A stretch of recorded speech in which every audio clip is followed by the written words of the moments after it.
Tote and stoked, we stand for compassion and love. We take care of our planet and the air above. Being conservative is not our way, we give it all every day. We understand what it means to be free. We believe in you, we believe in me. Together that makes us we, and we should all be free. We understand what it means to be free. We believe in you, we believe in me. Together that makes us we, and we should all be free.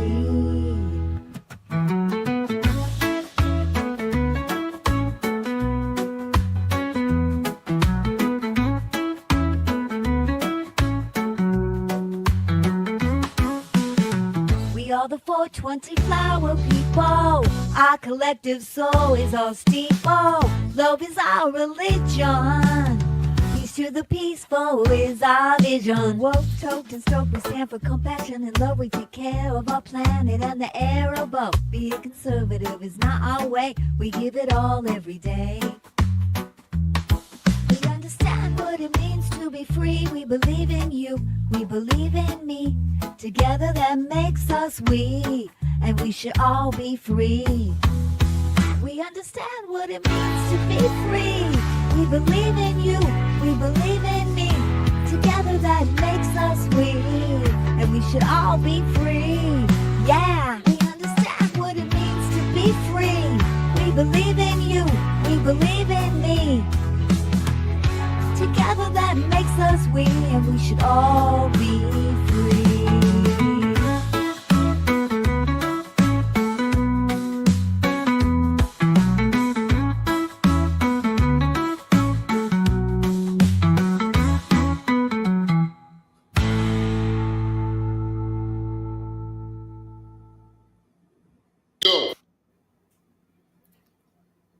Hi, everybody.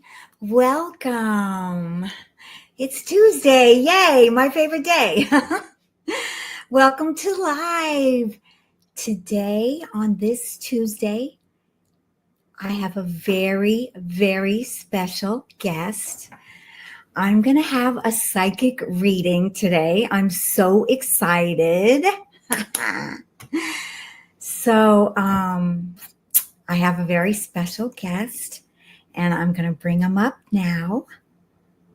Let's bring up G.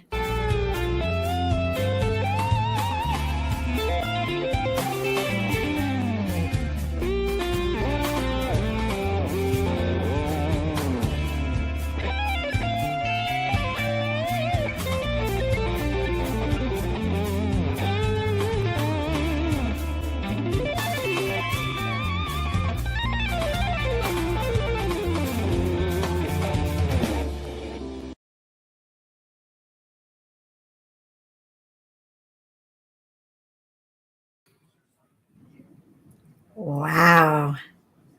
Hello. Welcome, Psychic G. That was a wonderful intro. Yeah, yes, it was a wonderful intro. I thought you were going to start it again. Oh, thank you for having me. It is my pleasure to come and give you a psychic reading. I'm so excited. Thank you for being here. You got it. Basically tonight, this is how it's going to work. I'm going to give you a psychic reading. We're going to figure a few things out. We're going to catch a buzz. We're going to interact with chat. We're going to see what they have to say. That's awesome. They're kind of included. Yes. You guys are kind of included. Yeah. Let's all get our intuition caps on, right? Woo! Right. We're also going to have some dice. We have some letters. We have some medicine cards. And these medicine cards were given to me. Really good friend of mine. He was a Hopi Indian. Okay. Oh, that's He gave me these medicine cards, and they're animals. They're different animals because the different animals are different forms of healing. Okay.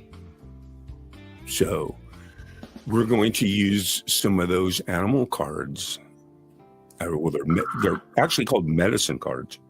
Oh, wow. Really good stuff. There's also some numbers on them that are relative to what we're going to be doing. And this reading is for you, Lisa. So I know. So yeah, I mean, I've never had like a reading like this. So this is kind of fun for me. Yes. Yes. well, basically, what we're going to do is all I can really do is provide you with some information, and it's how it relates to you. I can give you Right. things that are symbolic, and you got to remember too, sometimes things can be completely inverted. We can be thinking one thing and it's the complete opposite. Yeah. We don't know. It's just how does it connect with you, and what does it mean to you Exactly. is the Exactly. reading. So we're going to be using those medicine cards in order to find out about the healing and to identify. And we also have what are called oracle cards. Oh, that's fun. We're going to be doing oracle cards with you too. Yeah. Listen, And- Psychic G, could you do me a big favor? I think maybe just turn the music just to teachy down You got it. so I can hear you more and really concentrate on what you're Actually, saying. you know, Because I had it way too loud. okay. So So it wasn't just me. Okay. yeah, Because I was like, oh man, I got to like No, take in I'm- every word, yeah. When I watch replays, I'm like, man, I wish I would have turned the music down. Okay. Okay. So I'm glad I said something. Okay. Yeah. So we're basically going to be using the medicine cards Okay. as medicine, because that's what they are. They're medicine cards with animals. We use the oracle cards to look into the future a little bit and the past. Okay. We're going to answer some of the questions that you have about whatever your concerns are these days. Yes. So you guys, I have I prepared 3 questions for Psychic G. Perfect. So, and then we're also going to use some numbers, some letters, and that's where we need chat too, is because there might be something that we can spell with all these letters. We're always look with the letters. The rule of thumb in the psychic community is basically the longest word that you can make out using the most letters. In other words, you'd rather make a 7-letter word than you would a couple 3-letter words, or vice versa. It's always nice to try to make a long word out of whatever. That one word could really mean a lot, right? Right, Right. right. So right now I would like to say hi to everybody Let's here. do that before we start the reading. Yeah. Fab Daddy is here. Nice. Anne R is here. Yeah, bring those Hi, comments up. Anne. Yeah. Fab Daddy in the house. Fab Daddy, you're going to be part of the reading. Yes. We're going to start the reading in just a few minutes. Everyone in chat, you are part of the reading. So don't go Yes. anywhere. Hi, Anne. Thank you for being here. Pookie, Pookie. Oh, look at that. Fab Daddy. I got to show that. How many Tam. patches? Tam. Hi, Tam.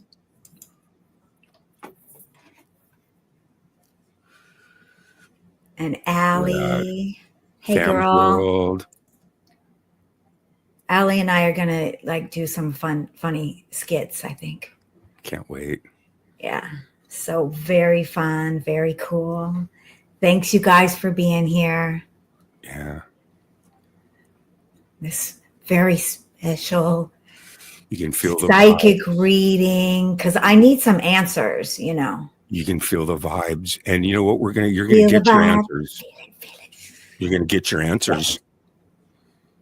I like And that. everyone in chat is gonna help us get there. I like that. I like that.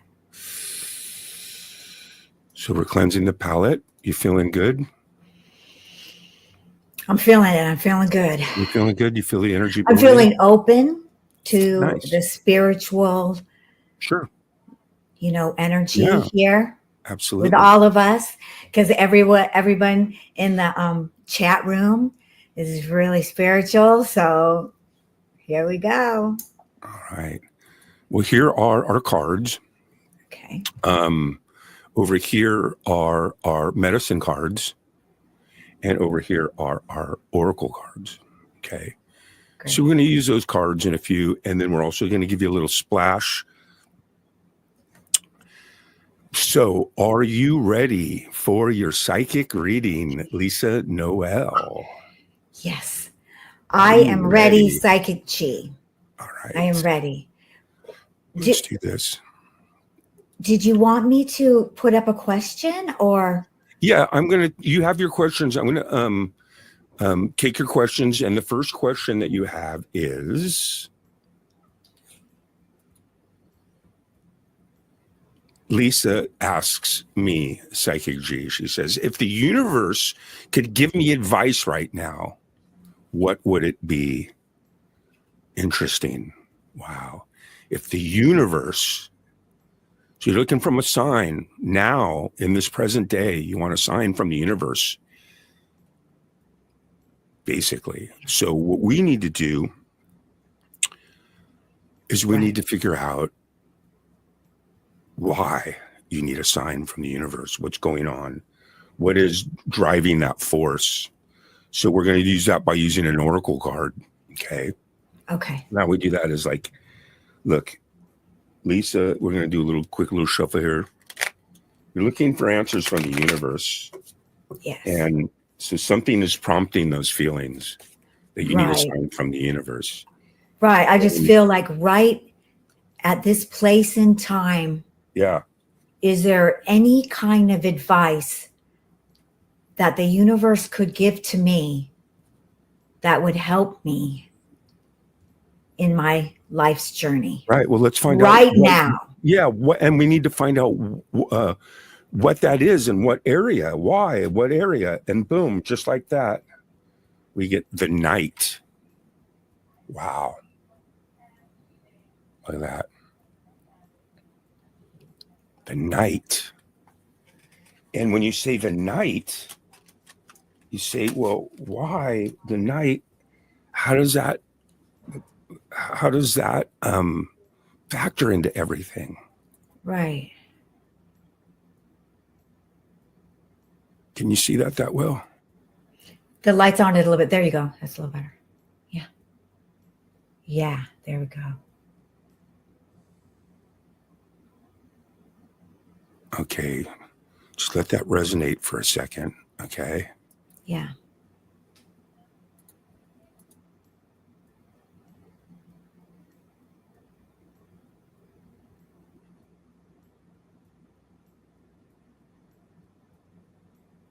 Why don't we find out what chat has to say about the Knight card?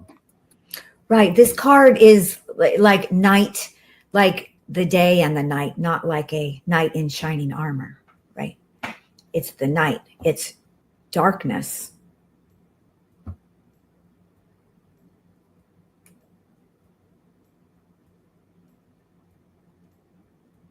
Yeah, both Allie and I, we want to know what that means.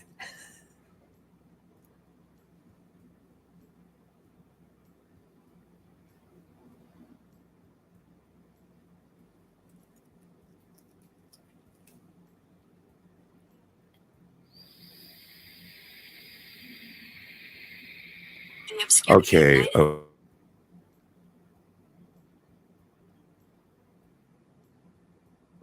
Okay, Lisa.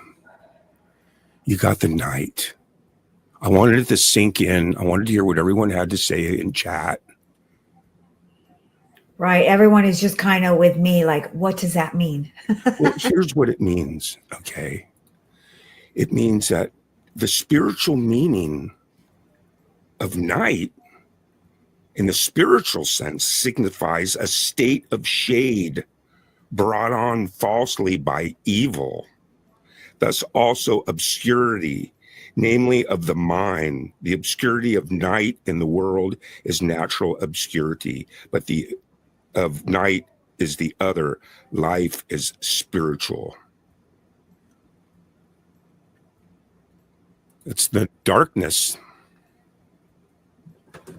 Yeah. We're living in dark times right now. creating a lot of anxiety. It's creating a lot of confusion. Yeah. That's what the night signifies spiritually. The divide, the night to day to night. So when you relate that to your question, all that means is you're asking the universe for a sign because we need a sign. We're all in a bad way. We need the universe to give us a sign that everything is going to be okay. Yeah. Right? Right. So really, when I was asking my question, yes, I'm really actually asking about the darkness. Right. And you're Yeah. actually, with one card, is just completely letting you know why you're having so much anxiety right now, man. You're witnessing a lot of negativity is what the problem is. You're not existing in a nice long period of time where there's no negativity. Maybe that it might be, I don't know. That's what the animals are telling me. They're also giving me the letter M. Michael, Mark. Is there something, do you know someone with the letter M and all? And then I'm also going to give you a little splash. So here we have some letters that were given to me, handcrafted. Okay. So we're going to take a little splash of those. We'll mix them up and we'll throw them here. And those are going to be your letters. And then we'll go like this. We'll take some of these letters. Look, you got 2 O's. Wow, you got all vowels. You got lie. Oh my God, you got a Q and a U.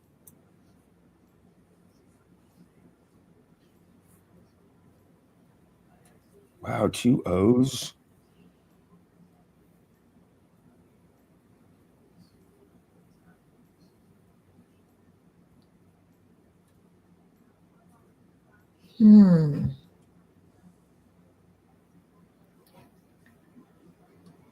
Something. If someone can see something there, let me know. Quile, 2 O's and I. You'll get a couple more letters later. But that's going to kind of give us the direction we need to go in. What we do know is that what's going on right now is these evil forces are creating a lot of anxiety. So we got to tap in. And the next thing at this point is we're going to get you a medicine card. And that's how you're going to heal and how you're going to be able to defeat this bad energy that's going around. This is how you're going to do it. Okay. Right. So we're going to take these. Okay. I'm going to give you a good mix. Mix these suckers up real good. Because the medicine cards heal us. The medicine card is the sign. We can't actually say what the sign you're going to be getting, but this is close. This will be probably what a good positive situation be, and we hope not negative. Right. I don't know.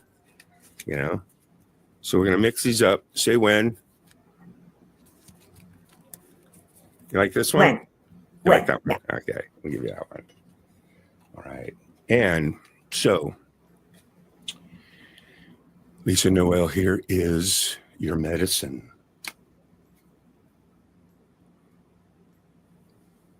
Okay, so number 51, the Jaguar. The Jaguar, number 51. And the Jaguar is Interesting. Very interesting.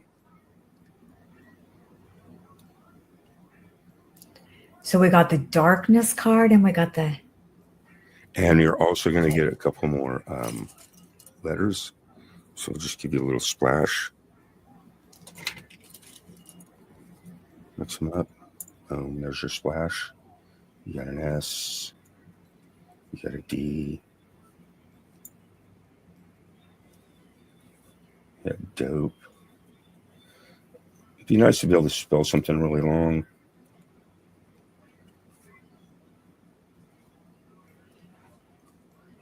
You see that? Lies.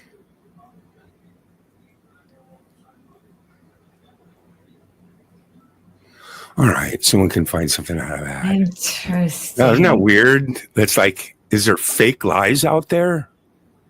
Is that all that propaganda, that misinformation that's just everywhere on everything? Well, I mean, yeah, it probably is getting to me, yes. Yeah. Because no one, look, what it is in a spiritual sense, we're spiritual people. We want heal. We want great things for everyone. So when we see our fellow humans in despair, it affects us. It's called compassion. Compassion is the sympathetic consciousness to help alleviate stress in another human. You want to help alleviate the stress. Yeah. Of compassion. Yeah. That's the sign you need. But let's dig into this jaguar. Okay. Yeah. We'll put it this way.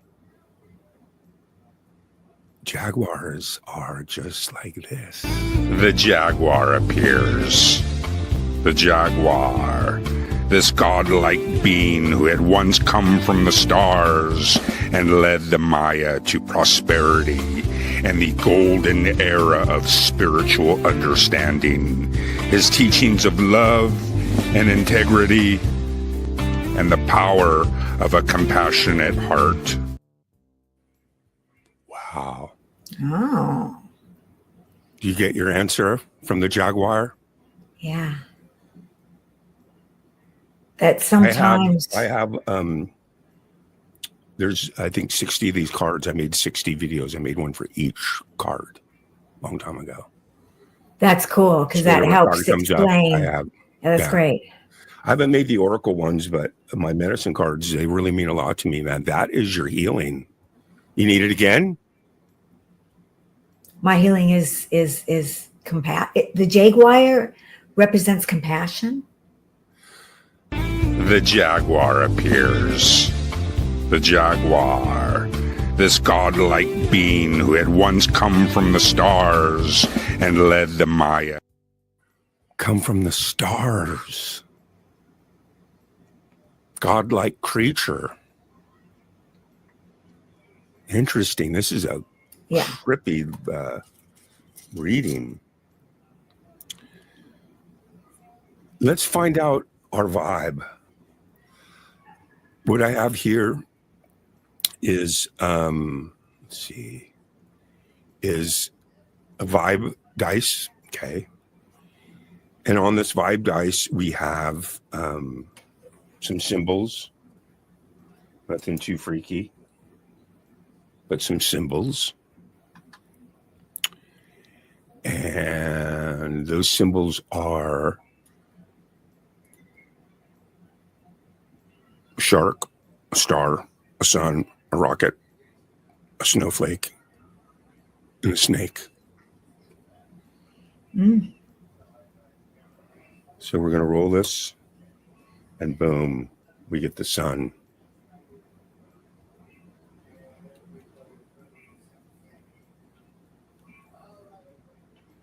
Interesting. Life.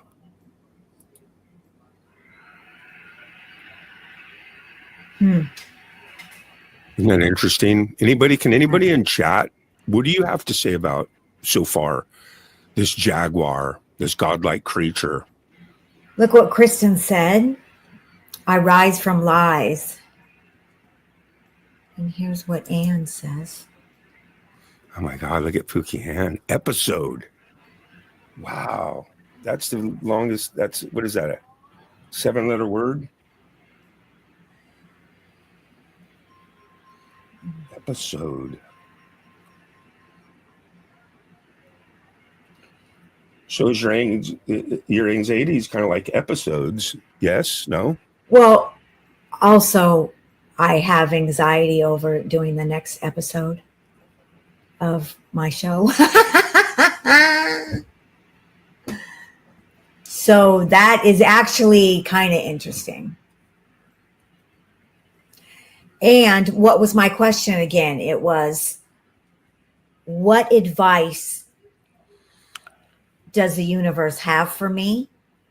And then they come up with the word episode, which is very related to me because I'm working on the next episode of Farby. And that relates to your third question of your purpose here. Your purpose here is to keep doing what you're doing, and that's documenting your journey because it's relevant. Probably won't get recognition till 2080. You have to, get a permit to go live, right? We were the wild, wild west. So I think what you're doing is absolutely brilliant because you're using your comedy and your music and your acting and everything. And that's where you send your message through that as a vehicle of your stance. That's interesting. And that is where I get my healing because I get my healing from art, from doing my art. Yeah. Sweet. So I take that the universe says you just keep on doing what I'm doing. And all right. Also, they're telling me something about I'm not sure, but did you used to roller skate or something? Because see, the animals I also channel a lot of kinetic energy from actual animals. We're all connected. Like I can feel Roxy right now. She's helping with the reading. Roxy is just. Who is? Yeah, Roxy. Oh, she's Roxy, my dog. She's part of the reading. You should see her right now. She's in a meditative state on her back, going like this. She gets on right here next to me. Because she can feel that your energy is a certain color when it comes to your aura. You know what I mean? That it feels good to figure out that we know almost now that it's definitely the figuring out the good versus evil. And if stuff's inverted and what you can do to perpetuate the good. Right. Without getting caught up. I think the night comes to us just because it wants us to be aware, not to get caught up in it. Yeah. You know what I mean? Right. You go out at 2:00 in the morning at nighttime and it's not a good time to be out. No, it's actually, it has been really stressful here in LA with ice here. Late at night, people are always, like every night, they're throwing off in the city these big, huge fireworks, and it all of the car alarms go off, and I have been like really stressed about it, and just it should be because like it's affecting my art.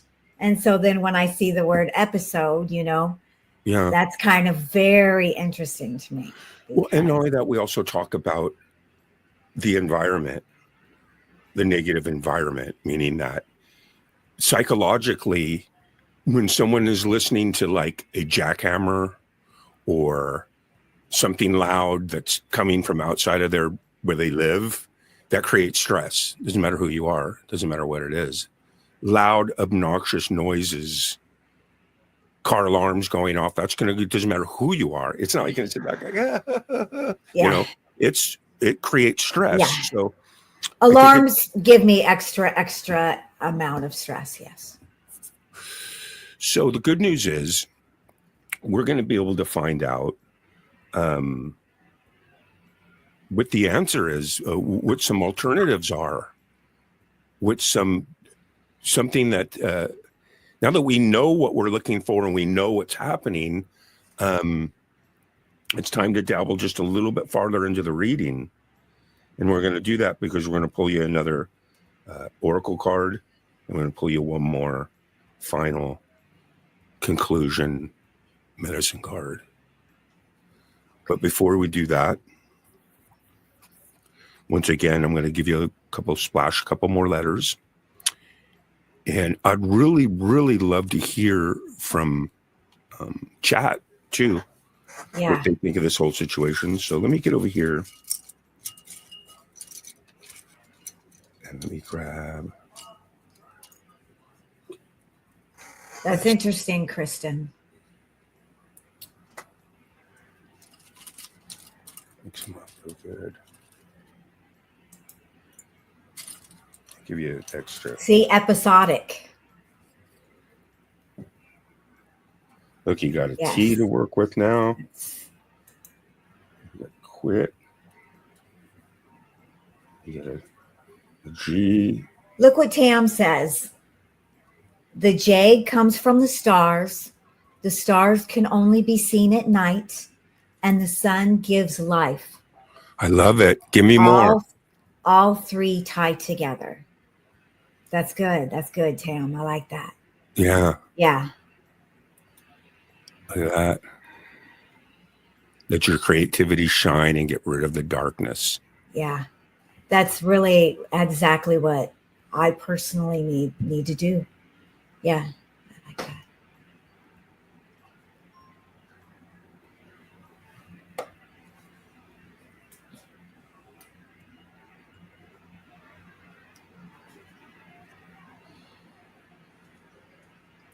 Hi, Helga.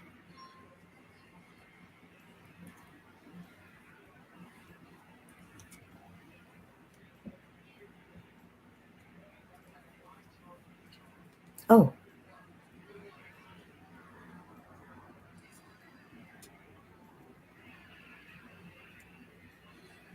Weird. Quit, sleep, dog. Wow. Weird. You not getting much sleep or something? I have not been getting a lot of sleep. Really? Because the alarms and everything, and then it's been affecting my dog, and my dog has been shaking all the time. And wow. Yeah. And I think maybe I'm turning into a chihuahua too. But yeah, you connected with your dog, so its emotions. Yeah, that's really interesting. Yes, and vice versa. See, look, when it comes to canines, their whole purpose, all they want to do, is please you. Yeah, it's all they want to do. Yeah, that's why I love dogs. I love cats. I love all animals. We all do. And she's part of the reading right now because she's in a relaxed state. Yeah. She feels that you're relaxed. She feels that energy coming off of you. Right. So here's another one from the chat room from Anne. Quest, quiet, quilt, split. Wow.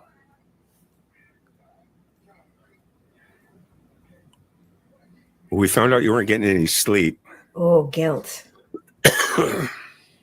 Split. Guilt.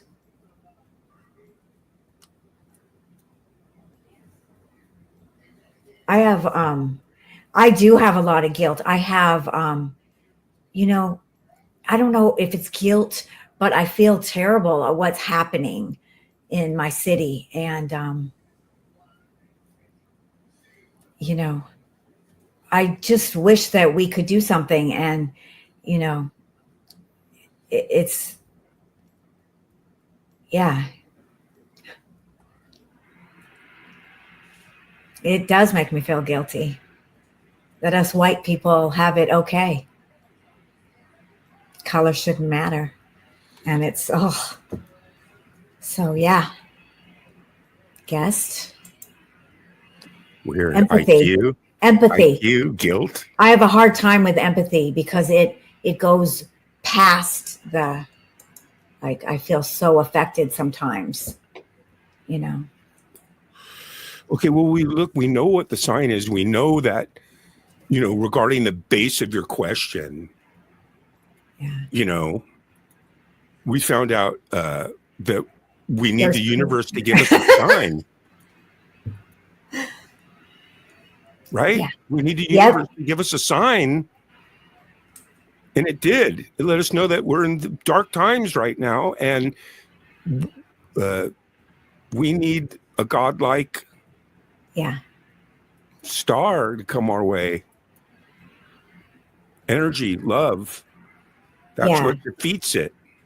Yeah. Doesn't like that. Yeah. Good people coming together. You're right. Yeah. How's chat doing? Empathy? Good. Yeah. You can spell empathy? No. Oh, she's just saying empathy. Yeah. She's saying that empathy. Yeah. And that's completely irrelevant because that's part of the reading. She's part of the reading. Right. Right. Because when Anne said guilt, like I was like, yes, I feel guilty because people We are all hurting. channeling this energy together. Yeah. Interesting. I'm just going to let it resonate. Speed, poo, guilt. I'm sorry. I was trying so hard not to laugh. I'm sorry. This is crazy, but we're going to get 2 more cards here soon because the question now is, what can we do besides what we're already doing through our art? Right. What are some alternatives to spread love? Right. Right. And then that goes with the other question that I had was, what is my purpose here on earth? Yeah. It's not a very loaded question, just a little question. Well, we're going to give you that What is purpose. my purpose? We're going to, we might even pull you a card Hopefully just for it's that. not. Well, no, look, Mix when that we up. talk about your purpose, it probably is going to be more than just one. Right. I mean, you're right. We all have more than Right. So one we're going to purpose. find out about 1 or 2 of those right now. We're going to go over here to these medicine cards. Okay.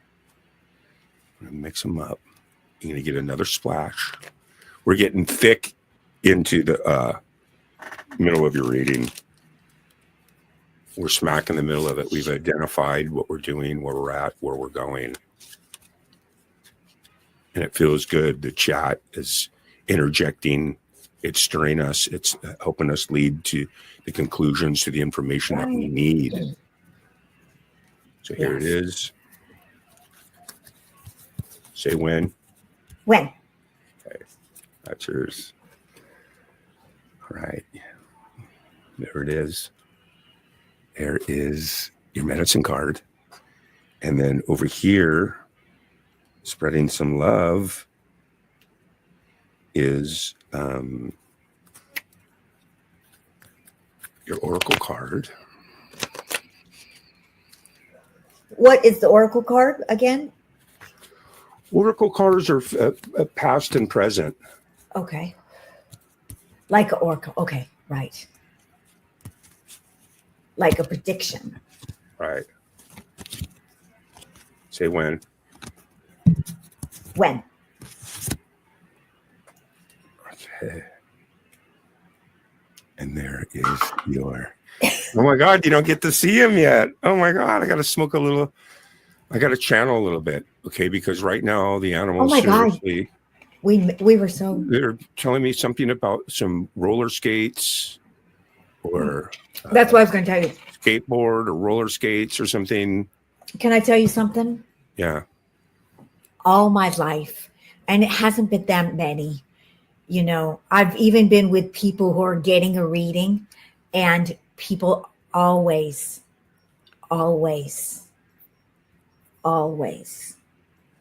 say to me, I'm getting roller skates. What I think it is that is personally kind of like my style is that I dress all the time like a skater girl. I always wear skater skirts. And I can't think of any other thing because I like don't really skate around a lot. I just wear like skater Wow. girl clothes. So that Wow. is so interesting because people, psychics always say that to me. I'm getting a pair of roller skates. I'm like, Wow. are they cute? They're probably pink and have little unicorns on them. It's just crazy. We're getting into the thick of this reading. I'm catching a buzz. I'm going to give you probably one last drop. So take these, mix them up, grab you a handful, splash them down there. See what you got. You got a V. You got an M. You got a C.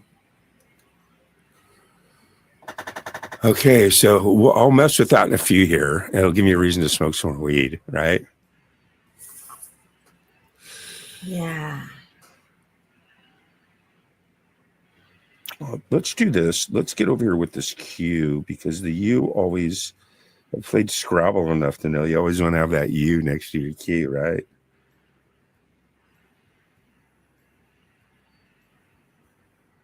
Wow.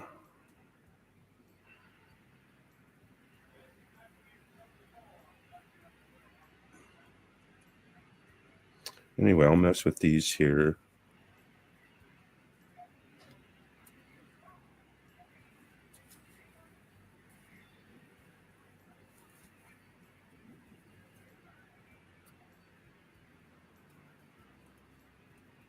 You see anything? Does anyone see like a long word?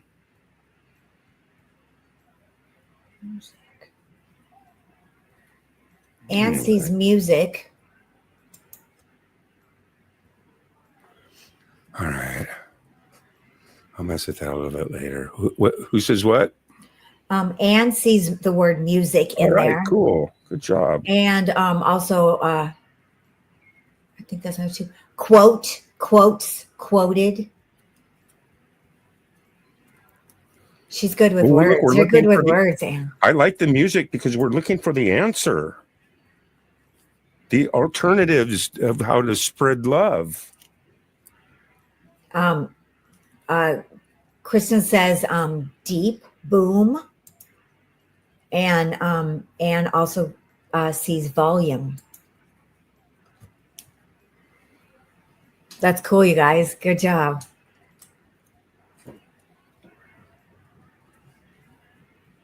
All right, I'm sorry. I hope.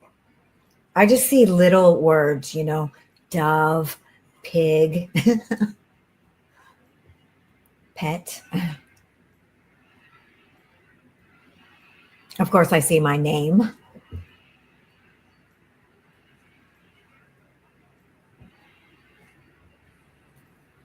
All right. I guess. Devote. All right, I'm done messing with that. Solved. Wish we had good more words. Music, dove, pets. Yeah. All right. You know what's funny is I used to have a friend. He used to always use the term pig, but he always used it like in a good way. Like if you were getting a lot of something, like if you're eating a giant. Yeah. All right. So let's get back to the original question of this reading because we're coming to the conclusion of the reading. We're getting close. Now we're just waiting on, like we talked about, this next card that we pull is going to be some alternatives or something to keep an eye out for down the road that might interest you. You need to be, have these characteristics in order to overcome a lot of this stuff, and that's what you need right there. Number 44, hummingbird. Does that 44 register anything? The hummingbird? Perhaps. Resonate anything with you? Perhaps but 44 always does, because, you know, I always see 44 as like a master number, kind of a spiritual number. Wow. So you need to be a master of your music. You need to be your dove. You need to be. Well, Gary, this is my doing music does heal me. And that's because I lost my voice for a while. That's because I was in a wheelchair for a while. So I lost a lot of things, but somebody tried to kill me, and they So broke my neck, and they ruined my voice box. And so I couldn't talk. So when I got my voice back after like a year, it was a big thing. And so now, Gary, that not, maybe like, I don't know how long I've been just decided, I'm going to try to sing. And so I took my poems and I made them into songs, and I started doing that. But it's really been healing for me. And I think that that's because for a while in my life, I didn't think that I could even talk, because that's what the doctors were saying. Wow. So, yeah. Well, that's a pretty good sign from the universe. I think for anyone, singing is a healing experience, because you're resonating through your body. And I really believe in that can heal your body. And I think that's why people chant, Absolutely. So, yeah. Absolutely. Because when you think of singing, it doesn't matter what religion, what time period. Singing was always a way to invoke the gods, to say homage to the unknown, spreading love into the universe, harmonizing, with the universe. And I think getting this hummingbird card really, really tells the thing, because that's what you need to be like. You need to be like the hummingbird. And you want to know what the hummingbird is like? You ready for this? Yes, I'm ready. The hummer sings a vibration of pure joy, and the song awakens the flowers. The hummingbird can fly in any direction while appearing motionless. You see my cat Seven? Yes. Walking around my table. Oh, that was neat. When I used to give my readings a long time ago, I don't do them anymore. I give them all the time. I had a camera down on this giant table, and I just had all kinds of shit. I got copies of it. I should play some of it sometime. That's cool. And my cat was my co-host. And later, like right now, if Seven was here, you'd see his tail just wagging. His name was Seven. That's awesome. He'd even wag it and hit the numbers, But your pet, your music, your pet, be like a hummingbird. Yeah, and then when they said about the song and singing the praises of joy, and you go to each flower. In other words, tune out all the negative stuff and just adhere to the flowers. Right. All right. So I'm going to give you us flower people do. I'm going to give you your final splash. Okay. Except them letters, handcrafted. Boom. Here's your final. Look, you got a Y, an M, a B. We'll mess with that just a little bit and create some new words. And when you go back and you look at the replay and you see the different words that came throughout. Right. Let it. Those kind of, help resonate too. And then the last card that we're going to pull is what we can look forward to. We're going to kind of dabble into the future and see what the immediate, near immediate future looks like collectively, So when it comes to this situation, what's chat got to say? Anne found another word. You're good with words. You're good with words. Solved. I like that. And here's Rachel. Oh, All right. You can bring up some of those. It'll give me time to work with on this puzzle a little bit here.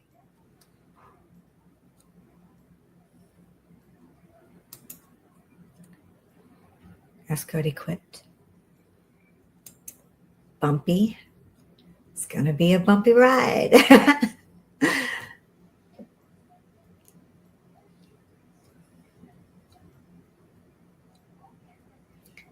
Ah, that's nice, Kristen. I like that.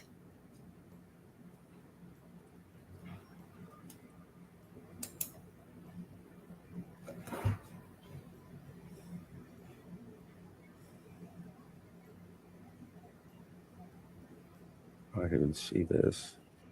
And the dove is neat because that represents peace, you know.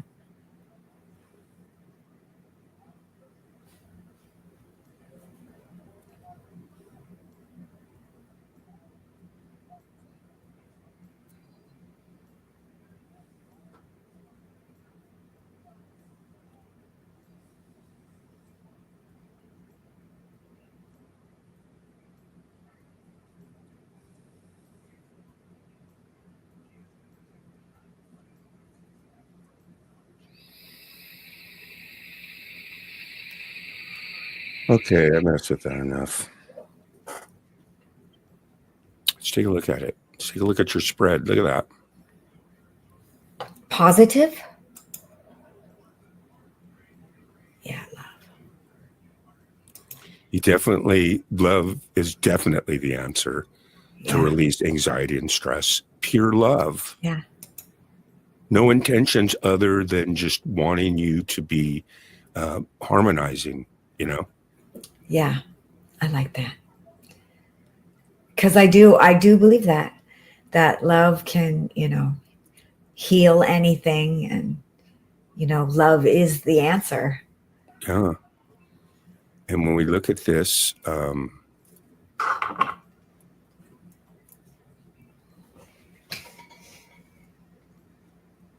going to smoke a little weed, and I need just like a minute or two, just to catch a buzz and just kind of vibe for this last card. Okay. You know? So let's just kind of do that. So why don't we all just join him? Hide it.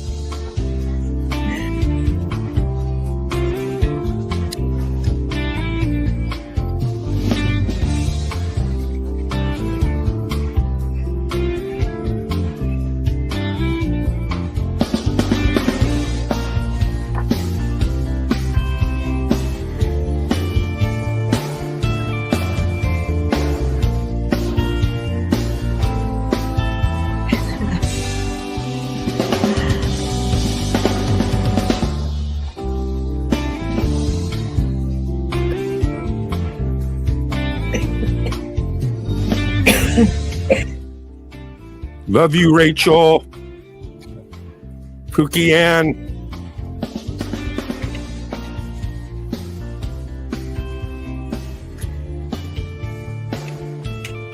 Who else we got out there? Tam. Who's helping us spread love into this reading?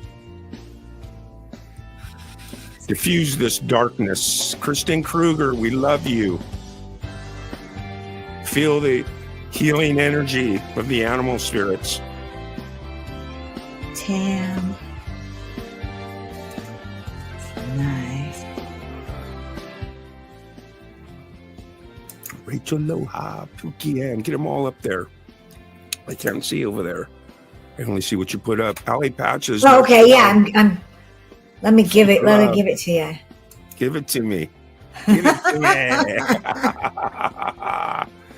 Oh. I'm going to put you in the middle of the crystal ball. Boom, there you are. Oh, that's nice. How do you feel? I feel the energy. Feel the healing energy. Right. Well, we're coming up to our last card. which is going to be interesting. But I just need a little bit more smoke session. I need to just let it breathe. Mind-body connection, complete relaxation.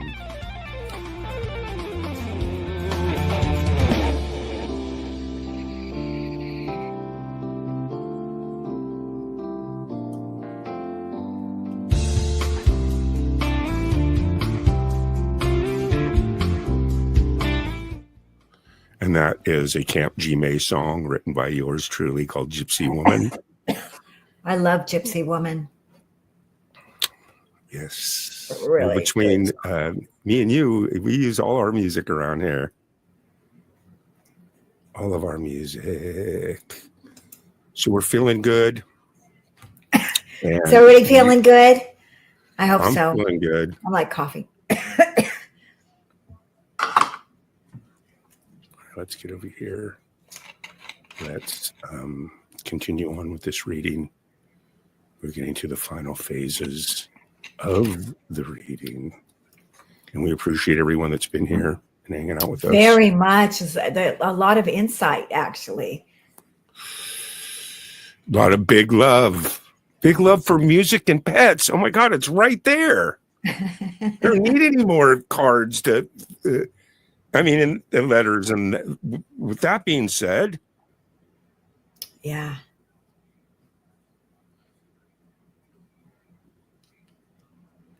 in fact, there you go, just like that.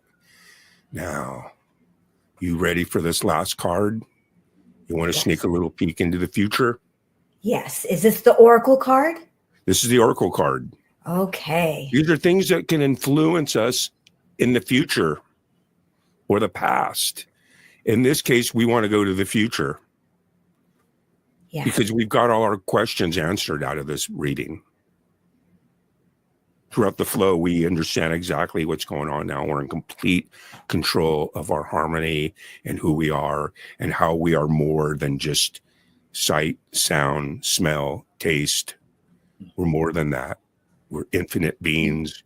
We're channeling energy. We're channeling Wi-Fi.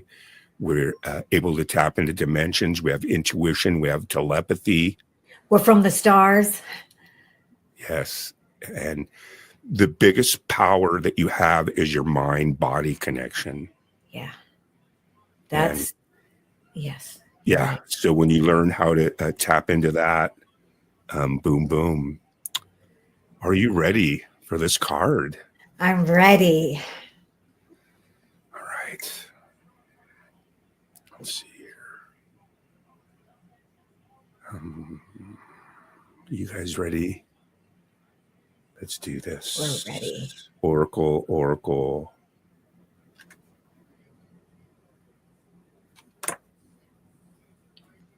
Balance. Wow. Wow is right. Yeah. Look at balance. Look at that hand gesture she's making. Yes. It's amazing. The yin and the yang, the badness, the good, the evil. Balancing. There's so many. Since the beginning of time, it's one of the most easily understood language. Up, down, left, right, back, forward, hot, cold, good, bad. It just goes on and on. Left, right, up, down, good, evil. Opposites. There's a zillion of them. Like The light, the literally. darkness. I got the darkness card. The light, the darkness. You know what I mean? There's all these different analogies. It's like one of the number one most negative, positive, backward, forward, up, down. You know what I mean? Right. It's crazy stuff. So look at this. You got the balance card. Yeah. That tells us we need balance in our life. We Yes. got to be able to concentrate on what's important and give our time to that. Yeah. Yeah, that's And really not to good. give it to then don't give it to the negativity. Thoughts, those don't exist anymore because you got to remember Right. every action has a reaction. So if it's a negative reaction or a positive reaction, we fall into that thing. that same balance thing again, where it's like, well, either way, it's a reaction, whether it's a good reaction or a bad reaction, you're reacting to it. Right. When you have no reaction is when you're in control, because then because you're staying on your own path. And then you're not being pulled, right. swayed. And then that negativity doesn't exist because you're not reacting to it. I like that. What a great reading this was. Look at this. Yes. The Knight, balance, the Jaguar. Even, the balance between light and darkness. Even those two cards, the balance between those two cards, even the balance between Jaguar energy and hummingbird energy. Yeah. Yeah. And two opposites, kind of. Environment is real important too. It sets your mood. Environment is everything. Yeah. And you're it writes back down in the middle of practically a war zone, Yeah. So of course there's going to be anxiety. You just got to learn to be like the hummingbird. Yeah. Hummingbirds aperture, they go forwards and backwards. And they use their. In fact, let's learn just a little bit more about that hummingbird. The hummer sings a vibration of pure joy, and the song awakens the flowers. The hummingbird can fly in any direction while appearing motionless. Wow. The song is what is fed to the flowers. I like that. All the flowers are going to appreciate what the hummingbird does. That's nice. Yeah. Wow. That's good. That was a crazy reading. And then we got the sun on our vibe. We got the sun vibe. Let's see. Maybe too, they're telling me that it's talking about something about there's a place that you used to go, or maybe, I don't know, but something about hiking. You used to hike? Well, kind of, yes. Right. I started during COVID. I started hiking, and it was so healing. Yeah. It was so healing. Yeah. Yeah. And then, of course, with hiking, you always want to make sure you go in pairs. That's just how hiking is. You do. You do. I mean, it's so terrible to have to be like that. But when you live in the city, it's like you actually cannot say to city girls, you know what? You got to just leave your cell phone at home and just go out and take a walk in the wilderness. But that's good. But take your cell phone. You have to, for protection. Just don't rely. Don't, enjoy the wilderness. But yeah. Have you ever, because both of us, we don't live that far from each other. We're both out in California. I'm like the middle of California. You're like the lower half. Right. But we live far enough away where we can't just go travel and see each other. Yeah. You ever get at any point, did you ever have a desire to do the Pacific Crest Trail? Where is that? What? It starts in San Diego, actually at the Mexican border, and right at California. And it's a trail, and then you walk it, and it goes from that all the way up to like Washington to Canada. Oh, actually, absolutely no. I've never wanted to do that. Like, now that you tell me about it, I also still don't want to. Did you see that movie with Reese Witherspoon? I like her. No. Where she it was a film about a true story about the girl that did that. She was like a meth head or something and wanted to clean her life up. And psychic told her to go do the Pacific Crest Trail. Oh my God, that's funny. I want to see that show. And she goes and does it. They film it. You know what I mean? Yeah. Yeah. That's funny. But it's Yeah. crazy because No, I like hiking, but that is a little too long of a hike for me. I just meant like everyone when they find out about it, they're like, I want to do that one day. Yeah, no, I actually, yeah. Those big mountain hikes, I'm not, yeah. I had a few friends. That If it's tried it. too dangerous, I usually I'm like, I'm kind of out. No, it's more physically demanding. Yeah. Like if you start to get a blisters and something on your shoes and your feet, you're done. Yeah. Look what Thams has to say about balance. Yeah. Balance is a condition in which different elements are equal or in the correct proportions. I just love that. Actually, that hits me well. I'm like, yeah. So that's great. Yeah.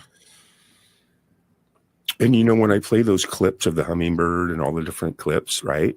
That's my voice. Yeah. Yeah. It's great. It's really nice narration. It's my voice behind. And I Gypsy like Woman. that. I like that you bring it up. It helps, Yeah. understand Right. what that card means, Yeah. Yeah. But I got to tell you, Lisa, that was an absolute awesome reading. That was great. I do feel like I got some spiritual answers. Yeah. Well, I hope you got what you needed out of that reading. I thought it was absolutely fantastic. We were going to say goodbye to everyone. You guys are all awesome. We dig you. And we'll see Thank you. you so much for being here, you guys. Exactly. All of you are awesome. And we appreciate every single one of you for coming to this reading and help with the energy. And the energy is good and positive. Keep the Yes. love. Yes. Thanks, you guys. And the music and the pets. For Lisa Noel, this is G May saying peace always, rock steady. Later, dude.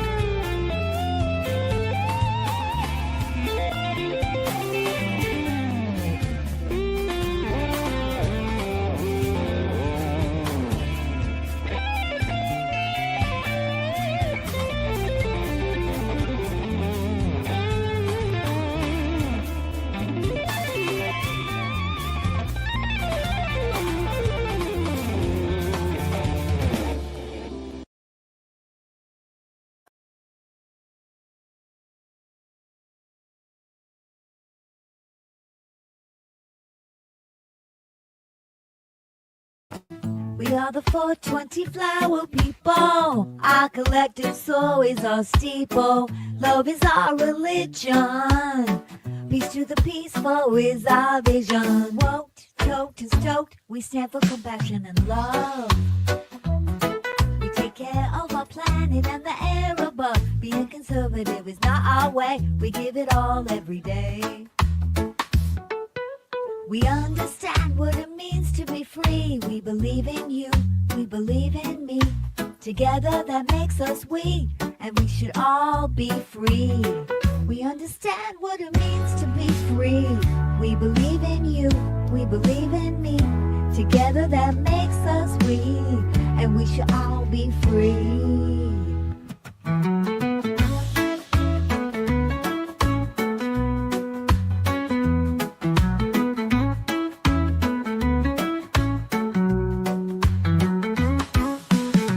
We are the 420 flower people. Our collective soul is our steeple. Love is our religion. Peace to the peaceful is our vision. Woke, toked, and stoked. We stand for compassion and love. We take care of our planet and the air above. Being conservative is not our way. We give it all every day. We understand what it means to be free. We believe in you, we believe in me. Together that makes us we, and we should all be free. We understand what it means to be free. We believe in you, We believe in me. Together that makes us we. And we should all be free. Yeah, we understand what it means to be free. We believe in you. We believe in me. Together that makes us we. And we should all be free.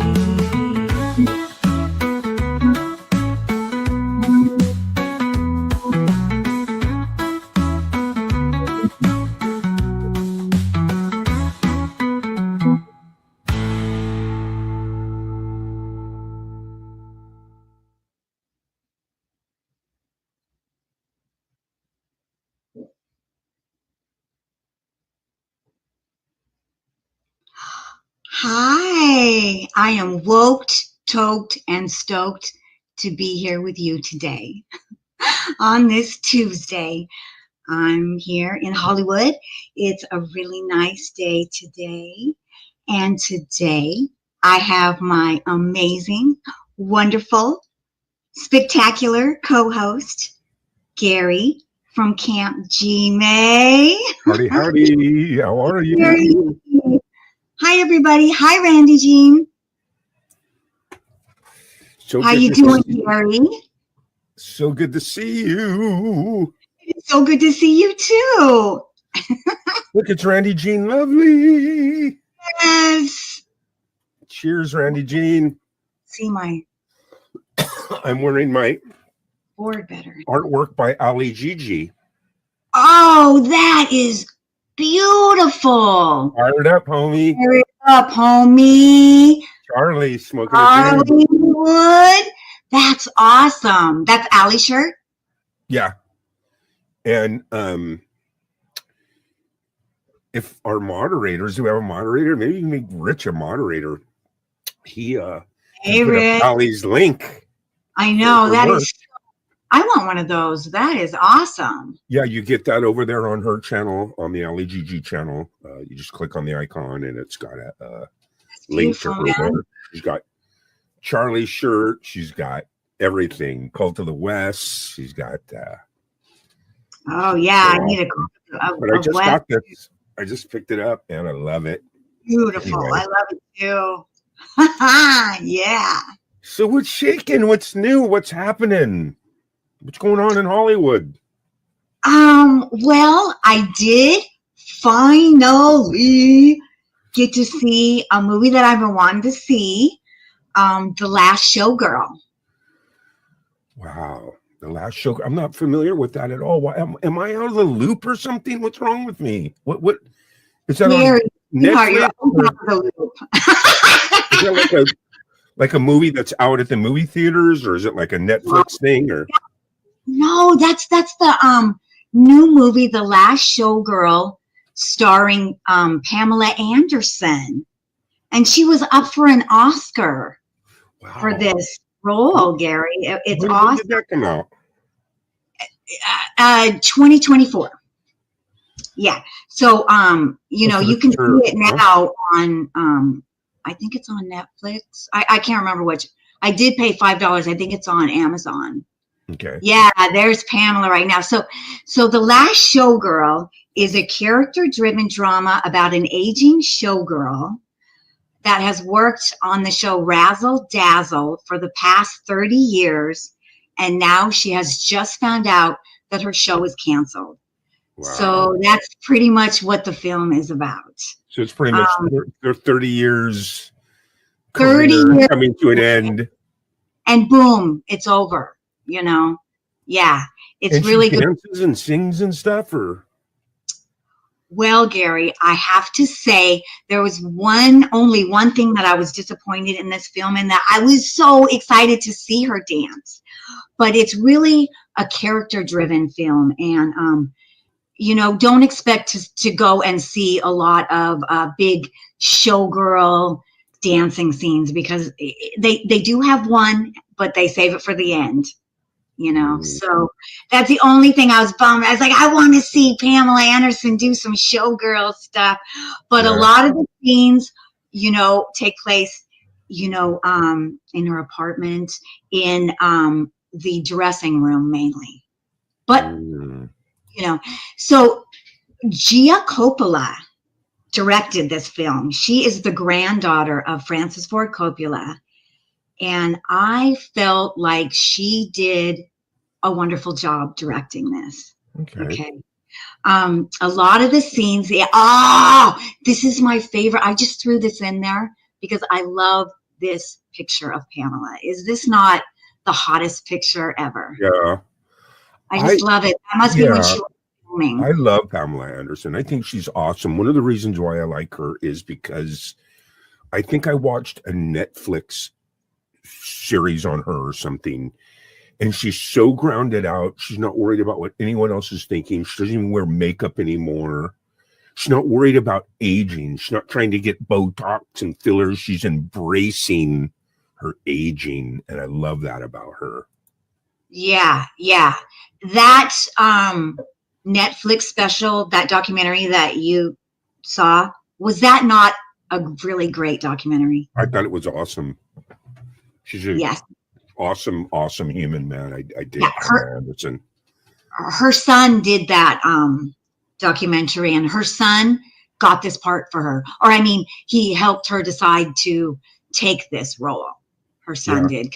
It was a while ago when I watched it. I think it was about a year ago or so, maybe. I think the documentary. Yeah, the documentary. Pamela Anderson, My Love Story. I think that's what it's called. Yeah. It's really good. It's really good. You guys, I would highly recommend that too. But Gia Coppola, I think she did a fabulous job of directing Pamela.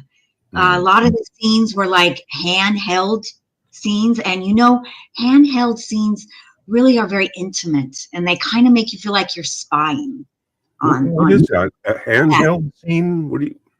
Now, don't think it's jiggle cam, because I hate jiggle cam because it moves around. But handheld, just very, not on a dolly, and is very intimate shots, Yeah. The other thing that Gia did in this film is she didn't use a lot of background music. She kept it really stark. Like some of the scenes, they would have usually background music going on, nothing, just very reality based. And I think that was really good because it just gave a real rawness and realness to the film. Yeah. So I mean, is there like a cast? I mean, it's just her most of the time, or is there other characters?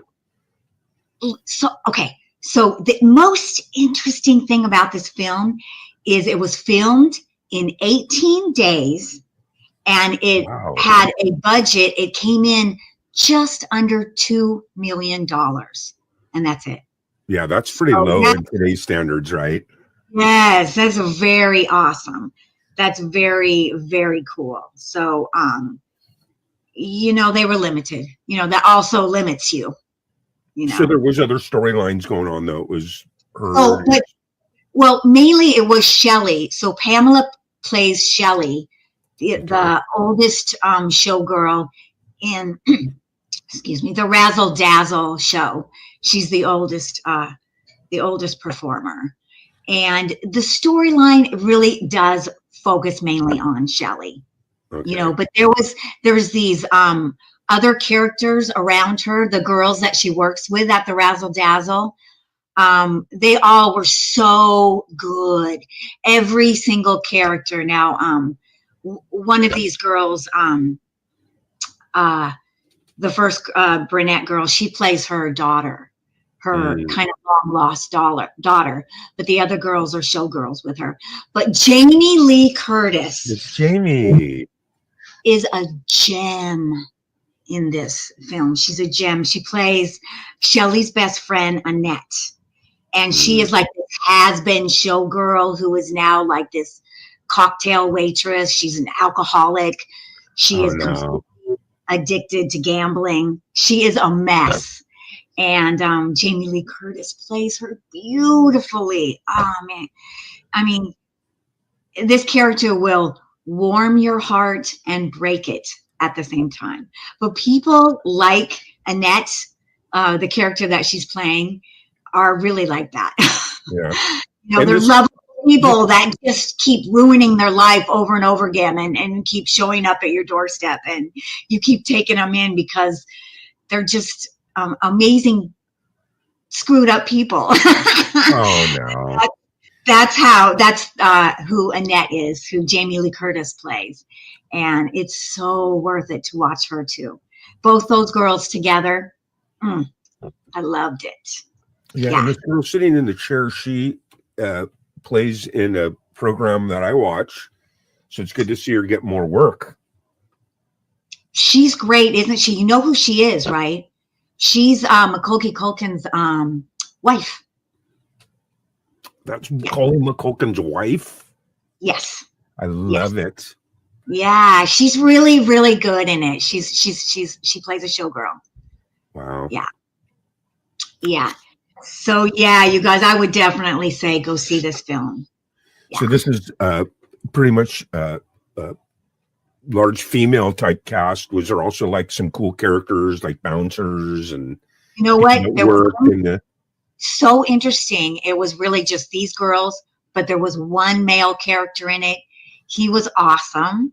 He played the the manager, manager of the Razzle Dazzle. Yeah. Yeah. So he was good too. Yeah. I don't have a picture of him up there. Yeah. Kind of like I play the manager of the Nowhere Trailer Park. Yes. Well, how cool is that, man?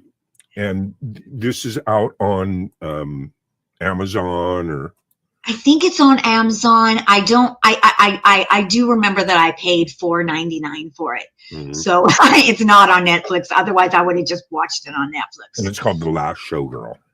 It's called The Last Showgirl. Nice. And I would say definitely watch it. It's kind of interesting, like the other film that Anora, the other film that I reviewed. Yeah.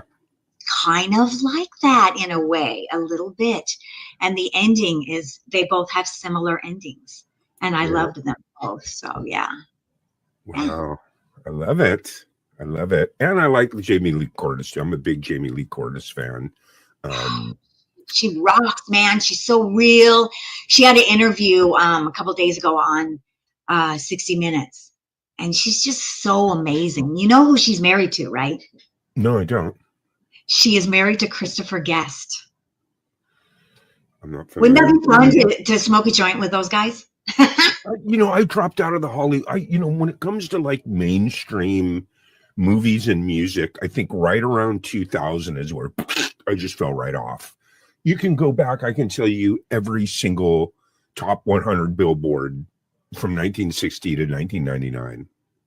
I can tell you every movie. I can recite all the lines. I don't know what happened. I think I just fell into the alternative kind of hole or just doing my own music. You know what I mean? Yes. Yeah. Yeah. But I love Jamie Lee Curtis in A Fish Called Wanda. I loved her in Trading Places. So good. So good. What was that one movie where she was an aerobics instructor? Perfect. Yeah. You remember that one? That was perfect. And then there was The True Lies with Schwarzenegger. Yes, True Lies was a good one too. Yeah. Yes. But she's awesome, man. And she's really cool too because she's really outspoken type activist too. Yes, yes. You know? Yeah. And she is she's very much into, you're beautiful as you are. You don't need to go get work. That was the one thing that she said in the 60-minute interview is that she regretted that. So when she was doing Perfect, they made her feel like she needed to go get work, and she got some plastic surgery done. And she said she regrets it because she thinks now women shouldn't do that and they should just feel beautiful as they are. It's funny that you say that because that's what I think. Like Natasha doesn't wear any makeup at all. Natasha she never has worn makeup. She just can't even be bothered by something like that. You know what I mean? Yeah. And it's not that, don't get me wrong. I know that, hey, when you work in the industry with lights, camera, action, you got to have makeup. I mean, that's part of the thing, right? You know, so Right. but embracing who you are as you get older, to me, I think Pamela Anderson is hotter naturally as she's getting older than she is when she was young and had all kinds of makeup on. Right. I love her. I felt like she was always real, even when she did wear a lot of makeup and do her hair up and whatnot. Yeah. She was always Pamela. She's that, you know, and that's the beauty in her, you know. Yeah. The Tommy Lee days. I mean, that was part of the, you know, get up when you're with a rock and roller, you know. Yeah. You know. Yeah. And she was still a young baby. And there's this girl to the right of her. She seems real familiar. Yes. Billie Lourd. She played her daughter, but she's from she's done a lot of stuff, but she is from American Horror Story. Yeah. Someone told me to watch those. I never have done that. Good. With me in movies these days is I try to stay balanced in the sense that a lot of times TV and stuff like that for me is at the end of the night, it's 11, 12, midnight. I've worked, I'm done working, I'm done editing, filming, rehearsing, whatever. I'll grab a little Haagen-Dazs and watch TV for about an hour. And I usually go to Netflix, and I like the documentaries. So yep, I love the Netflix documentaries. Yeah. Oh, Gary. Yeah. Gary. Yes. It's 420. Oh my God. It's 420. It's a 420 song. 420, everybody. Let's celebrate 420 together. Oh my God. We almost missed it. Ladies and gentlemen, it is 420. Fire it up. And it is time. We are going to get high while we listen to the 420 song of the day. And I think I'm going to play our new tune and let everyone listen to it. What do you think of that? That's awesome. I love that. Okay, here we go.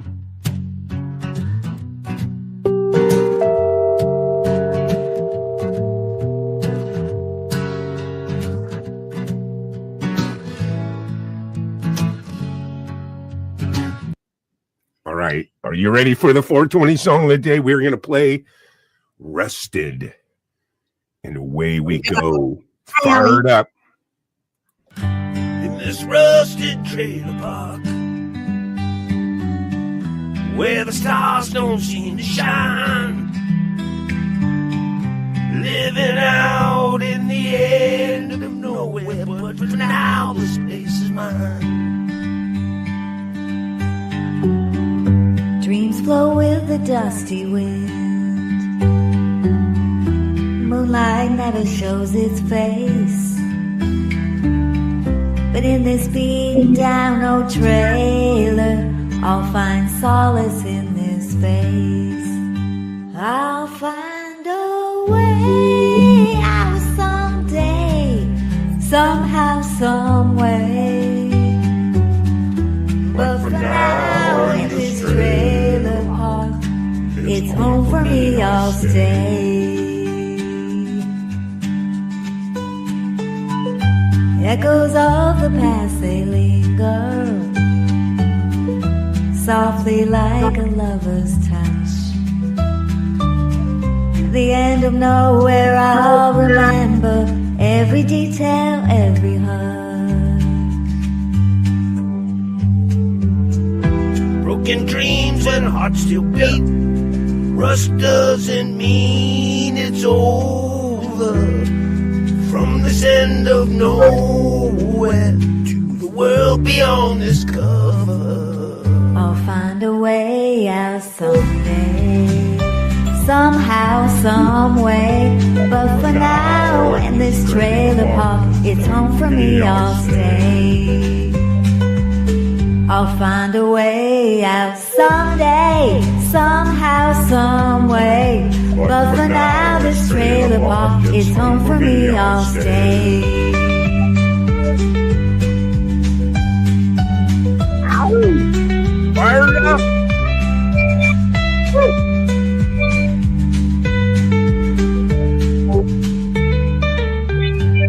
Echoes of the past, they linger softly like a lover's touch. The end of nowhere, I'll remember every detail, every hush. Whoa, Broken dreams and hearts still beat. Rust doesn't mean it's over. From this end of nowhere to the world beyond this cover. I'll find a way out someday, somehow, some way. But for now, this trailer park, it's home for me, I'll stay.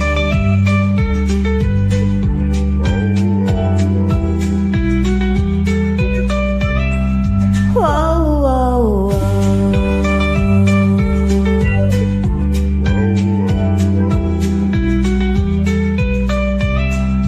Whoa, whoa, whoa.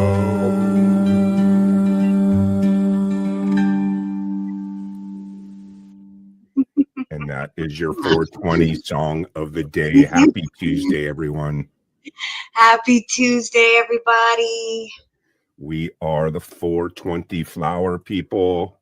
Yes, just taking a moment of gratitude. That's the hippie attitude. Yeah. Let's take a look who's out in chat with us. Yes. We got a few friends Yeah, with us. There's some 420 people, flower people with us. Oh, hi, everybody. Allie, Rachel, Wes, all the beautiful people. Thank you guys for being here. Thanks, everybody, for watching my premiere on Saturday.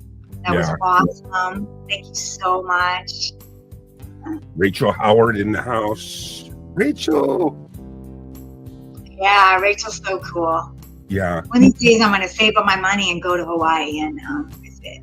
Yes. That's where April Dawn lives in the winter. Lahani. Oh. She's got a boat. She remember her boat burned down in the fire and everything. Oh, wow. But she goes back every year to Lahani and because she knows everybody in the whole community. You know what I mean? Yeah. In fact, she's on her way back. She just flew back. She was there for like 4 months. But she's going to be in the studio, Lisa. That's great. Probably going to play Summer Fun Fest. That's great. That would be great to see her again. Yeah. And then Allie, Randy Jean was hanging with us, and Allie Patches. Oh, I love Allie. Oh, Allie. I love that shirt. Oh my, that rocks. I love that. That is so awesome. Yeah. Charlie Wood shirt. Isn't it awesome? Yeah. So what else is shaking in Hollywood these days? You know, I don't know, Gary. I really got to get hip, you know. And I was thinking, you know, the other day, people were writing things, you know. I had to look them up. I did not know what YOLO was. I had to look up what BRB was. So I need to catch up on my internet slang. So I thought maybe we could do a little bit of catching up on our internet slang. I'm going to bring some up here. Let me clear out some of this stuff. Internet slang, isn't that crazy? I mean, because I think that slang kind of goes with every decade, kind of, right? Well, yeah. Yeah. So and, you know, here you go. So, you know, just so we can kind of slide into it, you know, this is what we're comfortable with. This is what Gary and I are really comfortable with, slang. Yeah. Bad. Oh, that's bad. That means good. Gnarly. Yeah, they forgot big time. Oh, they forgot a few. Yeah. Tubular. There you go. Bling. Cheesy. Yeah. Bum rap. I didn't use that much. And sick. There you go. I mean, I don't even know why we need more internet words, but these aren't even internet words. They're just slang. Now we got to deal with internet slang, not just regular slang. Well, some of these things here, I mean, like, look, sick was for like when you saw something that was really, really cool. Like you saw something where, you know, someone's video that just kind of upset you a little bit. It was a good thing to get upset in the 80s. Like, wow, that video upset me. It was sick. Yeah, that you know what I mean? is so sick. Right. And then You know? cheesy in the 80s is more like, you know, you had all these cool Judas Priest and Van Halen and all these kind of cool bands, and then you had like the cheesy ones that were just like, oh, that's kind of cheesy, right? Yeah. Kind of G, you know, rated G. Yeah, they're trying really hard, but that's cute that they're trying so hard, but they didn't quite get it. That's cheesy. Yeah, and gross. Everyone knows what gross is, right? Yeah. Oh, I didn't know gross was a slang word. I think gross is a regular dictionary word. And once again, I think it's a regular word, you know. But there is some weird internet slang that we have, and I would like to just go right straight to the craziest slang word that I found, which is Hawk Tuohy. the Hawk Tuohy girl. What's up with her? Hawk Tuohy girl, Gary? You know what? I kind of missed the whole Hawk Tuohy girl. I know just a little bit, just small recap that she went viral from a video of just like, you know, like spitting on something, right, or whatever. And then she had this Bitcoin, and now she's going to prison. You can remember they're all going to prison, right? Okay. None of them do.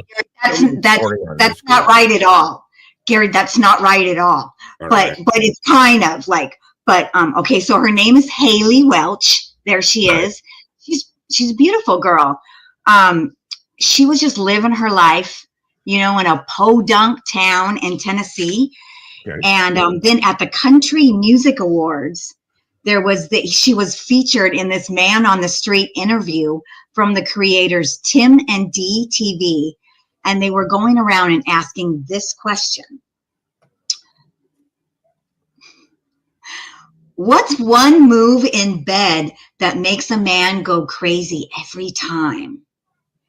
And this is what Haley said to make herself famous. You know, I mean, it made her famous. She didn't know this was going to make her famous, but she said,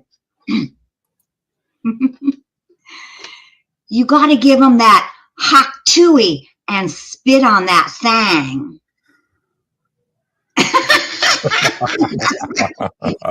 That's what she said. And after she said that, people started taking it and like making memes with it on TikTok and just sharing it and using it in songs and so kind of popularity through that medium. It made her famous only by saying that. So then she got famous, and then you know, I'm sure she went on all the she had, you know, social media channels and stuff. Right. And then someone came to her and said, let's make a meme coin, you know, and make lots of money. So she made a meme coin. It was the Hawk coin. Yeah. And I don't really know exactly, but it hit, you know, it hit the market, and everybody spent a lot of money on it. And I don't know what happened in no time at all. It went from way up here and it tanked. And everybody lost money. And yes, Gary, you're right. They did look into her, and they actually found that she did nothing wrong. So she did not go. Yeah. She didn't go to jail or anything. Right. But it's just a couple months ago, this is where she is now. A couple months ago, she just said on all her social media, she said, "Oh, I'm going to bed, everybody." And then she went black. She went dark. but for like 4 months or something like that. But then now she's doing this huge. She's making millions of dollars doing a huge podcast. Podcasts are so huge right now. So that's where she is right now. She's doing a huge. Everyone wants to be Joe Rogan. You know what I mean? And the two people that she got for her first guests were Britney Spears.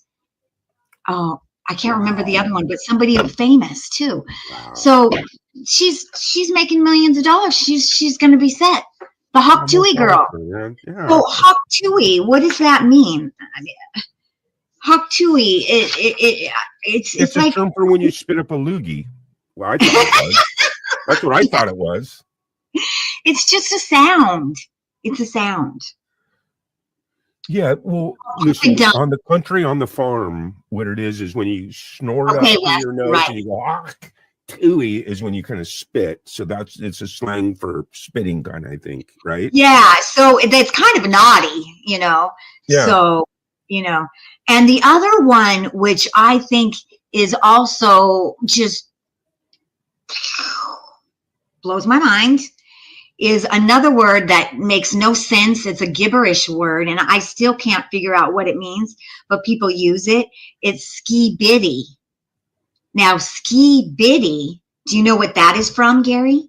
Say it again for me. Ski-biddy. S-K-I-D-I. Ski-biddy. Okay, what does it mean?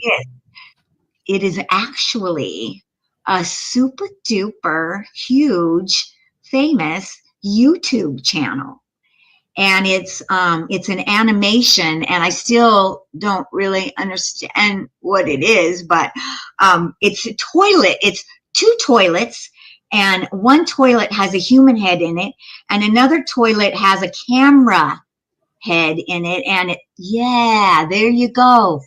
Look what at am the I watching?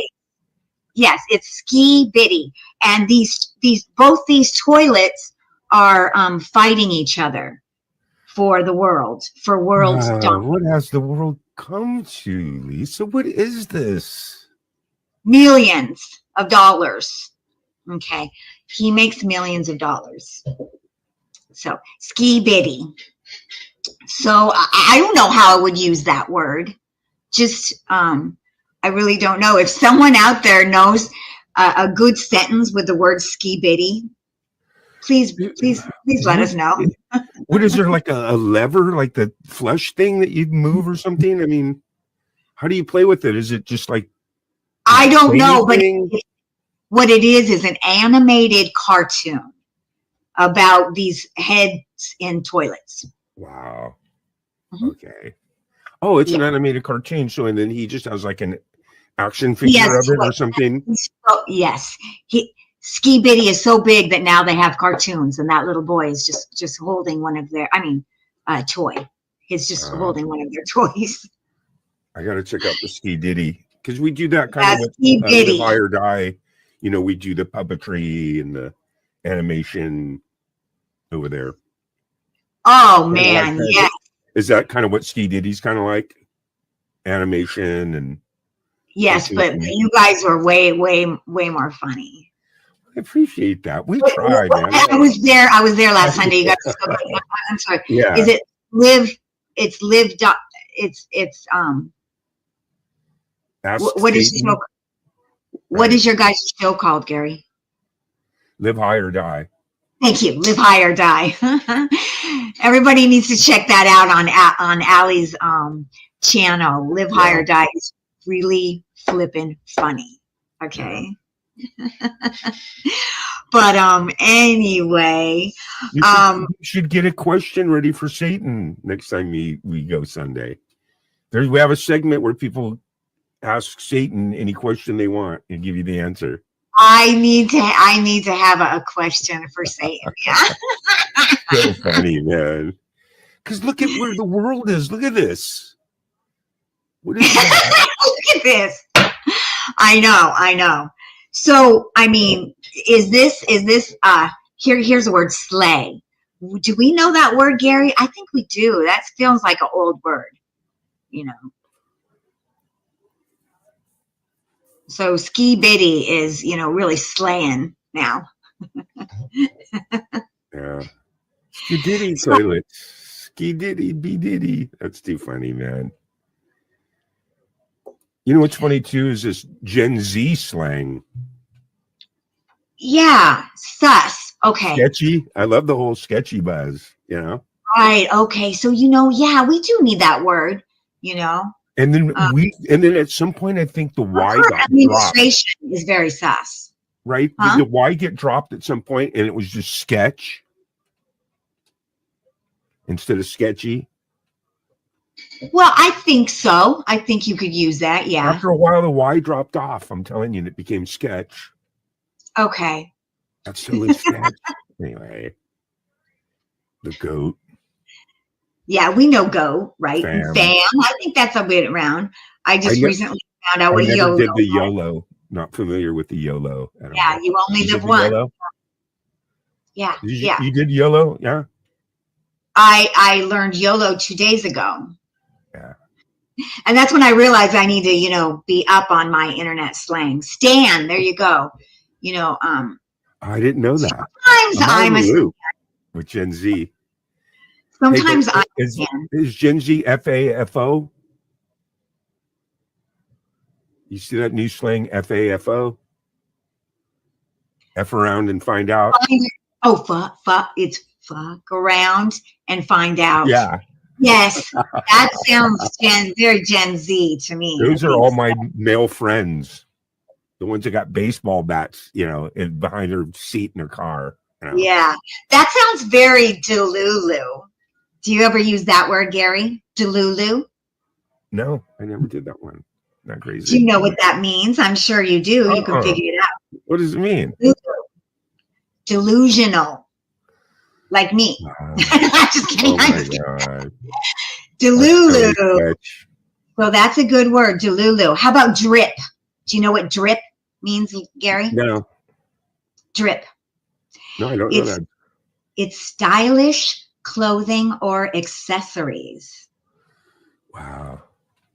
Hey, So my drip is very, very stylish. Like I said, I think I fell off the boat in 2000 or something and just kind of reclused and kind of got into my art. So I just completely dropped out of, the scene. Let's get on the scene. Well, you know what? Even though that's true, Gary, we all think that you have Riz. Rib? Do you know what that means? No. Riz? Riz is charisma. Thank you. We think that you have charisma, Gary. How about Right, Rachel? How about CGS? You got CGS? CDS? CDS. Camp Derangement Syndrome. Anyway. Riz. Hey, you know what I do like is I like Fetch. Remember Fetch? Yes. Yes, I do. From Mean Girls. She's all, Fetch is never going to happen. So just forget it. Yeah. And then she's all, yeah, she wouldn't let me wear hoop earrings. She said that was her thing. And I got a pair for my birthday and had to act like I didn't like them. Anyway. Oh my God. No Mean Girls. No Mean Girls. All right. That is like so Sigma. Do you know what that means? That is so Sigma. I'm not crazy. He's going to look at it. He's going to cheat. I don't see it there. Sigma is someone who is independent, confident, and self-sufficient. Well, thank you. Yes, you are very Sigma. What is Riz again? Riz is charisma. You have charisma. You have Riz. You have Riz, baby. So, the shiznizzle, right? Yeah. Oh, tea. That's one. There you go. Spilling the tea. Do you know what? There's the Riz right there. The ability to seduce or charm. Hey, thank you. There you go. All right. Short for charisma. And tea, that's something we do sometimes. We spill the tea. Let's go spill the tea. It's like gossip about people. I'm totally lit. I'm getting lit right now. Oh, and that's I got to so lit. Exciting, excellent, or intoxicating. Yes. I think that's an old one though. I think lit is an old one. How about only in Ohio? I like that. I never did that. That's like only in Ohio. But that's on point. It's totally trick. That's an old one. Totally trick. Yeah. Old, right. I'm looking at it, what everybody's saying. Hi, Cheryl. Kristen Krieger, Kristen is here. Cheryl Atkinson is here. Rachel's got some good slang. Yeah. See, Rachel knows what she's talking about. She's up on her. Rachel is 8.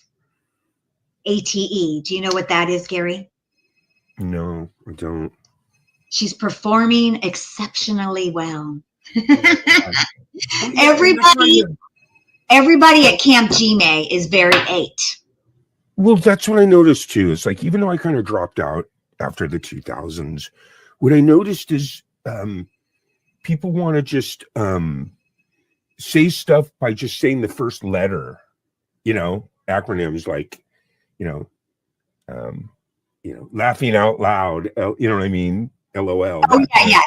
LOL, BRB. Yeah. All into like almost like a 6 or 7 words, type trick. Yeah. It's almost just like people getting lazier or something. You know what I mean? It's like you can't even say the whole word, right? Here's one. Chuggy. Do you know what chuggy is? You don't really want to be chuggy. No, I never did TV. Chuggy is something that is out of date. Like, especially things that are out of date, like Ugg boots. I never did. I like Ugg boots still. What? I never did dank. Never got into dank. Yeah, I mean, I only know dank from like weed. Like if someone says, wow, that weed is really dank. I always think like it's really heavy. Am I right on that, you guys? Dank is like heavy. It's really heavy, man. Dankity dank.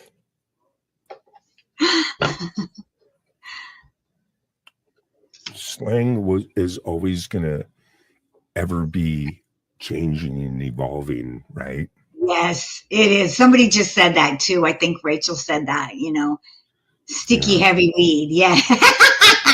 Rachel knows all of them. She's like, girl, it means sticky, heavy weed. You're right. That's so funny. Well, we know what flex is. You know what flex is, right, Gary? To show off or boast. You're flexing. That makes sense, right? That word makes complete sense. Yeah. I know that. I got a buddy that lives in Reno, and there's when we would go up there and visit him and stuff, right? There's slang for peacocking. That's when like he wins a bet, like a tag, like a sports book. It says, you just won a bunch of money, and he peacocks it. He goes around, hey, look, Eddie's peacocking again, He's like showing everybody the tag, like, look, Yeah, that makes sense. I like that word. He's peacocking. There is some gambler's terms. Gary gives me old style gambling terms. There is one that means that when somebody's boasting. I can't remember. I was trying to remember that word, but dank AF. Dank as fuck. That's what I mean too. It's like don't have to say the whole word. You know what I'm saying? Abbreviate. Nobody has time for full words anymore, right? He's the GOT in my FAMYOLO.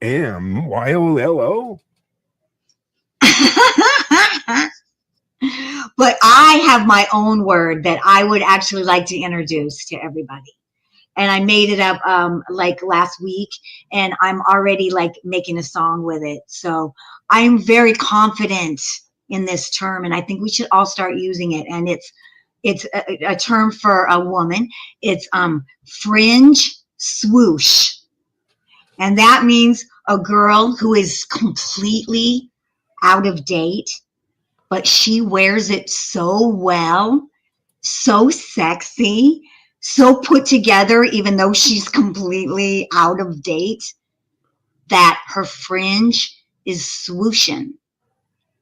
And she's looking good, even though she's out of date and she's not quite right and she's a little quirky. She's got the fringe swoosh. Wow. Isn't that good? Because you know when a girl like walks in and, you know, I mean, I've seen it before. And, you know, everybody's pretty like hip and really dressed up. And then she comes in with like her like tie-dyed fringe outfit, right? Everything's fringe. Right. But she comes in with such confidence and swing that when she comes in, all her fringe is swooshing. Swoosh. Oh, swooshing. Swoosh. And everyone's looking at her and going, yeah. And that's what Right. fringe, a girl that has fringe swoosh. She's a little out of it, but she's kind of sexy. Wow. Oh, man. Isn't that You're good, you talking my language. So there you go. Yeah. Kristen, that's the exact person that I was thinking that has fringe swoosh. Wow. Dolly Parton. Absolutely.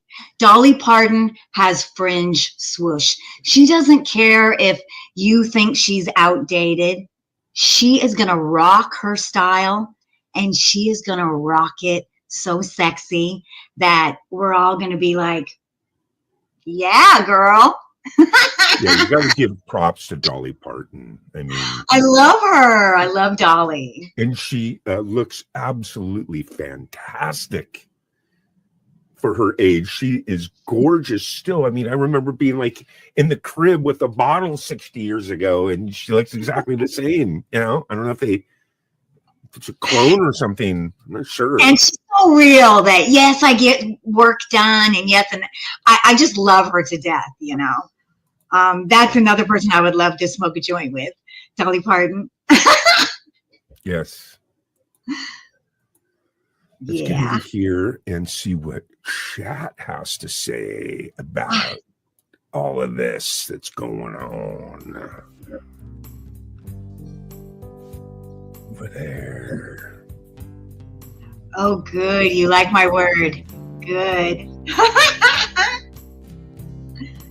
You guys, Rachel, thanks for hanging out with us at 420. We are the Floor 20 Flower People. Flower people. We all are. You know, Thanks for we're all being filled here, with love. guys. You know, and I love that you guys show up and we all hang out for this hour. Thank you so much. Yeah. We got a good little group, man. We got a good little show. I'm having a blast on Tuesdays, catching a buzz, hanging out with everyone, and Yeah. just chatting about Hollywood and recent, cool stuff, Yeah, and I always want everyone out there to know that just if you want to talk about something, you want to bring up a topic, that's what we're here for too, Bring it up in the chat room and we'll talk about it, Yeah. I like that. That's fun, Yeah. so. I was That's looking what- forward to Tuesdays because I learned so much, because you're so knowledgeable on, the movies and nominated for an Oscar, and all I know is who's nominated for a Jammy, like I'm gonna watch that's a award important. show like in 30 years or something, Yeah, I try to keep up on the stuff. I try to, Yeah.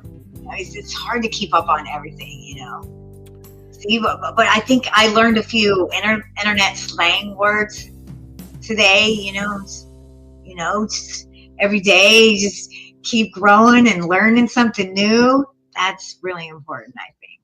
Yeah. What a cool little crowd. Allie Patches, Kristen Kruger, How Struggle. Cheryl Atkinson, Cheryl all's here too. Yeah, Cheryl's awesome. Rachel Howard. And I got to see Rachel for the first time, I think, on Wes and Allie have a bunch of different type shows. They have cooking shows, they have Coffee with Wes, they have Into the Night. I've never been to a. But before my Saturday night open mic, they have a show called Love, Art, and Music. Oh, I like that. And Allie does artwork, and friends of Wes come up and jam with them. And what it does is it goes from 4 o'clock Pacific to 7 o'clock. And then when it ends, it's Camp G-May on Saturday nights. Wow, that's so cool. That's So, really nice. I love going over there. They're both so awesome. yeah, so this is a crew, and that's a good little crew. We got good vibes over here, man. I'm going to smoke a little weed. We're coming towards the end of the show. We're going to end the show with a music video. But we still got a few minutes, man. I'm already looking forward to next Tuesday and what you're going to talk about. So, but let's go over one thing real quick too. Saturday night at 8 o'clock, we all went over. We took a bus. We took the Camp G-May bus. I know that On a was field so. trip to your channel. We're going to do it again Saturday night. Did you create the event yet? For EB2 of Barbie? Oh my God, I got to do that. So each one, it's about, just to let you know, it's about, maybe 12, 13 minutes somewhere around. Nice. Hi, Bizzle. So yeah. So we're going to do the same things. We're going to have another field trip, everyone, Saturday night at 8 o'clock. That's so nice. This Saturday night at 8 o'clock. And we're going to check out episode 2. And like I told you, what I really dug about it was that we got to, I'd like to know everyone's comments too on it, how they felt about episode 1. I thought it was just really cool. It just grabbed you right from the beginning. You learned about little girls and Barbie dolls. And then, boom, you see there's nowhere in Trailer Park. You get introduced to that, and then boom, there's Barbie. Boom, boom, awesome. And then, of course, we get to meet Ben. There's Barbie and Ben. Those are like the two main characters, right? Yeah. So I'm excited to see what happens on episode 2 and all the different characters that come into the scene. Yeah, and then after episode 2, we have episode 2 is called The Trailer Park Family. And then episode 3 is the Chuck Cunningham episode that Gary stars in. And that'll Gary be the following Saturday. Yeah, the third. Well, we still got to get to work. We got to do some more stuff because you have. I know. We have to do it right away. Cooking up, right? Well, yeah, you have some songs to learn, Gary. The jukebox thing. We don't want to give away too much. We got an alien coming in this. It's going to be exciting. I'm going to be doing things that I have not done yet. Yeah. So I'm very excited. Yeah. And I was telling you too that Jeff Chasler, man, he is so awesome. I can't wait to see more stuff with Ben and his character and how that blends in with everything, Yeah. Yeah. How everything comes together, and yeah. You have these out here, Lisa. Look at this. You got Bizzle 420 in the house. Bizzle. Thanks for coming. And Eric, E-Rock Music. That's Eric. He's super awesome. E-Rock rocks, man. Yeah. And welcome to the show. Rocks. Welcome to some awesome people. I need to take a few hits with Allie. There you go. Me too. I was twisting one up, but yeah. So I'm really excited about this. And then the Kitty Chicken Bunny Girl show. What's going on with you're on episode 7? Yes, I think so. I mean, I've been working so hard on my Lisa Noel channel, and then the Barbie, and I need to get back to doing the next episode of the Kitty Chicken Bunny.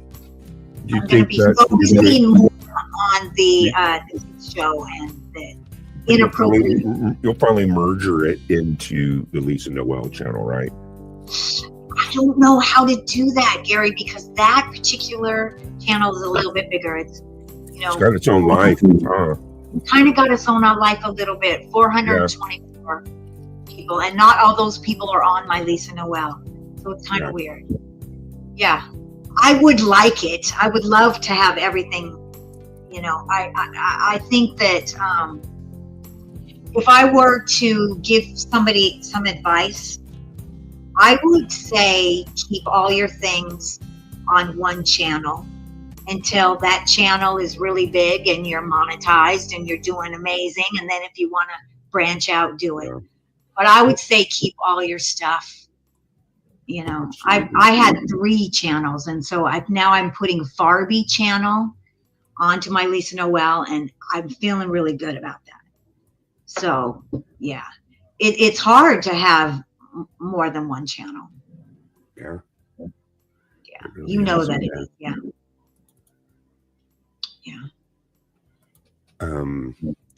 What's funny too is a lot of times I have the other channels for storage because YouTube doesn't charge you anything.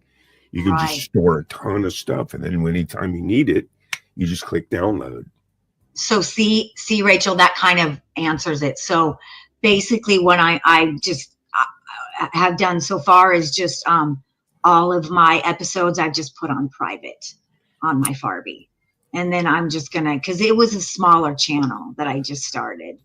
I only had like 50 something subscribers, so it was easy to do. And I'm just going to shut it down and move it over. Nice. We had a great time tonight, man. We want to thank everyone that came and hung out with us here at Lisa Noel channel. Very much. Thank you and so spending much. 420 with us on I know. Tuesdays. We That's what makes spend it so 420 together. Yeah. Yes. That we're bonding. Yeah, I love that. Yes, we are. It's getting better and better, and it's getting more and more relaxed. So that's kind of cool, and the topics are really cool too. Let me see here. That's the other thing too. If anybody wants to throw out a topic that I will talk about next week, that would be fun too. Yeah. Absolutely. Let me look for something here. Okay. So other than that, we're gonna be going live throughout the week, early in the mornings, playing some clips and stuff. So you guys are more than welcome to kind of chat with Lisa while she does those. It's gonna help her get monetized. And then also she has a playlist, so don't forget you can help out by just running that thing, and when you want to watch some of her videos. But we're going to finish this thing out. Thank you everyone for being here. We're going to edit. Hi, Francie. We're going to say goodbye, and we're going to end it with a music video. It's Lisa Noel, Woke.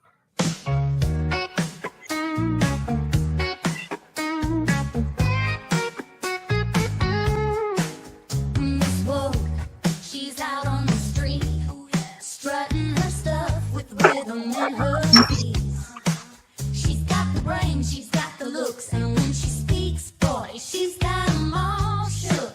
Oh yeah, Miss Woke, she ain't no joke, keeping it real, always stoked, always woke, eyes wide open, mind so clear, gonna fight that fight, make the truth appear.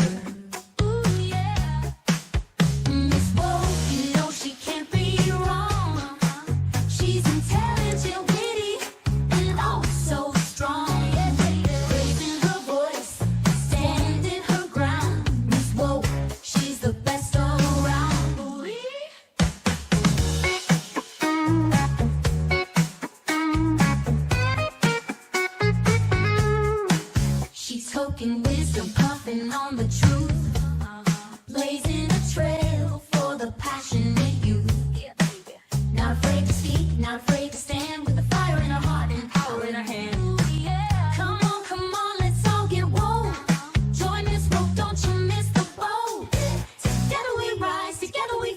Miss Woke will make it right. Oh yeah.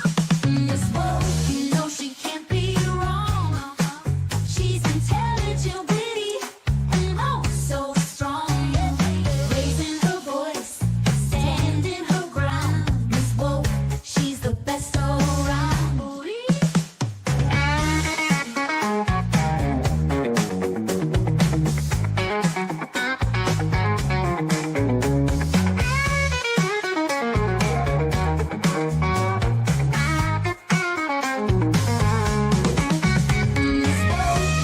She can't be wrong. She's intelligent, witty, and oh so strong. Raising her voice, standing her ground. Miss Woke, she's the best around. Ooh.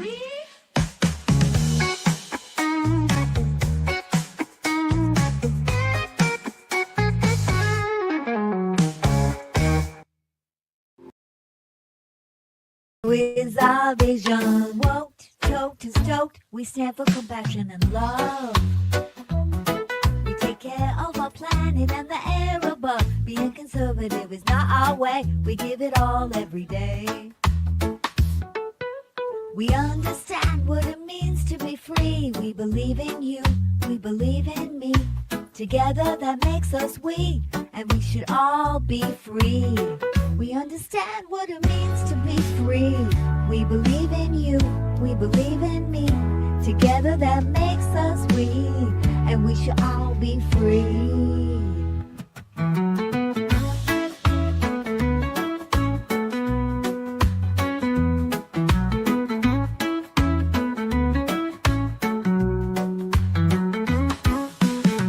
We are the 420 flower people. Our collective soul is our steeple. Love is our religion. Peace to the peaceful is our vision. Woke, choked, and stoked. We stand for compassion and love. We take care of our planet and the air above. Being conservative is not our way. We give it all every day. We understand what it means to be free. We believe in you, we believe in me. Together that makes us we, and we should all be free. We understand what it means to be free. We believe in you, we believe in me. Together that makes us we, and we should all be free. Yeah, we understand what it means to be free. We believe in you, we believe in me. Together that makes us we, and we should all be free.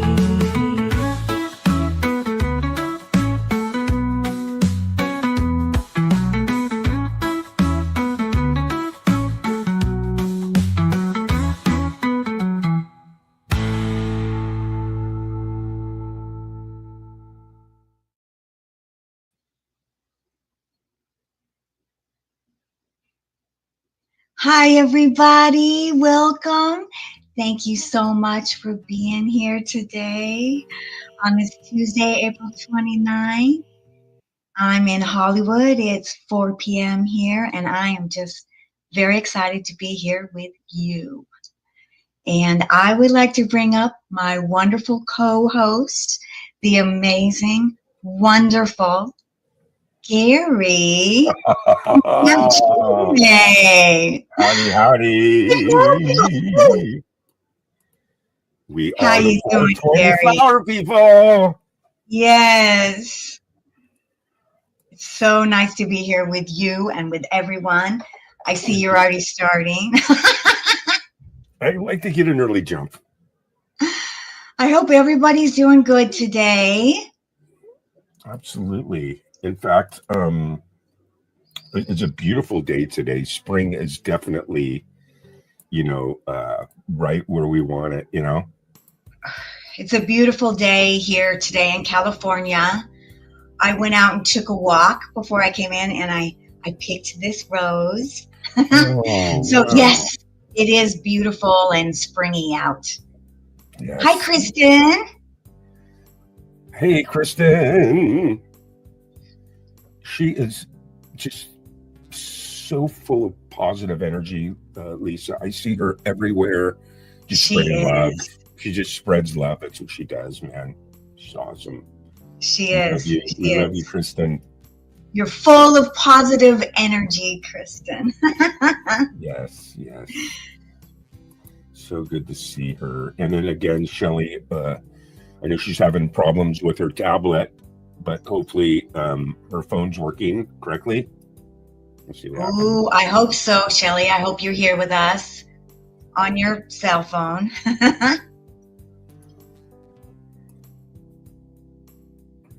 There you go. So we are the 420 Flower people. We're just chilling. What's going on? What's the big story this week? What's exciting? What's new?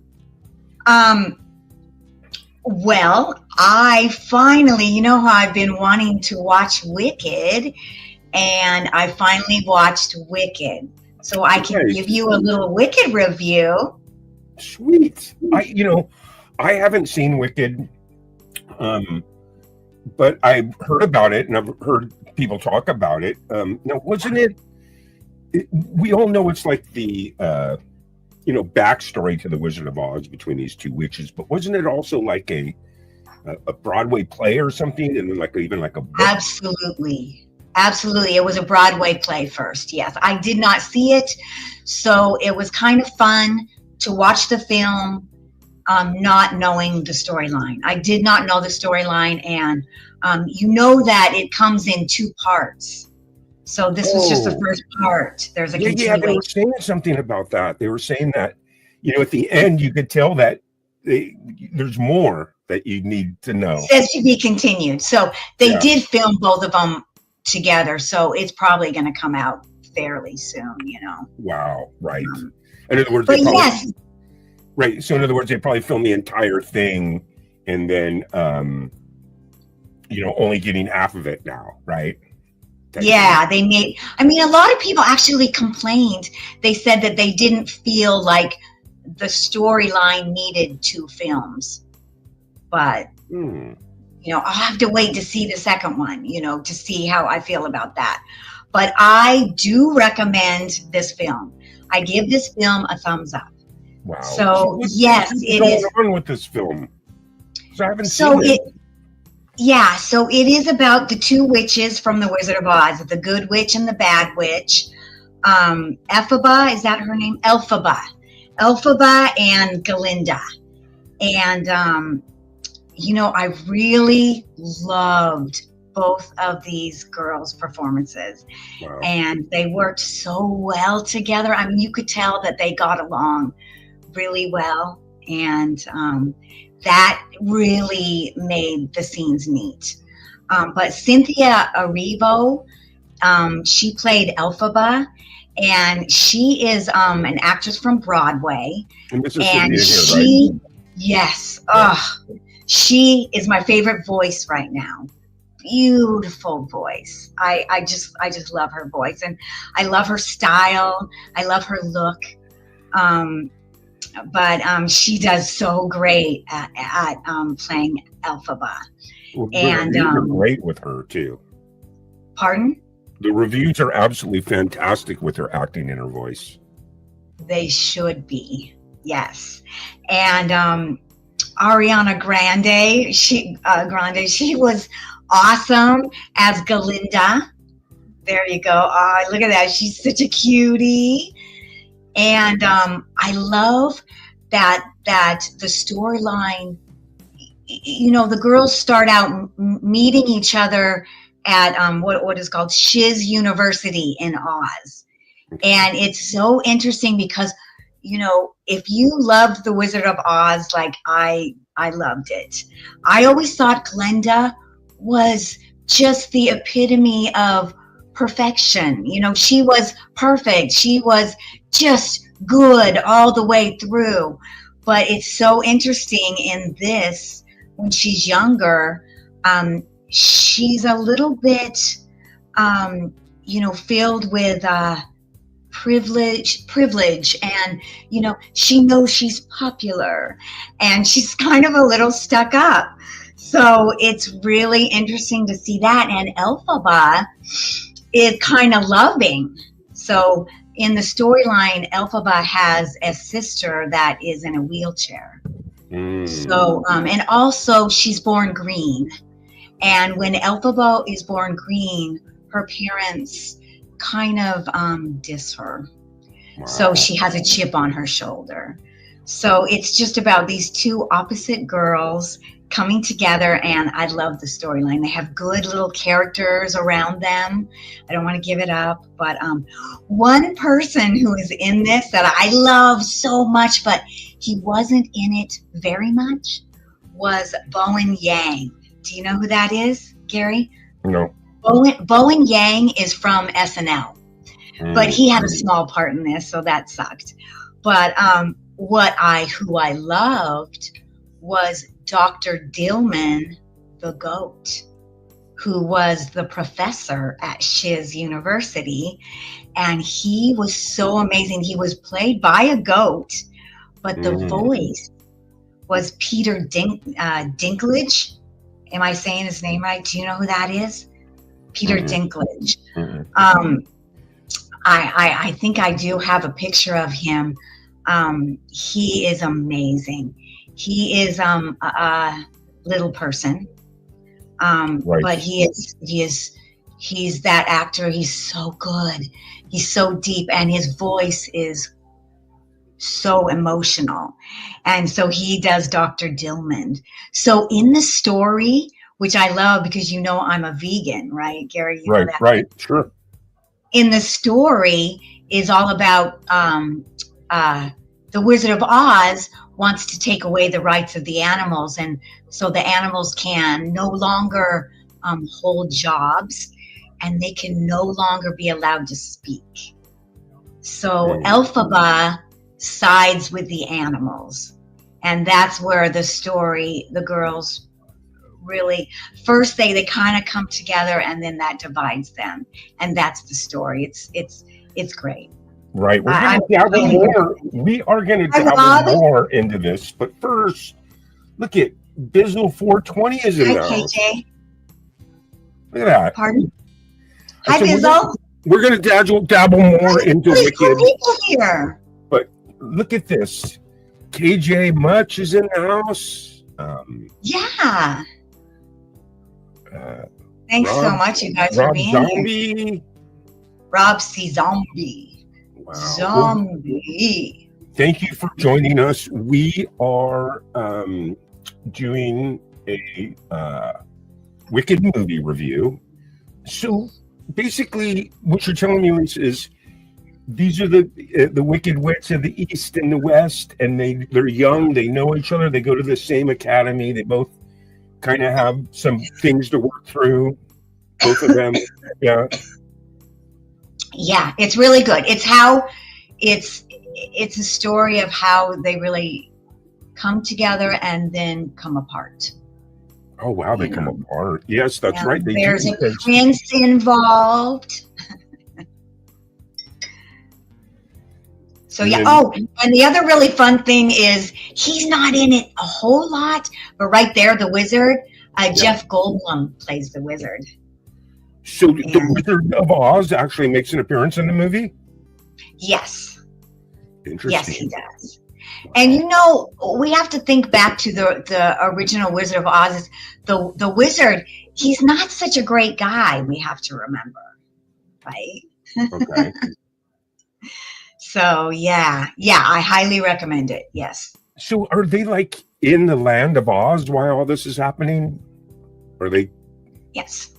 Okay, so it's all in the land of Oz, and I thought when I saw it that it would be CG and it would all be, yes. But they went to England on a whole. They built the whole set, and it's amazing. It's amazing set. It's beautiful. Yeah. Well, there you go. That's all real. Yeah, that's funny that you say that because I did look into it a little. I haven't seen the movie, but what I did hear is that because you know me, I'm not like a big CGI guy, especially when it's massive. Like when I went and saw Aquaman, I just, epileptic seizure type thing. It's all CGI land. This was different. They built and went to pre-existing sites, right?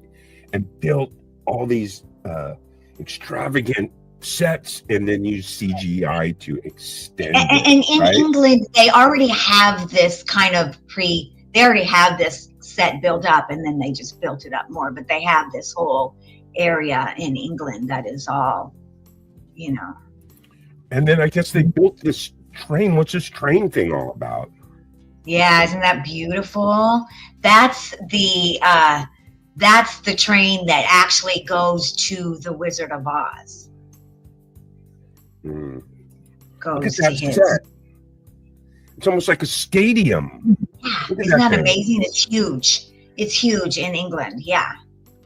Now, see, I like that because I like real. I like the, the Godzilla in the rubber suit versus the CGI Godzilla. So when they do stuff like this for me, I really enjoy it because it makes it more epic, just like they did in these big epic movies like Cleopatra and this and that. You know what I mean? Right. Yeah. And that's why it is that's why I love it, that it did, stay true to the old film. And what the other thing I want to say is that what I just love is if you pay attention, they drop all these Easter eggs, and it's so fun. Little things about, like Elphaba and her getting wet, and what other things? The naming of the yellow brick road. Oh, you learn different things about Yes, exactly. How why the yellow brick road. yellow brick road came to be. Now, what and, about the Lollipop Gang? Do they mention anything about that? You know what, Gary? They do not. The Lollipop kids, the Lollipop Gang is not in it. I Or maybe love that you about the have Wizard of Oz. Oh, the Lollipop Gang. I know. They were so great, weren't they? They're all Maybe in the next one we learn. Maybe in part 2 we learn about the Lollipop Gang. Look at That's this true. thing. Look at this set. Look at that thing. Yeah.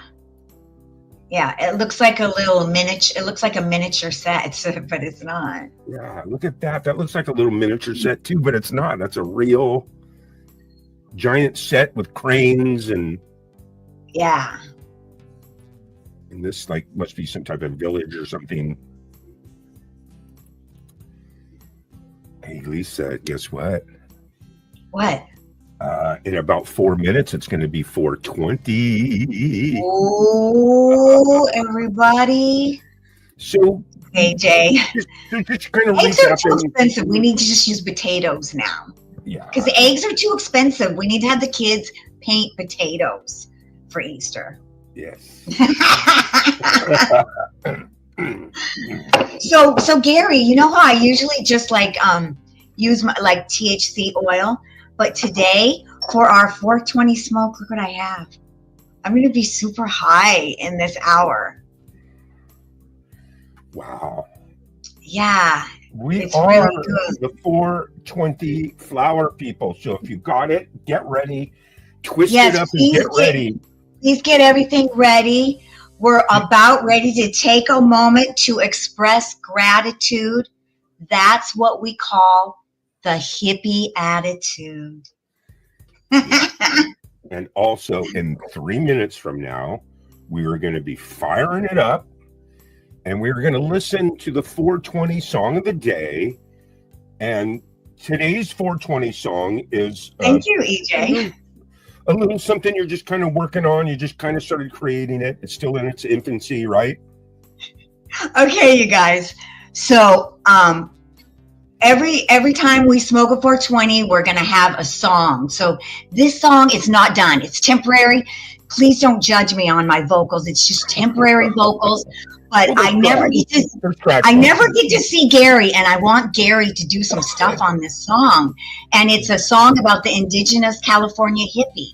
And I did a lot of research, right? I did a lot of research on the hippie. So we'll talk about it after. We got 2 minutes before we play the song of the day. And yes, if it's just scratch vocals, that's fine. You'll finally lay the originals. And yeah, I'd love to lay some tracks on this. Now, you made this in GarageBand, right? Yeah. I just like, I just kind of start putting things together. Yeah. Right. I can't wait to lay some tracks and lay some vocals on it. And Yeah. you lay your original vocals, but this is going to be exciting. We go live every Tuesday. And every Tuesday at 4:20, you get the song of the day. So fire it up, because we are just about 30 seconds away from the song of the day. Isn't that nice? So let's go over here. And So this song is called Indigenous California Hippie. And it's just about the history, the deep, deep emotional history of the hippie. Let's do it. Fire it up. Happy 420, everyone. Here Happy is your 420, everybody. Song of the The day. indigenous California hippie, peacefully high.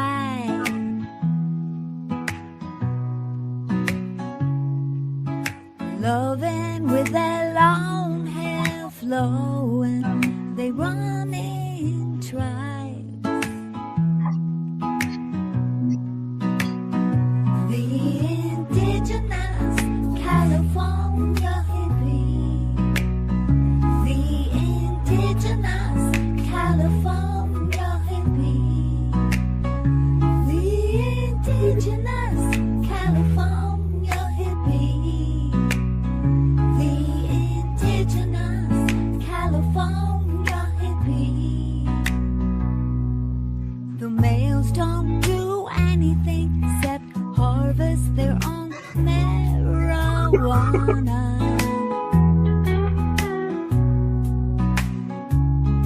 They may sometimes make music, but the females are much better at that.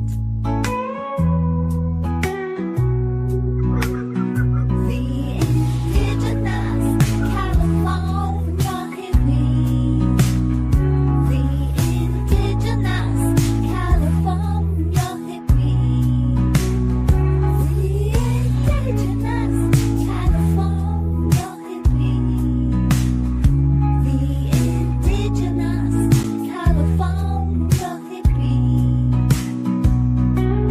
The females do all of the work, have sex with everyone. In fact, the males are only good for sex. The indigenous California hippie, the indigenous California hippie, the indigenous California hippie, the indigenous California hippie.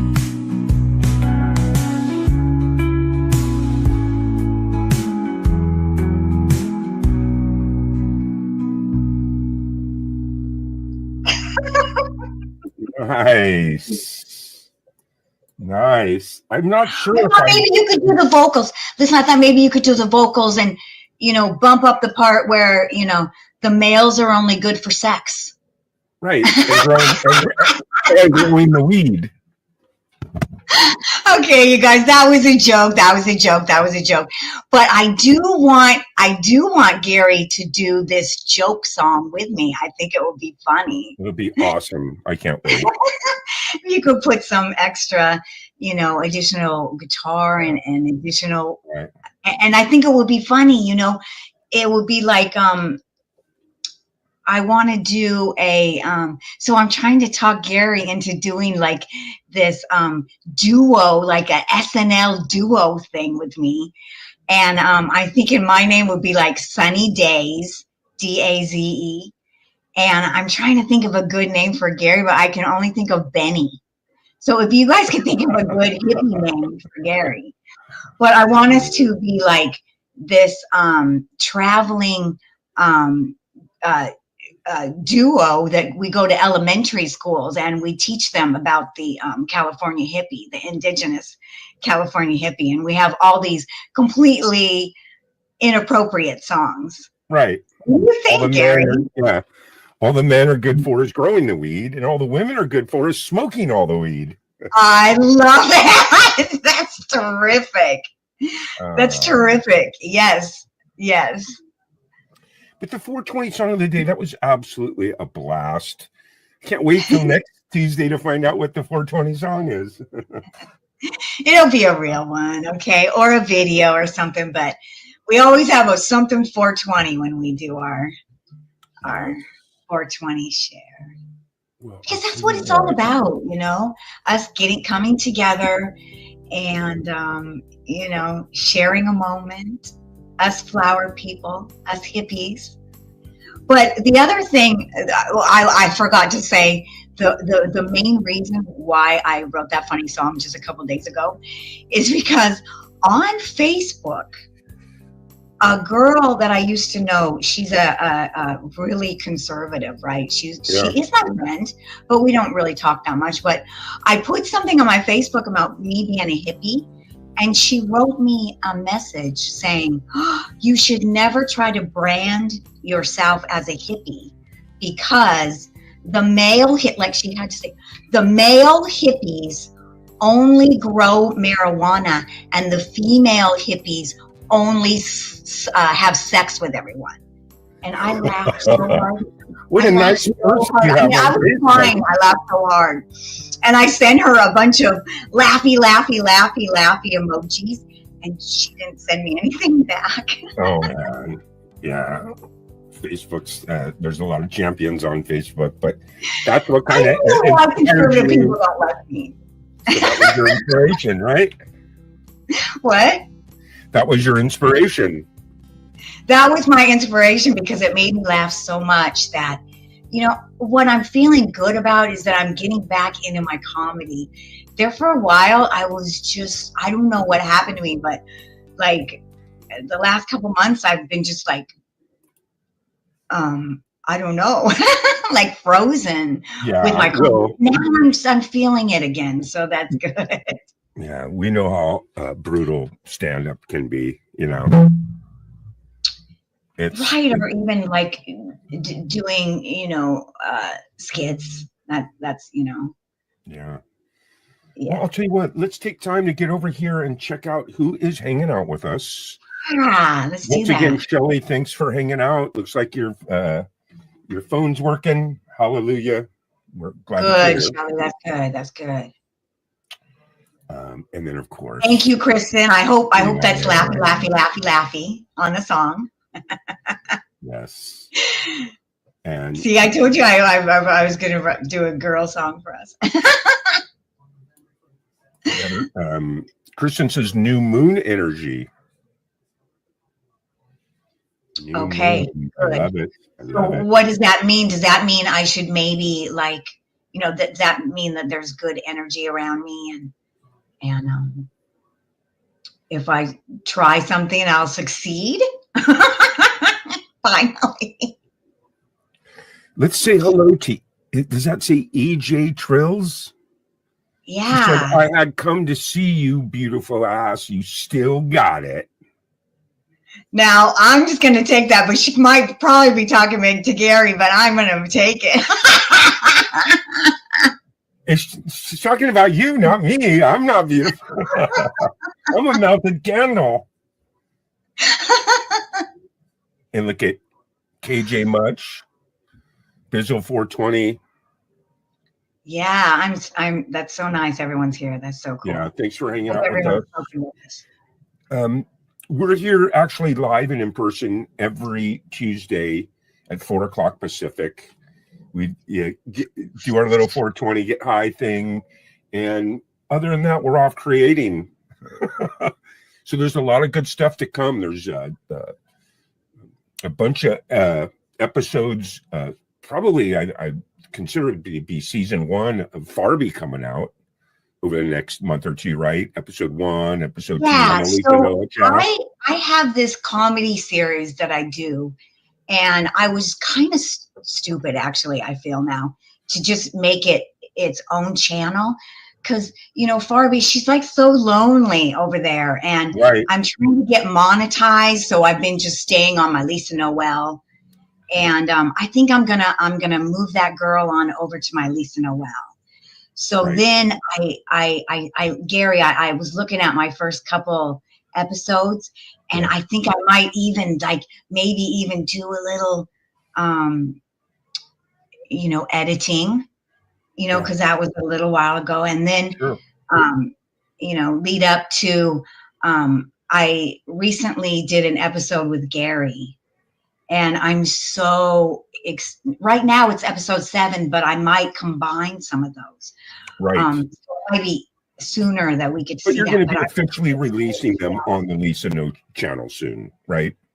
You're going to be Pardon? officially releasing them on the Lisa Noel channel, right? yes, Soon. that's what I'm trying to say. Yeah. Blah, blah, blah. I'm trying to say that, but I'm trying to get to that. Yes, I'm going to take all my Farby and put it on my Lisa Noel.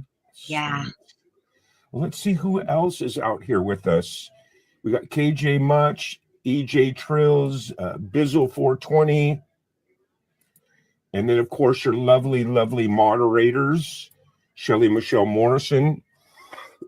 In fact, if anyone's interested in becoming part of your Patreon and help keep this Farby train running,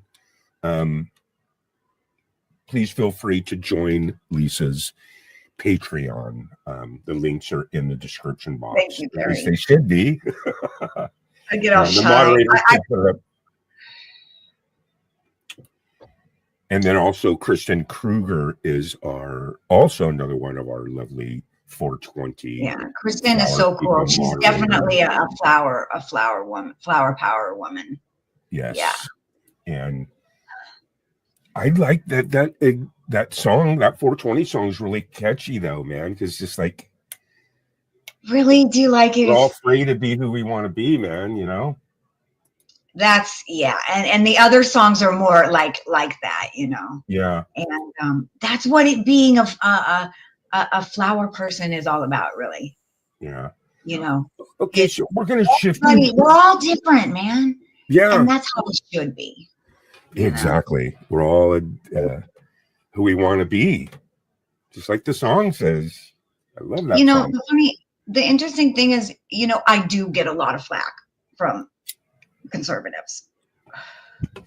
Well, it's Not cool. here. I mean, it's par for the course. I mean, But I think it's that's just standard they issue, you know. they need to get out of the box. I think they look at us hippie people and they see that we're happy and we're open and we're living life, Right. and we're all different, but we're all, Right.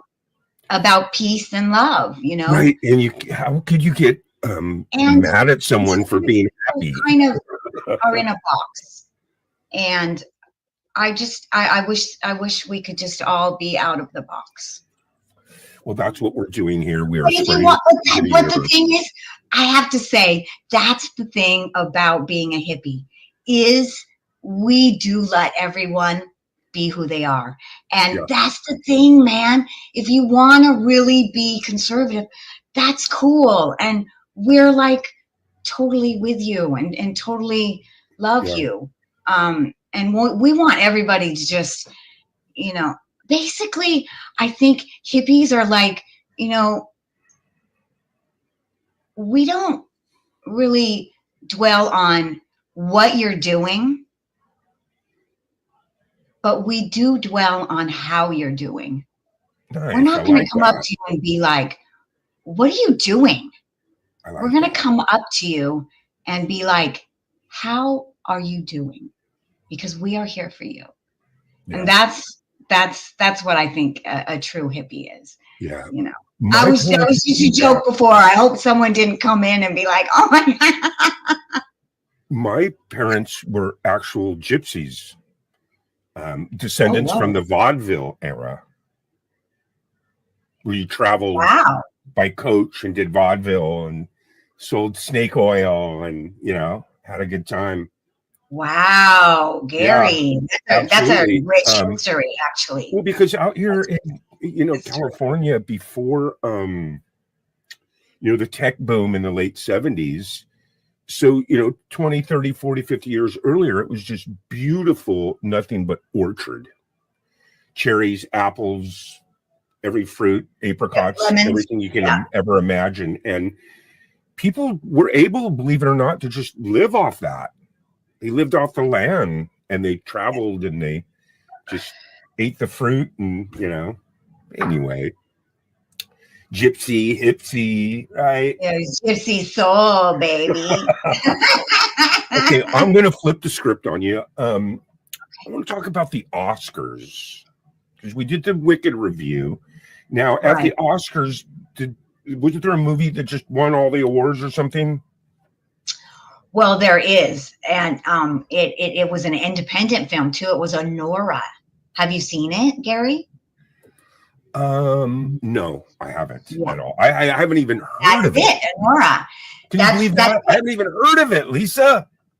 Yeah, so this girl right here, Mikey Madison, won the Oscar for the best actress Okay. in Honora, and I saw that. I have recently seen Honora.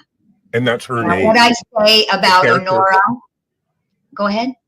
That's the name of the movie, is the name of the character. The name, yes, that is the name of the character. And first, before I say anything about it, I give this movie a thumbs up. I Okay, loved well, I it. can't wait to find out what it's about. Loved it. It's about a stripper and an Oh, I'm escort. liking that. All right. So this is Honora, but she doesn't like anyone to call her Honora. Call her Annie. She goes by Annie. And that's really important, because in the end, it's just, I fell in love with this movie at the end of the movie. I was that last 1 minute. I knew she won the Oscar, and so I wanted to see this film. So I wanted to see, why she won the Oscar over Demi Moore. Okay, I wanted to see that. There you go. How long ago was the Best Oscar? screenplay. Look at that. Best actor, best actress, best director, best original screenplay. It was an independent film. So that was just this year, a couple months ago or something? Yeah, that's this year.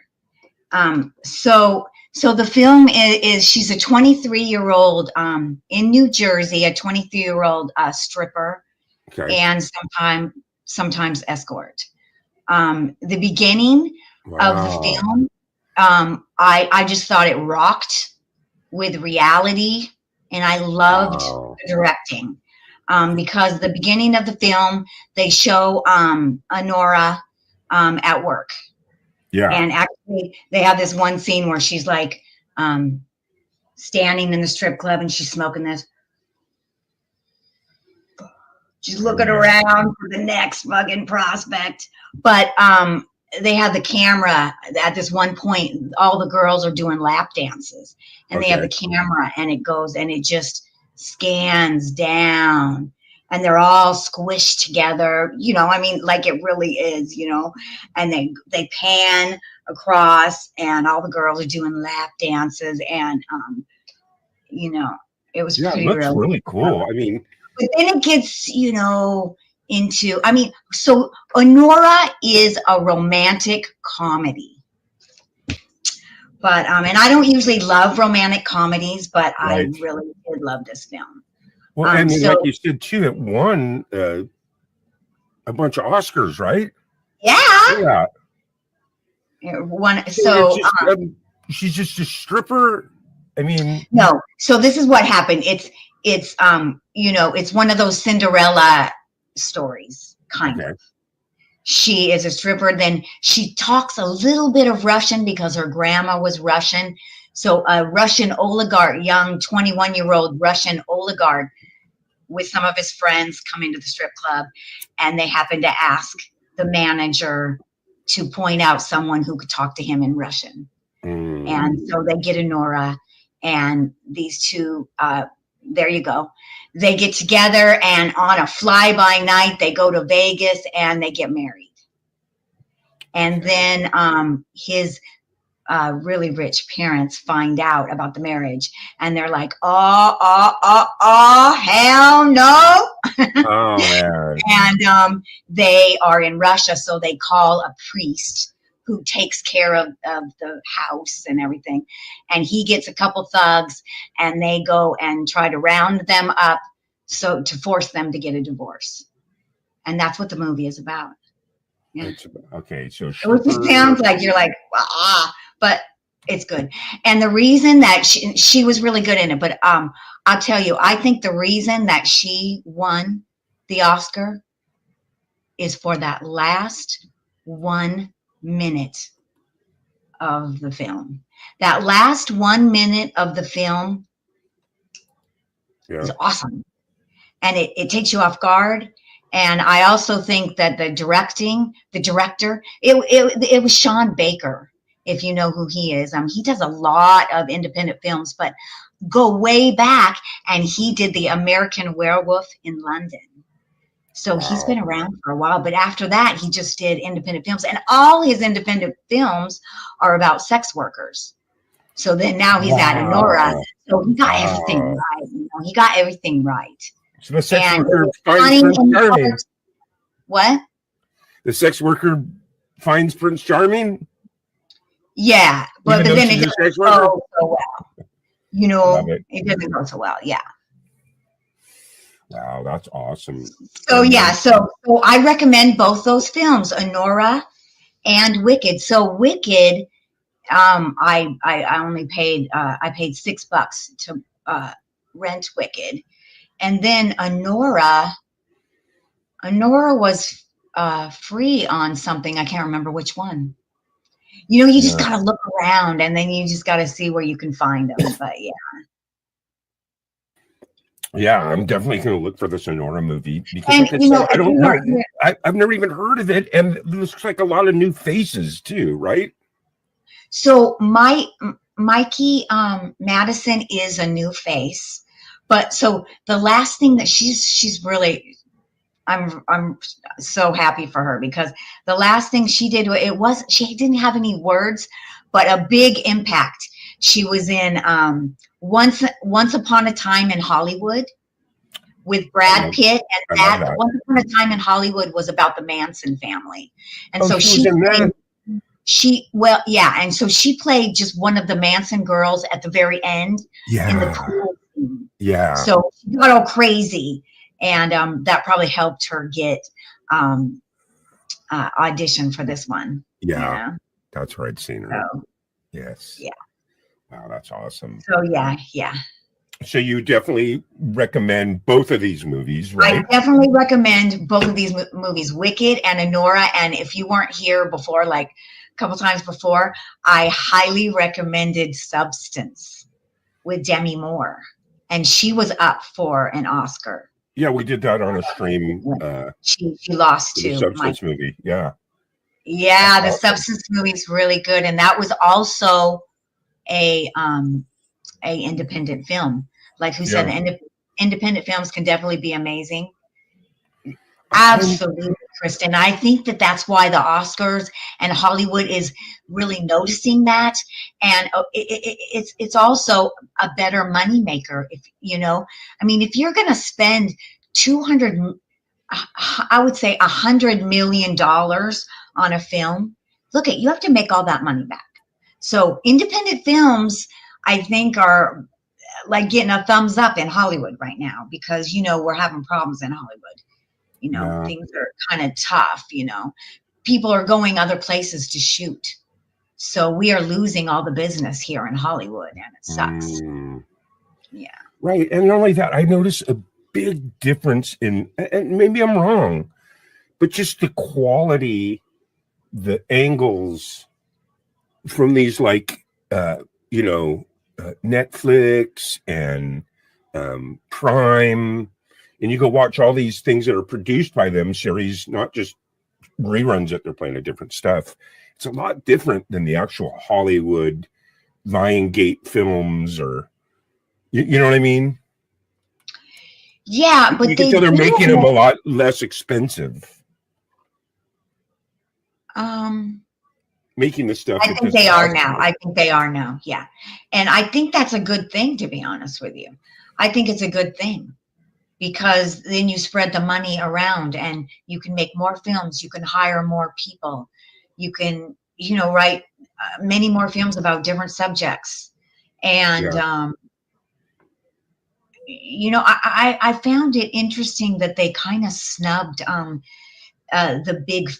those kind of big films this year, like Denzel Washington in I'm sorry, what is that, Spartacus? I hate those guys. The Spartacus one or whatever, that he was up and he didn't win anything. Yeah. So does somebody know what that movie was called with Denzel Washington, I love Denzel. this last year with the Roman thing? I keep calling it Spartacus in my head, and I know it's not Spartacus. I'd love to do Make it. another hit, Lisa. I love Denzel Washington. I'd love to do like a Denzel marathon, so many I cool worked with movies. Denzel. Nice. I think my favorite movie of his is a movie called Fences. He's not cool. He's not cool, but I do like his acting. Yeah. You know, Have you seen that movie Fences? Where he plays like a 1940s trash working for the oh, is that from a he's a play? trash man, in the 40s in Detroit or something. No, I would like to see that. I think that's from a play. The acting is just superb. He's just like a major alcoholic, total alpha male. He's a really good The actor. stereotypes, the message, everything is just a great movie. But anyway, speaking of that, I think it's all about like branding, right? When it comes to whether it's your channel or a movie or something, branding is very important to brand yourself Branding is correctly. so important, and that's why I think that I laughed so hard when that conservative woman sent me that text about hippies. I mean, that's so stereotypical. I don't think that that's the brand of the hippie, number one. I mean, Yeah. to me, the brand of the hippie is, oh my God, fighting for the truth with peace and love and nonviolence. I mean, what did the hippie give us? Civil rights, women's rights, Yeah. sexual revolution, Absolutely. free expression, LGBTQ plus rights. Absolutely. They fought against wars. They fought for preserving the planet. I mean, how They could you rock. go wrong with not wanting to support stuff like that? Anything that's spreading love into the universe is, hey, it's, to me, it's real simple, man. It's either negative or positive. So if it's something negative, man, of course I'm not going to support that. If it's something positive, I'm definitely going to support it. Right. So I think branding is very important. Yeah. I want to really fast, Kristen. Thank you. It is Gladiator. Gladiator was a very expensive film to make, and so it didn't really win the awards that I think it expected to win, but it was expensive to make. Yeah. Look, Fab Daddy's in the house. He's Fab a NorCal Dad. hippie redneck. Howdy. No, Northern California. You're a California person. And that's what's so nice, it's just that that same theme, Lisa. You get to be who you want to be, just like Yes. the song says. Yeah, I believe in that. We all get to be who we want to be. In fact, I want to smoke some weed, so I'm going to do that because that makes me happy. But yes, the branding is important. One thing I got to thank you for is for the last, 4 years has it been? You've always allowed me to use your brand, your image on my Camp G May in my videos because they're all originals. It's not like I'm making, Groove Trek, all kinds of cool stuff that you've allowed me to use and incorporate some of your branding into Camp G Man. I appreciate that. Thank you very much. Well, that's really nice of you to say. You know, I love working with you, and that's how I see it, man. Right. Well, So, where else yeah. can you get a Hollywood actor with a big joint in her mouth that you get to use for your so I can backdrop imagine on your show, right? To act Wow. rebellious, I guess you're right. I should like smoke with the joint. It looks more rebellious, doesn't it? Yes. I'm very grateful to you for being in California and recreational marijuana is legal. You walk in just like you walk into a 7-Eleven, ding dong, give me one of those, 2 of these, 3 of these, and they'll even deliver it to your front door. That's how I get. I get delivery. So, You just click. but when I go into the pot shops, and it's kind of funny because now we call them pot shops, because before they were just, you had to have a medical marijuana license. Do you remember that? And we used to call them dispensaries. Yeah, Do when you it was remember medical, that? it was a dispensary. And Right. that was the wild, wild west, man. We would go in there and, you know, you weren't supposed to smoke there, but then they would like take you in the back and you would do dabs. And I remember the first time I did a dab, I was on the floor. I was like, oh my God. I've never done a dab. I've never done a dab. What? Believe that? I've never smoked wax. I've never done a dab. I've never done any of that. I've been smoking flower for almost. I'm going to be in the Guinness. It won't be long before I'm in the Guinness Book of World Records. Okay, I'm coming up on a half of a century, Lisa, of smoking weed. Yeah. I'm not even, I can't keep track like that. I would just be like, what? That's 50 But years. I think maybe I was just born. I've just always smoked. Yeah, what gets me is like there were a couple times where, since I grow my own, sometimes if I run out before my next harvest is ready, I go to Cannabis Club, right? Yes. And they're all, oh man, wow, I want some hash. This is going to be great, right? I'm going to get some hash. And I go and I get home and it's powder. It's not keef. They called it hash, but it's just weird. It's just like powder, weird powder stuff. That's And not then I good. make- That's not good. No, and then I go back down and I said, hey man, you got any that are like Afghanistan hash, where it's just like a chunk, a bar, like a candy bar of hash. And then the guy sells me on it because we fill through the package. It's hard. But when I get home, it's a plastic thing and you open it up and it's powder. I cannot get the actual hash brick. Maybe it's something with that, because I don't really smoke hash because I feel like hash is, it's kind of makes me, it's not clean enough for me. Right. Like if it kind of gives me too much smoke in there. But if I was going to the if I was taking Gary to the pot shop, I would take Gary to the pot shop. I would have Gary get some crumble. And because then you could take a bong hit and you could put just a little bit of crumble on top. And But it's more crumbly than it is powdery. no. Crumble is like wax. It is wax, but it's just very clean way of doing it. Yeah. And I it's love- so you yeah. take a little thing, so it's all kind of crumbly. It's not like all in a blobbery blob. And then you put it on top of weed. Man, I'm telling you. Oh my God, you guys! I am like, I am like teaching Gary about weed. Well, no, not. Hey, put it this way. Not weed. Hey, when Because it crumble comes is way different. when it comes to organic flour, that's me, baby. Okay.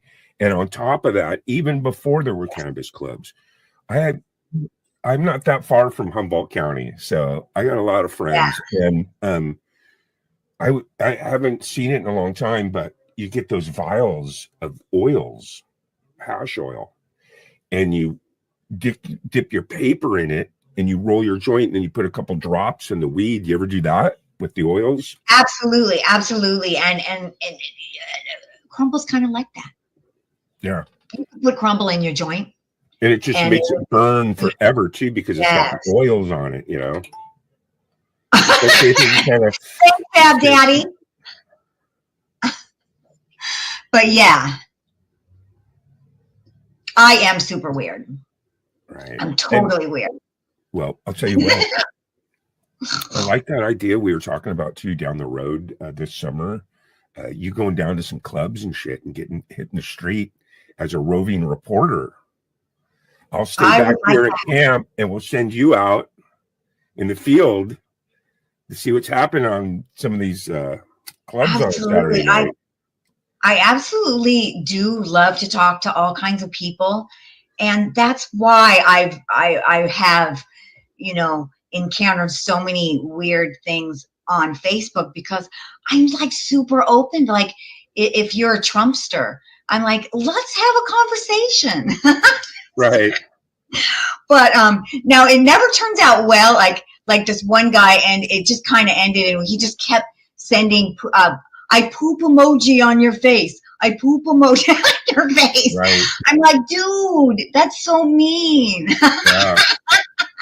Well, I mean, look, there's no doubt that there's a But I would love to go on the street, especially in Hollywood, because there's some fun Yeah. people that maybe Wouldn't that would be talk. hot?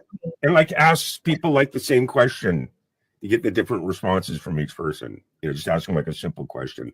I saw one guy do it. He walks up to girls and he's like, "Hey, would you date me?" Right? And you see all these different walks of life of women, and they're all, "No, I wouldn't." He's like, "Why?" You know, it wasn't a bad thing. It was a funny No, I thing. wouldn't. It was a funny thing because they're all, "Oh, you're just not my type," or you know, and he was rolling with it. You know, but I'm not saying for you to do that question. I'm just saying that Right. there's so many different avenues to go, you know. There's when so you're many out on different. the Yeah. street, right? Asking like a simple question to all walks of life. So Yeah. So Fab Daddy, well, really, you would come on my thing and defend Trump? You silly. I love that. Plus, we're here to spread love into the universe and joy and kind of get away from Yeah, but it's okay. you know, It's okay to talk about anything here. Actually, Sure. that's Absolutely. good. You know, well, that's a good thing that's because what's so. my That's what's professor so. said you never want to put a lid on boiling water. So if someone wants to talk about something, you don't want to put a lid on it. You know what I mean? That's true. That's true. Yeah. But Lisa, I had a great time tonight, tonight, this afternoon. So that's it. We have Flower Fest coming up this Saturday, and you're going to be co-hosting that. Yeah. Yeah, that's gonna be fun, huh? Yeah. You're gonna have a lot of cool musicians. I'm not exactly sure who's playing this one. A lot of cool musicians. Brad Example, New Emotion Soul, Mike yeah. Molino. I mean, the list goes on. Scotty Butters. In fact, Scotty Butters is going to be live in about 3 minutes. He starts at 5. So when we sign off, everyone make sure that you bop on over to Scotty Butters.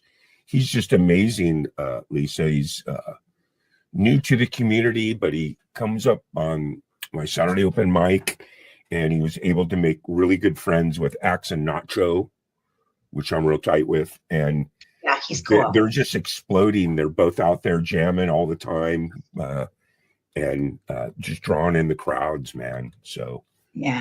go see Scotty Butters. When we're done, we're going to dump you over there. But for now, we're here. Fab Daddy 4-4's in the house. Christine. Anyway.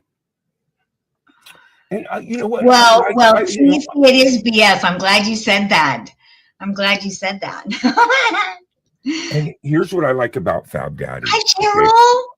Hi, Cheryl. Right on. You know Cheryl, don't you? Gary? I don't think I had the pleasure of meeting Cheryl yet. Cheryl and the cats, right? She's super cool. Yeah. Yeah, she's from my page. Yeah. Oh, nice. Thanks for being here, Cheryl. That's so nice. Yes. I had a lot of fun on tonight's show talking about Wicked and learning about this Oscar winner this year. What I don't understand, though, Lisa, is the timing. It's like you would think that they would have, because like I have my jammies in November because that's the end of the year. So you kind of give everyone a chance to win a jammy for that year. How could it be giving Oscars when you just got all these movies coming out this year? I know. Don't ask me. I'm really not sure. I've always been a little confused when they did the Oscars, and why isn't this film in this one? And yeah, so yeah, Right, like they should have the Oscars later in the year because it gives more months of people to release stuff to get a shot at winning that Oscar, right? well, I'm not sure. They do take it from the year, and Yeah. then the last year, and then you know what I mean, do it later. So you know, yeah. Don't ask me. I mean, if it was my choice, you know, we would have the same universal time. We would all have the same time. So so we could be more connected. You know what I mean? I hate that. Cheryl says that your thumbnail is gorgeous. Oh, thank you, Cheryl. Thank you so much. And she also says that they had a tornado warning today. Ooh, that's scary. But that also means you had a tornado warning today. That means what did it? The time passed and you did not have a tornado. I hope that's what it means. Tornadoes are like really scary. Right. Isn't that what they had in the Wizard of Oz? A tornado. I like what Fab Daddy says here. I like that he says, because I don't like him.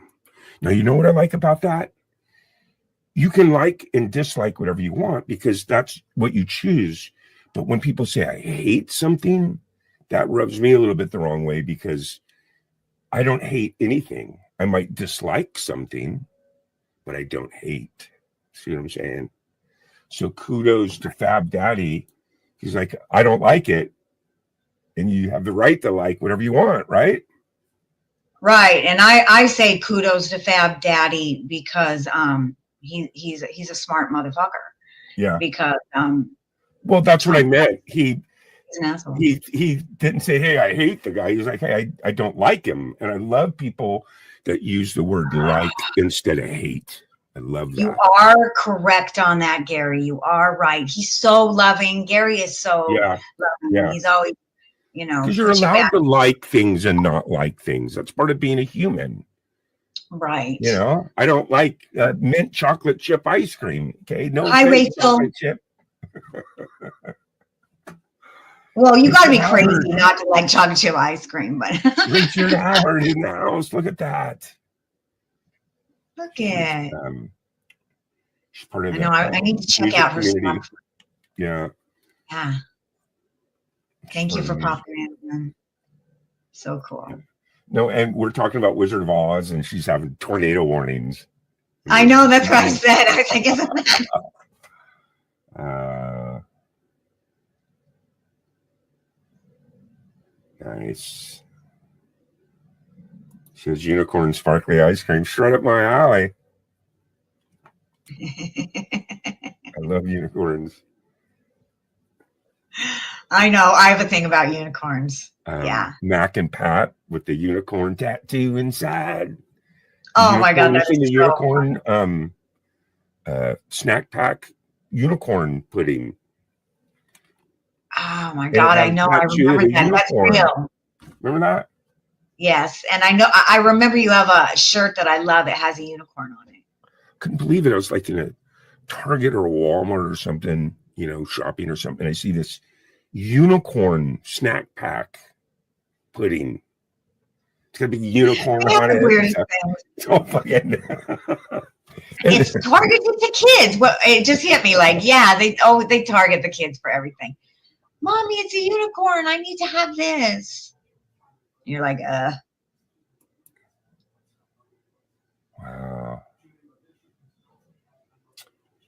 All right. What a good time we had today. Thank you for inviting me to be your co-host again on a wonderful, beautiful Tuesday. Thank you so much. Thank you, everybody, for being with us, and Would you go ahead and let's say our goodbyes to everyone, and then we are going to go out on a video. How's that okay. sound? Let me see. Now we had some artwork that you did. The very first video that you and I ever did together that kind of started everything was Pretty in the Dark. It was a collab between me, you, and Mamsie Graham. I know. I love that.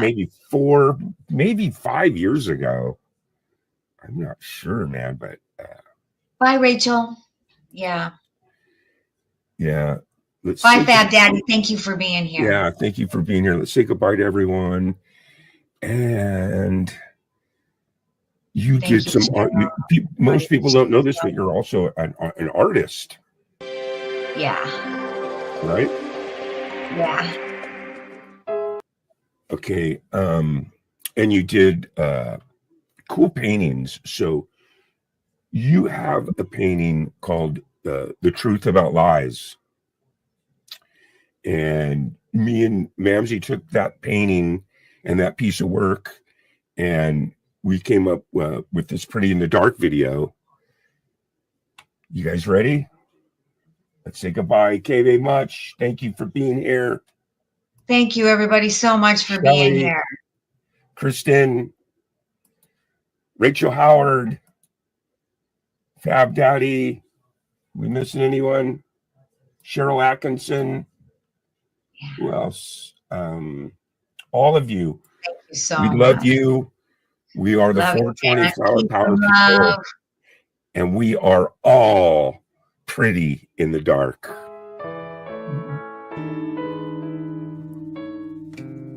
I watch my world blow apart. The shrapnel always gonna leave a mark. And tried to cure my broken heart, but couldn't do it. It was shattered from the start. And like a twisted work of art, I'm only pretty in the dark. I'm only pretty, yeah, in the dark.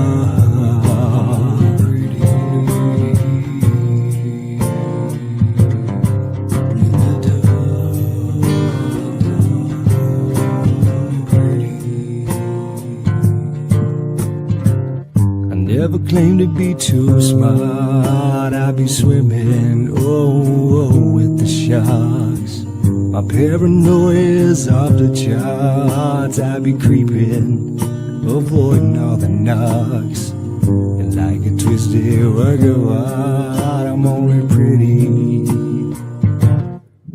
in the dark. I'm only pretty, yeah, in the dark.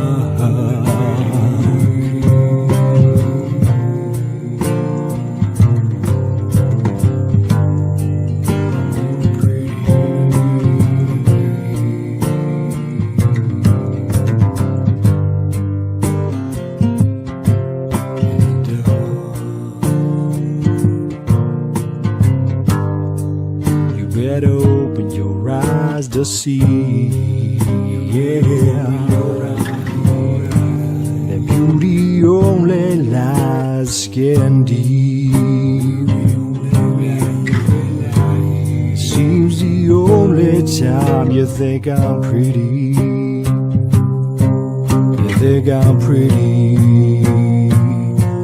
is in the dark. I'm only pretty, in the dark.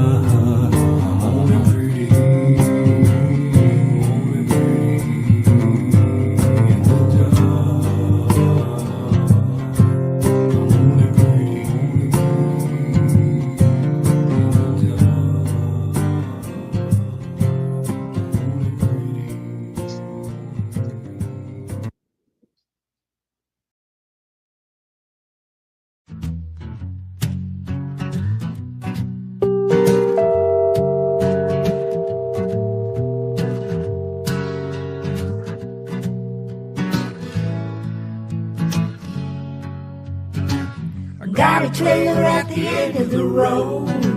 A dusty path is where we abode, and the stars, life's heavy load. Tuesday comes, we're in cold. Rusty cars and broken dreams. Life ain't easy, or so it seems. Yet on Tuesday, sun still beams. We find hope right on these streams. Tuesday, oh Tuesday, we're alive in the web park. We thrive, laughing, dancing. We survive together. We come alive.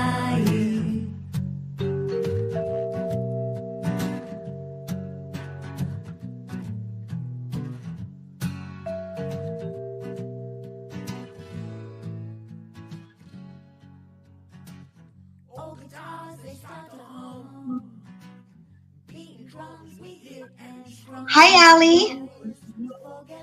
Hey, everybody. Welcome. Today I have G-May with me. Hey, G-May. Howdy, howdy, howdy. Happy 420. So we Happy 420, everyone. So, did anyone see the SAG Awards? Did you see the SAG Awards? Oh, the saga? These the saga awards? Yeah, did you see them? I They missed were on Sunday. Did you miss them? it. What happened? What are these the winners? Those are definitely the winners. Yeah, No, what we'll exactly? talk about it. What exactly saga? Yeah, the SAG Awards, it was on Sunday, and it was pretty inspiring. It was really fun to watch. I personally think that it is definitely an indication of who's going to win the Oscars. Yeah, it was fun. So, I mean, they started out the show. The fun thing that they started out the show, they have this, they call it style cam. And you know, at the Oscars, when they take their pictures, they're all stilted, but the style cam, they just let people walk up there and they're just all, they just have fun. And their outfits is really cute. Yeah. Do you think that the industry has changed a lot ever since, like, you have like Netflix and all these different mediums, Hula and this and that, and you can tell that there's a little bit of filming difference between that and how it used to be 20 years ago, right? Well, yeah, I mean, it's so different now, actually. There is no specific, these are the months that we shoot the pilots. So everyone, all the actors are like, ooh, it's pilot season. We don't really have that anymore. It's all mixed up now, actually, Yeah. Yeah. And the other weird thing is, like, since living in Hollywood, it's very mixed up because now, I mean, people from Wisconsin or Texas, everybody can, apply to jobs, to Hollywood jobs, where it used to be you had to live here in Hollywood. I mean, things have changed a lot, to be honest with you. Yeah. Oh, Well, I noticed that you see all these actors that used to be like on the mainstream hardcore big corporate film people are now all kind of getting gigs, on Netflix and yes. what are some of the other channels that are out there like that are Well, like there's like Netflix, like some of my favorite series right now are on Apple TV. yeah, it's Fucking rockin' series on Apple TV, like Severance. Severance is so good. It's really good. Hulu has originals now. yeah. Hulu. So, I mean, some of the, like right now. So when they did the SAG Awards, they started out with the actor in film, and who won the actor in film was Kieran Culkin. It was A Real Pain. You can watch A Real Pain on Hulu right now. That's where I watched it. And so, yeah, I mean, they have so many different, that's it, A Real Pain. And I recommend this film. And I this is give on, this film thumbs up. this is on Hulu. Yes, you can see it. You can watch it. And so that's the interesting things with all these different streaming, because you could just look around and you can find the films that you want to see. So what's Watch this them. all about? I haven't seen this. The Real Pain. Yeah, it's good. You know, I mean, I recommend it. So I watched A Real Pain. I actually was in the mood for something super exciting, right? But this is more character driven, you know. Yeah. About two cousins that are completely different, and their grandmother died, so she left them money to go to Poland to go on this tour, this Jewish tour on the camps. Interesting. Yeah, and it's really character driven, and it's really good writing because, you know, without showing a bunch of past scenes, they build Kieran Culkin's character. Like, we could really, halfway through, they haven't shown us any past, but we have built what his character is like. And that's good writing. You know what I mean? Yeah. I have to have good writing. You know me, and it's just like, I think the last time that I actually went to like an actual movie theater and watched a movie, me and Natasha went, and you're not going to believe this, we went and saw 50 Shades of Grey at the movies. When that come out? Like years ago. Yeah. Was it funny? Yeah, and you know, and then before that, I took my nephew to see like some Tarzan movie, and I can't take the CGI. I need good quality acting and drama. I don't like, you know, Aquaman where it's just all CGI. I just not right. Into, you know, right. That one looked like a fucking video game. I didn't see it, but from the ad for Aquaman, it looked like a video game. Yeah, and so good. Everyone knows how I feel. I want the Godzilla in the rubber suit. I don't want the CGI Godzilla. You know what I mean? Yeah. So this room, that was pretty cool. So A Real Pain. So the interesting thing is, so this is what there's like two kinds of actors. There's like the actor who can play parts that are so different from them. And then there's the actor that is so good at playing who they really are. And I think that Kieran Culkin is really like this character. And you could really tell when he gave his acceptance speech. And he's just out there. He won an award for this, huh? Yeah, he won Best Actor. So I recommend A Real Pain. It's very good. Jesse Eisenberg, the other guy in it, he wrote it. And you can tell, he's the Jewish dude. He's the conservative, shy guy, Yeah. And he said that he hired Kieran Culkin only strictly because his sister told him to. Oh. And he said that he highly respects his sister. So Kieran Culkin, when he was accepting his award, he thanked Jesse Eisenberg's sister for recommending him. And it was obvious she recommended him because he is exactly like that. So yeah, see that movie. It's good. It's good. Yeah. It's really down to earth. Don't expect a lot of exciting things to happen. It's just very character driven. Yeah. Yeah. And then, so the next one that won in the order in the SAG Awards was Actress in a Series, which is Shogun. I did not see Shogun, and I don't have a photo for Shogun, but it's Anna Sawai, and she's that beautiful young girl, and it's great. Shogun has been just every year. Shogun wins. Fucking, Wow. it is like I've never just even heard of huge it. production. Do you remember the Shogun with Richard Chamberlain when you were younger? Do you remember that? Kind of. Richard Chamberlain. No, Now they redid it so that not all white people are playing the non-white parts. interesting. So yeah, so that wins a lot.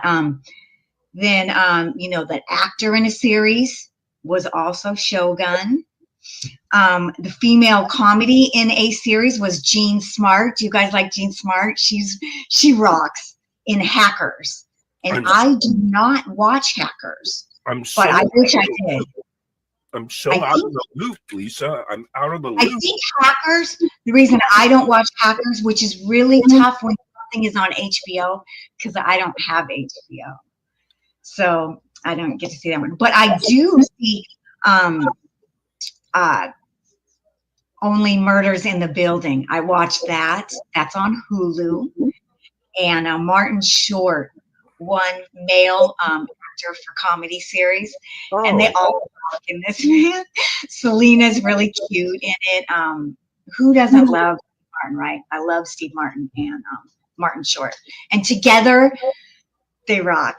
So, and they always have really great guest stars on that. You should watch that, Gary. Do you have Hulu? I You don't will like it. like I said, I really don't watch any TV. I don't go to the movies. I do watch Netflix though. I watch Netflix. There's a few programs. I love the documentary. And there are some things I would recommend for you on Netflix for sure.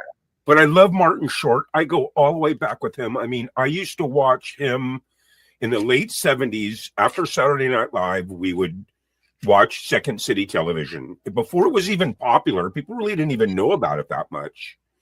And I just loved it. The characters that he played on Second City TV, Jackie Rogers Jr., freaking, oh my God, just love him to death. Yeah, I love them. So that is, I thumbs up on that series. Watch that series. It's really cute. So what's this Only Murders in the Building? What's the premise? So they all live in New York in this old, expensive, posh building. And so they've had two seasons. And I don't want to give it away. It's about the first season. There's a murder in the building, and then these guys don't really know each other, so they all get together and they have this murder podcast. And then there's another murder in the second season that comes up, but it's like a kind of an over the top comedy. Yeah.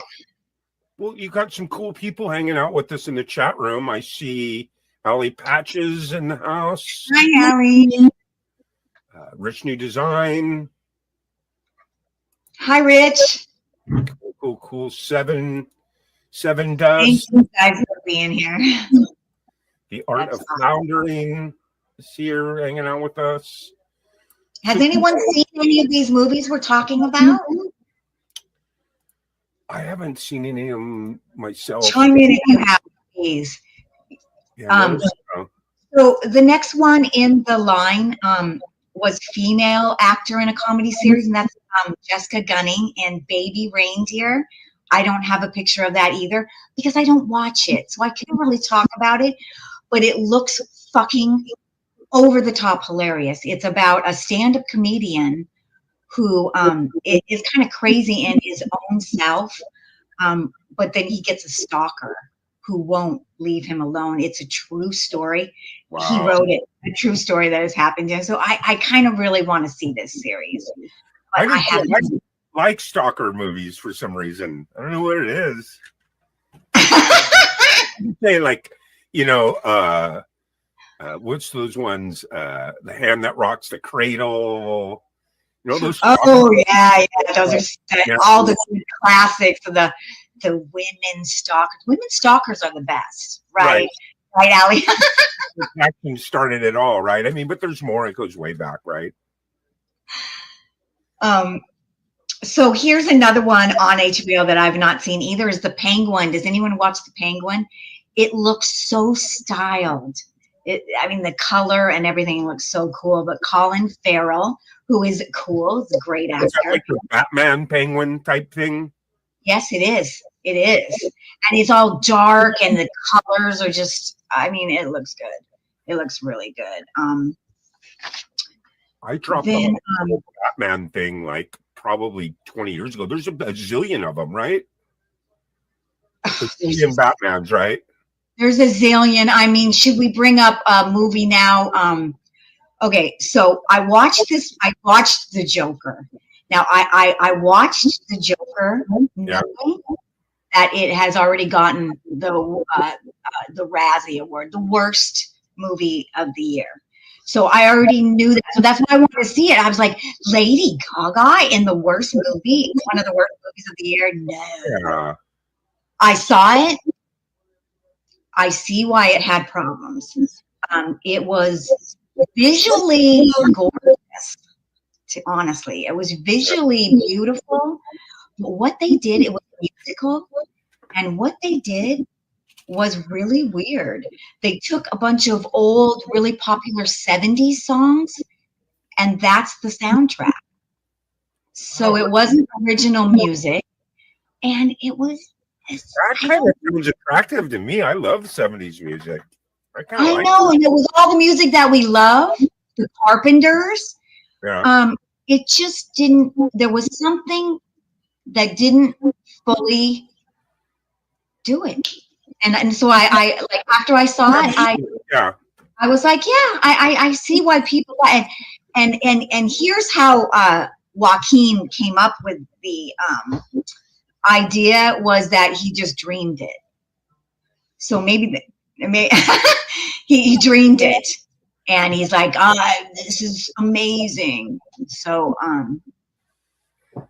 wow, that's crazy. This whole Batman series, what is there like? You have Christian Bale, you have Ben Affleck, you have all the people that played Batman. There's like 4 or 5 of them, right? Yeah, who else? Did what's his name? It's off the top of my head. J-Lo's Ben Keaton. No, Ben. I want to say Ben Affleck. Is that his name? He played him too, right? Yeah. Yeah, a lot of people did. Yeah, but this is where the female actress. Actually, they don't call it actress anymore. They call it actor. Female actor in They're not supporting role. That I noticed that because when I was jotting down my notes, I wrote actress, and I noticed that they called all the females female actors. And in my business, it's kind of funny. I don't give a shit what people call me, actor, actress. I don't care. Yeah. But I have talked to some female actresses, and I called them an actress, and they're like, I am not an actress. I'm an actor. Yeah. I'm like, oopsie, sorry. But this is the movie that I saw that I can talk about. Amelia Perez. Amelia Perez. So Zoe Saldana won female actor in a supporting role in motion picture. I love this movie. This is the best movie. Amelia Perez. Now, the reason I say this is because I don't really love musicals. And I heard about this movie, and, I want to see it. I didn't even know it was a musical. So I'm watching this movie, and I'm watching it, and it starts in the singing. Huh? It's a musical? Yeah, it's a musical. And they start in the singing, and I was like, and about halfway through, I loved it. And the one thing is, musicals always take me out of the storyline. I was never taken out of the storyline in this. Everyone was so good in this film. Wow. I loved it. I mean, I highly recommend this film. Without giving it away, I mean, just what was the premise? Is it like boy meets girl, boy loses girl? No, the premise is basically Well, it's set. The premise is the Mexican cartel, Okay. So it's the Mexican. and Music uh, here it is. Here. It's all about set in the Mexican cartel, and this is what it's about. If you are stuck in a place where you can't be a good person, what do you have to do to get out of that place so that you can become who you want to be? That's what it's about without giving it away. So it's really good. But the so interesting because Carla Gascon, she's trans. That gives it away. But she was so inspiring. She won a Golden Globe. I think it was a Golden Globe she won. And she got up there in her Buddhist outfit. And she was like, she said what I said. Everyone needs to do whatever they have to do to be who they are so that they can be the best person that they are. Right. And I think she inspired a lot of people, right? So a lot of people, Carla Gascon looked into her and stuff. And that screwed her up. Screwed her up, man. So big controversy. People unearthed all of her negative comments and posts that she made. They're really elitist.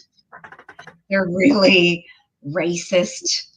And she's been kind of banned. She wasn't even at the SAG Awards. Who's that? She's Carla Gascon, who played the lead in Amelia Perez. She played the lead. And she wasn't even there because she has so much bad publicity now. Basically, she was sued. So, I mean, in a weird way. I mean, yeah. So, yeah, that was interesting. But that is a great film. It's done by a French guy. Yeah. It's unfortunate, I haven't seen that. I don't want to get off on a tangent, but Oh, yes. the actresses are here to entertain us. Sometimes when they start getting doing things that are up and beyond that, you know what I mean? It's like, oh, just stick with acting, Anyway, that's unfortunate that she got in a bunch of trouble. I don't even know who it is. But. Yes, because I was super inspired. I was like, oh my God, she's going to be such a cool person. And it's kind of heartbreaking when you're like, oh my God, this person's going to be so inspiring. And then they turn out to be just super shitty. Yeah. Like, oh, it. But for me personally, when I think of movies, man, I have my favorites, my all time, and usually most of them are films from like a long time ago, where you're like, wow, that was awesome. That. Like, have you ever heard of a movie called The Cincinnati Kid with Steve McQueen? I mean, with Paul Newman. It's called The Cincinnati Kid. It's got Anne Margaret, Carl Malden, Cecil B. DeMille. Oh my God, it's just like one of my favorite movies of all time because the acting, it's like a card movie. It's like set in like the 30s Depression area, and they played this game called Cincinnati. It was a card game that they played. It was really hard to cheat, and all these underground games, and just, man, when you actually look at the storyline, they don't rely on CG. They don't rely on sex and violence. They rely on just good old-fashioned acting, and I love that. Right. So that's why I'm kind of out of the loop because, like I said, if I do go to Netflix, I just watch the reality stuff and the documentaries. Right. You know what, Gary, I would recommend, but I don't think you have Apple TV, but you would love, if you see something and it's from a novel, it's usually really good. This is from a novel. It's called Disclaimer, and it's Kate Blanchett, and she is she rocks in everything she does. Yeah. She was up for, she just didn't win it, but she was up for leading lady in a limited mini series. Disclaimer. Oh my God, that's exactly what you're talking about. The writing is so good. The writing is so good with that. Yeah. You know, and then there's the movies too where they just really freak you out, where it just leaves an impression on you. Like, still to this day, I can't watch The Exorcist by myself. You know what I mean? You get up, you lock the door, you're like, Yes, it's just that. I know. you know what I mean? It's so good. It's so freaky. So good. So good. Type of movies are. Well, You know? this is the first year that I think ever that the female actor in the leading film role was from a horror movie. I mean, that just blew me away. It's The Substance. And I have like 4 or 5 pictures from The Substance because it's my favorite. I mean, my 2 favorites are Amelia Perez and The Substance. Demi Moore. Demi Moore. I love Demi it. Moore won the award for the best female actor, and this movie is a horror movie. It's a horror. It's a low budget horror movie, Oh my God, I love it. but it's psychological. So when you see it, don't expect to see like, you know, a lot of crazy horror scenes. It's more psychological, Yeah. but it's about Hollywood. So it rocks. It's about age. It's about, you know, a woman dealing with getting older Wow. in Hollywood That's and, you know, Yeah. getting left behind. I think the last like super corporate mainstream thing that she played in was like Charlie's Angels or something. And that was a big comeback for her because I think she got kind of banished out of Hollywood or something. I'm not sure, but I remember hearing something about that. To hear her come back and get an award, that's pretty cool. What happened was she married Ashton Kutcher, right? And you know, she drank. She, you know, her and Ashton, they tried to have a baby, and she had a miscarriage. She was 6 months pregnant, lost the baby, and she just had a lot of problems. And then she got heavily into drugs, and they broke up. He cheated on her. Do you remember that? And that was embarrassing for her because she was always. That's when she was going on line all the time. I think it was YouTube. I can't remember, but she would always like do like these lingerie stuff, and she would always be like, "This is what Ashton gets to screw every night." Oh my God. It was all, but she wasn't thinking. She was right. airing it out. What? She was Yeah, airing it I mean, on the internet. yeah, you don't remember that? All that? Her and oh yeah, oh my God, that was like so long. And then so when they got a divorce, she kept partying, but then she almost died because she was having a party and she did whippets. She was doing wine. She was doing like 12 Vicodin a day, and she almost died. She passed out. They had to take her to the emergency, and she cleaned up. And you know, it's so great to see someone come back, right? Yeah.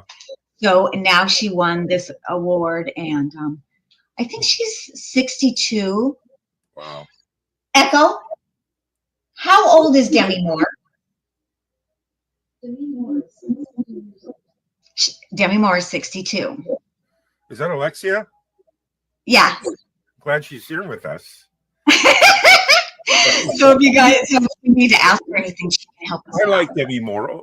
One of the reasons too is because I don't know that much about this and that, but I did watch, and I know that she treats her ex-husband Bruce Willis, who's suffering from dementia. She treats him really, really well. They got a good relation. She's really compassionate towards that. And I saw her. They were roasting him before it got real bad, and she came on the roast, and you could tell that they still. It's not that they love each other, but they have respect for each other. Absolutely, absolutely. But she was roasting him, and you could just tell that they have a good relationship. she was a cool person. They're down to earth. You know what I mean? Yeah. So it was really good to see that. The Room is my favorite movie. The Room, you mean The Room that was voted the worst film ever made? Really? And she's Yeah. in it?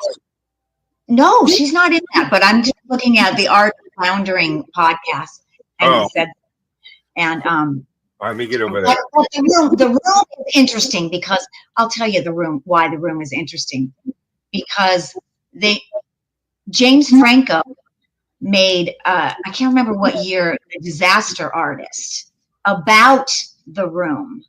And I remember when that guy who made The Room, he was trying to get that movie out everywhere. I remember he was renting out, he's rich. He was renting out all the little spaces and trying to get people to go to that movie. It was the worst movie ever made.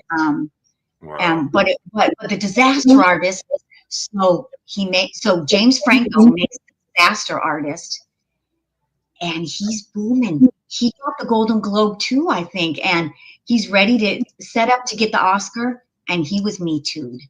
Wow. He was teaching at the acting school that I went to called Playhouse West, and he was, sleeping with all the women, and he would be like, okay, this is a orgy scene, we all have to really do it. And I mean, they were doing some bad stuff there. Yeah. So he was called out, and he was dropped. He didn't get the Oscar. It was just like Carla Gascon, exactly the same thing. So that's kind of an interesting, yeah. Look, Rich New Design says Val Kilmer, and I got to tell you, I love Val Kilmer so much because he was probably the sexiest. He can do so much, man. He plays Jim Morrison. He plays Doc Holliday, and just to be an actor to go from Jim Morrison to Doc Holliday and nail it, and the list goes on and on and on. And what's so unfortunate, it broke my heart the other day because I'd never knew it, but he's not doing that good medically. Yeah, like a tracheometry or something, and yes, and you look at him. He lost his voice. He was such a beautiful man. He was such a killer actor. He was so vibrant in those roles. You're just like, wow, it's hard to see him like that. It's right. Like Christopher Reeves and What Happened. They have a documentary like in a couple days, I think, of Superman, of Christopher Reeves. I think it's on CNN. But has anyone seen The Complete Unknown? Because that's about Bob Dylan and Timothy. I haven't seen that yet. Chalamet. He won the Best Actor. Oh, you want to know for it, huh? Yeah, so that's all for him. Yeah, he won the Best Actor for this movie right here. And when he gave his speech, he said that this took up 5 years of his life. So I don't know if it took a long time to film, or I'm not sure what he meant by that. But where's that? Dedication. Can you watch that on Netflix, or where do you watch something like that? I'm not sure. I have a feeling that A Complete Unknown is still in the movie theaters. I think that one is still in the movie theaters. And that's also the weird thing, is that some movies you can see now, some you can't. It's weird. Hey, I got a question for you. I haven't done it yet, but my brother tells me about it all the time. He says it's awesome. I guess they have these movie theaters now where you go and you get a recliner, a waiter comes up and takes your order or something like that, or you type it in. You can have drinks, cocktails. Yeah, he says it's really expensive though. He goes, you go there, it's like $100 or $200 easily. I didn't know it was that expensive, but well, I mean, it could be like a steak dinner and meals and exactly. See, that's a fancy, yeah. Yep. You done that at all? Only one time with Dina. Remember Dina? On my birthday, she took me to one, and we had cocktails, and I felt weird, like getting really slammed at a movie theater. But of course, smoking is not my thing. I would rather like smoke and watch a movie. But yeah, I've done it. It's kind of weird. Yeah, and I think they're just trying to do everything they can to get people back to the fucking movies. Yeah, and you know what too is They're doing what they can to get people to the movies. back in the theaters. Yeah, and the drive-ins. I haven't been to the drive-ins in a long time, but You guys, do we have drive-ins you got still? a little speaker and you hung it in your window. Remember that? Yeah, they brought it back during COVID. Do you remember that? We had some, and it was like, I mean, it was really kind of special. But I think they closed them down. Yeah. Because they were not at venues where they were always, they were at weird venues. They were pulling into like Me and Natasha,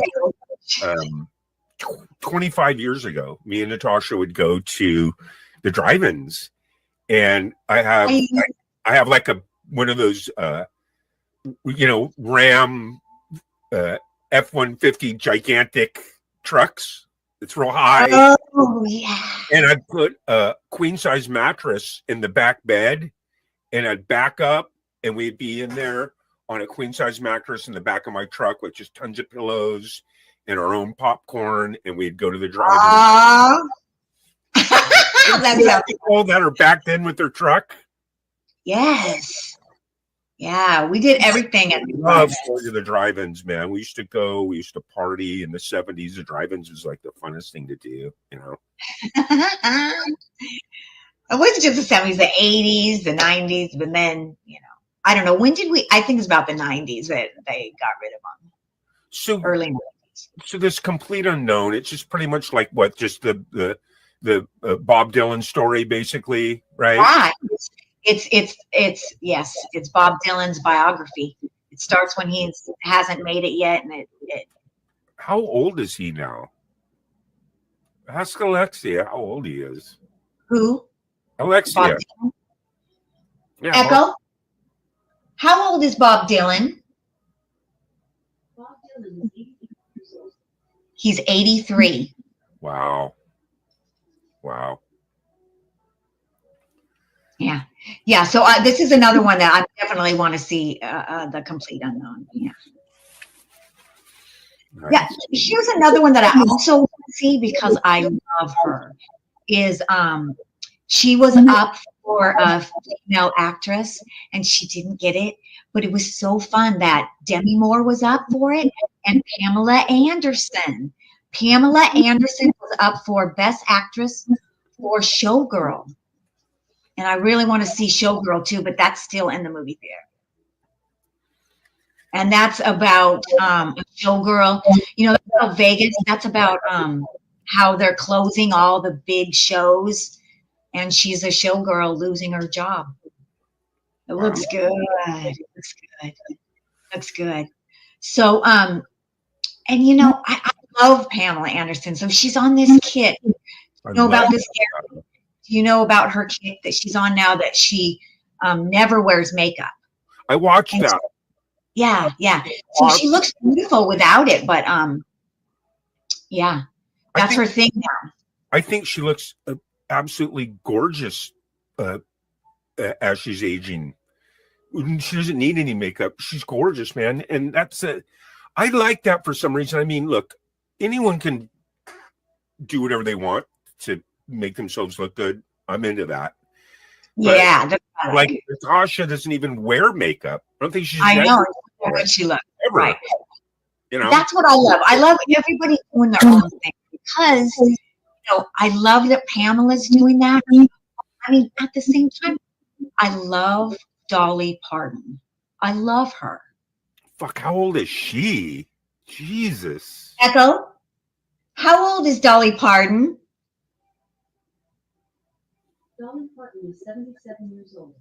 She was born on January 19, 1946. She, in Center, Tennessee. 77. yep, she's 77. Well, she's still got some kick in her. I thought she was probably a little older. I thought she would be a little older, but yeah. Have you seen her outfits? She has the best body. And Jane Fonda has the best body too. And so speaking of Jane Fonda, during the SAG Awards, Jane Fonda was so inspiring. She won a Lifetime Achievement Award. Yeah. I love And Gary and I, we tried to download her speech because I wanted to play it because it brought me to tears, to be honest with you. But she was just talking about how we all need to, rise up. And she said, and by the way, that just means we care about one another. She just rocked her speech, man. Look it up. I'm a big Jane Fonda fan because, for starters, we all know that she comes from that Hollywood family bloodline, but she's in the beginning, and when you watch these movies that she's in from like the 60s and stuff, right? Awesome acting. She's really, really good, and her life was such a killer life. She's what, 87. She's gone through all these different phases where she's, taking drugs, smoking weed, activist for, civil rights, to, hey, I partied real hard. It's time to get healthy and exercise. She went through all these different phases, and I think she's just a beautiful person. I really do. I love her. Right. Her, if there's anything, and it's so interesting, she's kind of responsible for us getting the VCR too, because of all her tapes. She promoted that. But I think her, the bruise on her is just when she was doing her activism, is when she went to Vietnam and she sat on a commie tank. And then she went to the prisons, and she went to the prisons, and there were some men who handed her notes, and she handed them to the communists. That she spent a life. Yeah, they really got down for her for a long time, and I even was kind of bummed about that. But people make mistakes, and we make mistakes. Everyone does. Yeah, I mean, when you say you're sorry, or you see that it was a mistake, that's what Carla. If Carla Gascon did that, I think people would have been softer. But she doubled, tripled down with what she said, and it was like, oh gosh. Yeah. It's no doubt that she definitely lived a life of always trying to stand up for the right cause. Jane. Yeah. Yeah. Cool, And that's important. That's a big thing. And in her films too, her and her brother and her dad had such awesome films. Who can ever forget Easy Rider? Her brother with Peter Fonda and Dennis Hopper and Jack Nicholson. Great movie. Yeah. Movie. He's like, hey man, we're eating their food.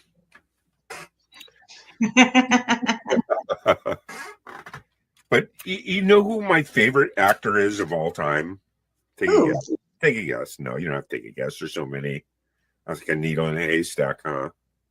My favorite actor is a guy named Tom Berenger. I think he is incredible because, listen, not only is he Barnes in a World War II movie, he's his character Barnes in Platoon, okay? God, I wish we could pull up a picture because I think I know who you're talking about. Okay. And then he was also the piano man in Eddie and the Cruisers. He played the keyboards, okay? He's a keyboard player in the movie Eddie and the Cruisers. He was the catcher in a movie called Major League. Tom Berenger is... Listen, now Tom Berenger's not the one who went out with Heidi Fleiss, is it? Is what? Does anybody know? Is Tom Berenger the dude who went out with Heidi Fleiss?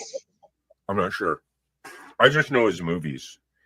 The point I think what I'm trying to make is, because I don't think you've seen too many of those films, is like you talked about earlier, where he plays one character and then he's over here playing another character that's just completely fucking He's a true method buy actor. into it. You Yeah. wouldn't even know it. You would be like, wow, really? Okay, he plays that and that, you know.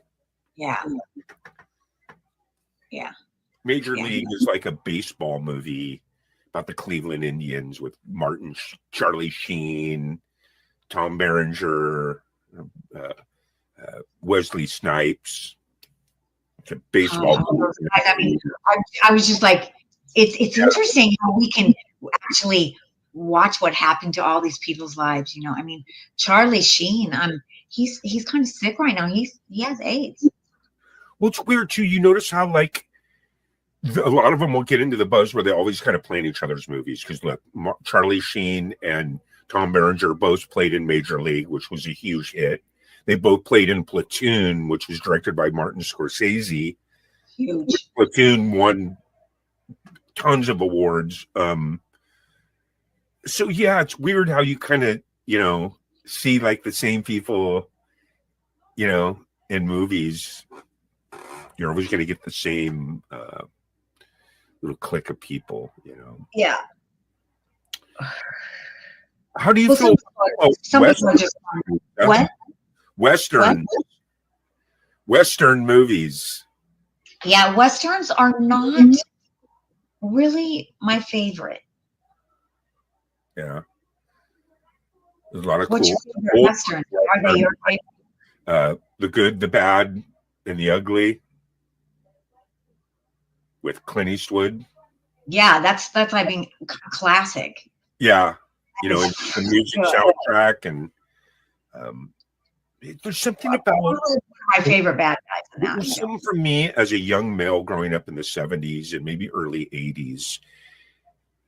It's bizarre how it sounds.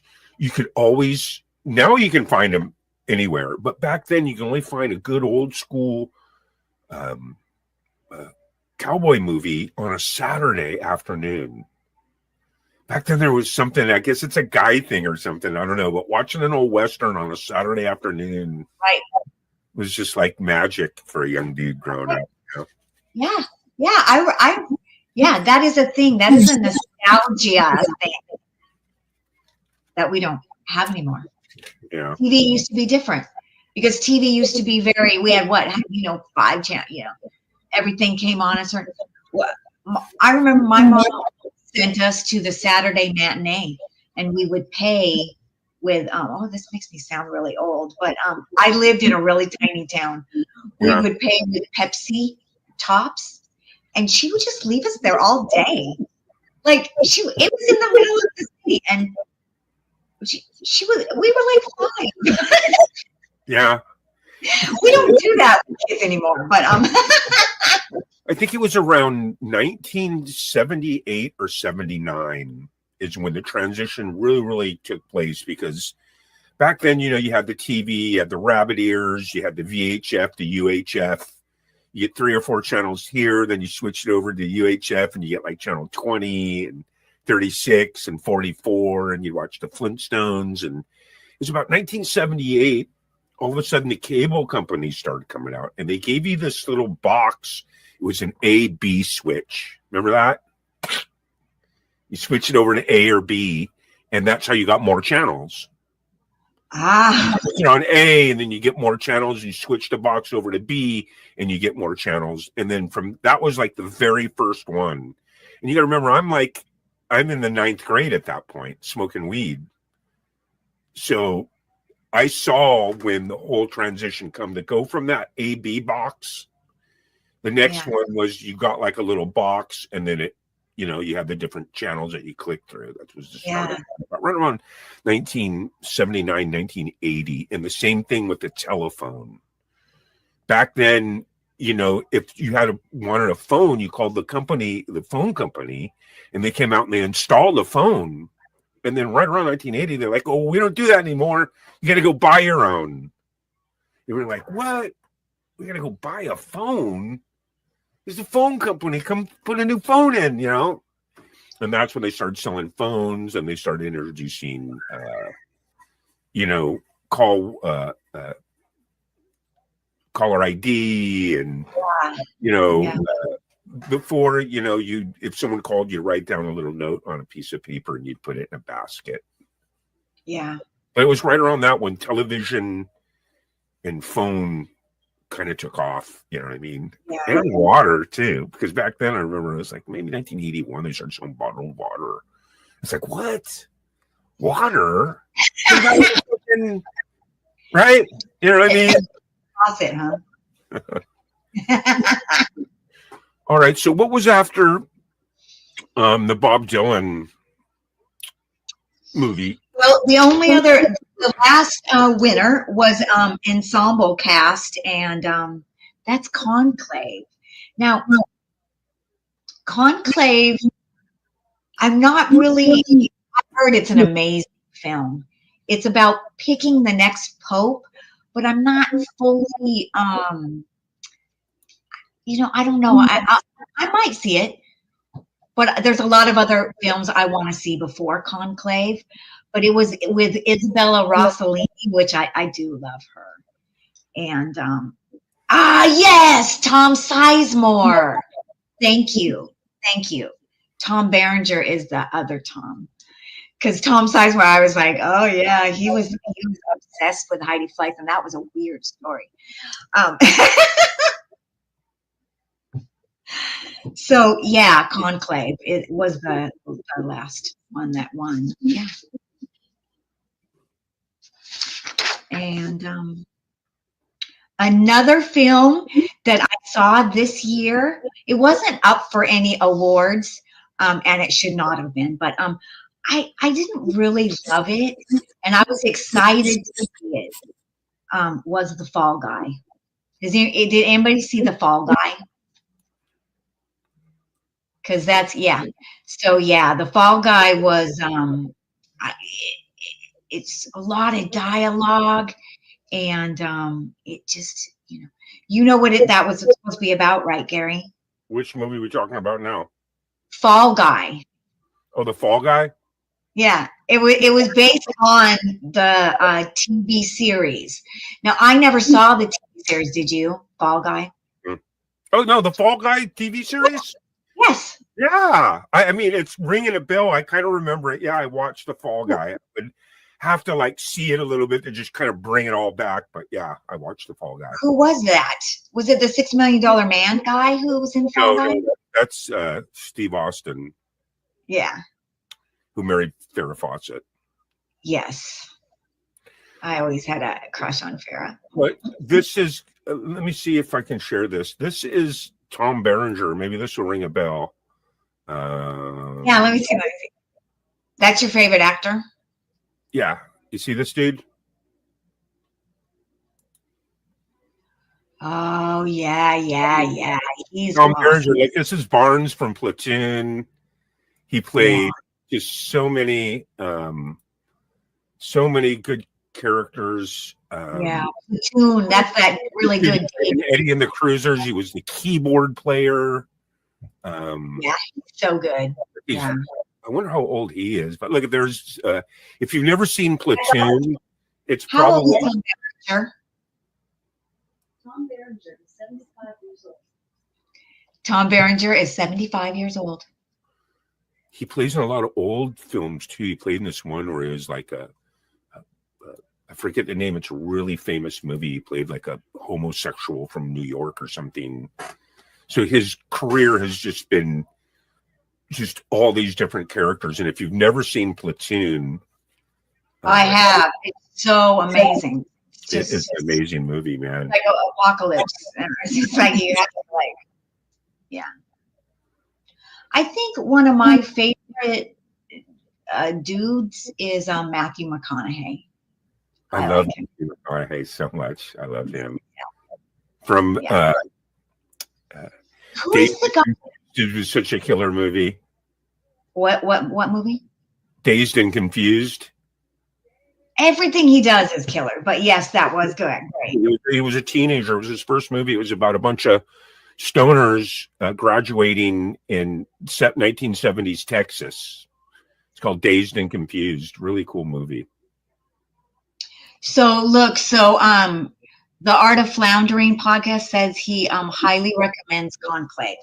There you go. Thank you. Thank you. We're coming up to Conclave soon, right? Did I show that? I have a poster of Conclave. No, show it.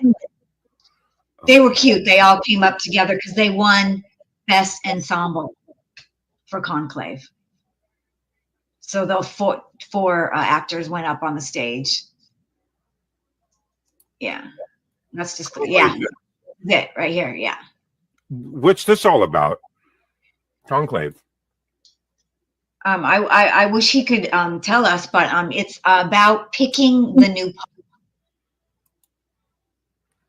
That's what it's about. It's about picking the new pope when they have to replace the pope, and all the everything that goes on with that. And I love John Lithgow. He's great. Nice. Yeah. So we have this Substance movie.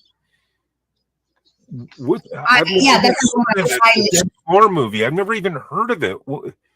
Is this what she won the award for? Yes, this is what she won the award for, and it's this kind of off indie horror movie made by this woman, Coralie Fargate. Demi said this. She said it landed on her desk and she read it and she said she couldn't turn it down. This is a picture of the Substance. So it's that's what it's about. It's about An her epic, trying it's an to epic, audacious horror masterpiece. That's what they said about it. Yeah. So it is so interesting that she won on a horror movie. Yeah. And, Dennis Quaid. I forgot about Dennis Quaid. I love Dennis Quaid. Dennis Quaid is in this movie, and he rocks. And the young girl in this, I just saw her in another movie, and she's really cute. She's really good. Yeah. That's a weird picture, huh? Yeah, it's a weird picture. Again, when you go to see this movie, just know that it is an independent film. Because I was kind of expecting horror, crazy, but the scenes are kind of limited. The sets are kind of limited. What's the definition of an independent film? What does that mean? It's not bankrolled by corporate people? Yeah, and kind of when I think of an indie film, definitely it's independently. It doesn't have a lot of money, so it doesn't have any big special effects. It doesn't have a lot of funding. Yeah, I think that's one of the things that kind of didn't appeal to me as far as like mainstream films, where I dropped off completely. That's probably why I've never really seen a lot of these, because I just, the CGI and I never felt there was good quality films, man. The most interesting thing is Hollywood is kind of favoring the independent films. And you could really see that in the winners in this, because they were all kind of independent films. I mean, who was snubbed? Angelina Jolie. Hers was independent though, but in Maria. And Gladiator, which was not independent, was snubbed. Right. And that's Washington. He was pretty much snubbed. And really favoring the independent films. Yeah. Real Pain, Leah Perez, Showgirl, and The Substance with Demi Moore.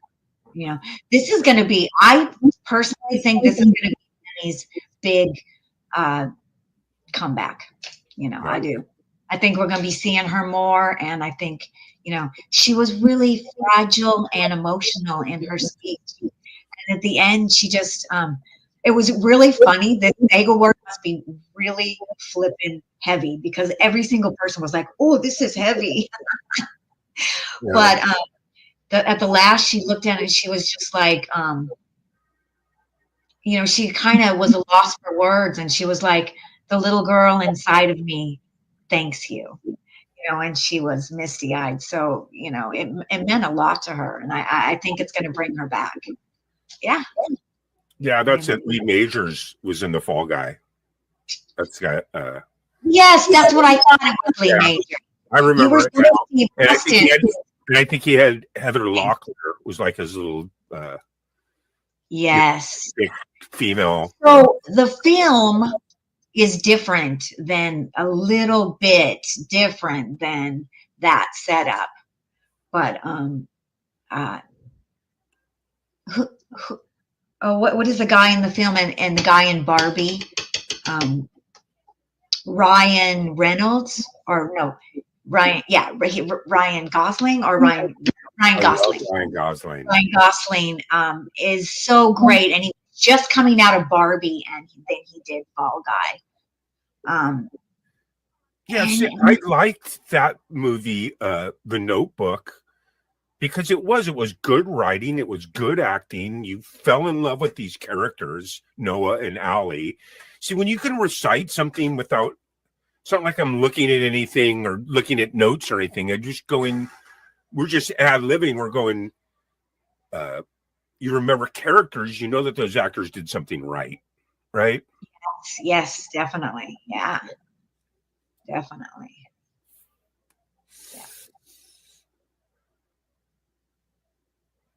And those are the type of movies I like where there's not some type of religious or political message that they're trying to use that movie as a vehicle for. See what I'm saying?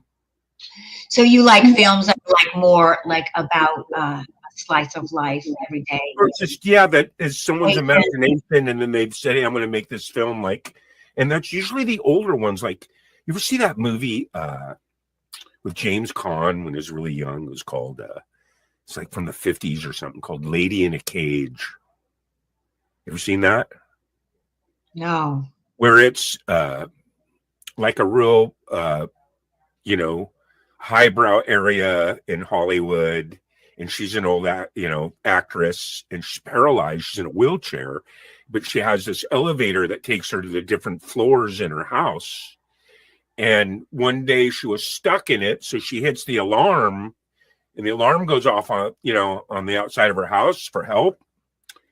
But a bunch of low-life thugs show up and abuse her, and it's got a great and live in her house, and they take a bath, and they do dysfunctional shit, But the point is, it was just a fucking old movie. It's just the killerest acting and the killerest story. That's the kind of shit I miss. You know what I mean? So when you go to this stuff where, like these movies where there's always just like I was saying, where there's like a political message or a religious message, you're just like, oh man, is this an infomercial or is this a movie? Like, Yeah. I'm not bagging on any one religion, but I'm just saying, like 2012, Noah's Ark. You know what I mean? Yeah, I mean, if they're really sliding conservative, They all got CGI in it, and it's just like, you're just like, man, can I just go get a movie that's got a cool storyline? well, you know what? The Old Man on Hulu, I highly recommend that too. Who is the guy who plays the dude? He's in The Old Man. And it's so good. It's like about kind of espionage, government, Yeah.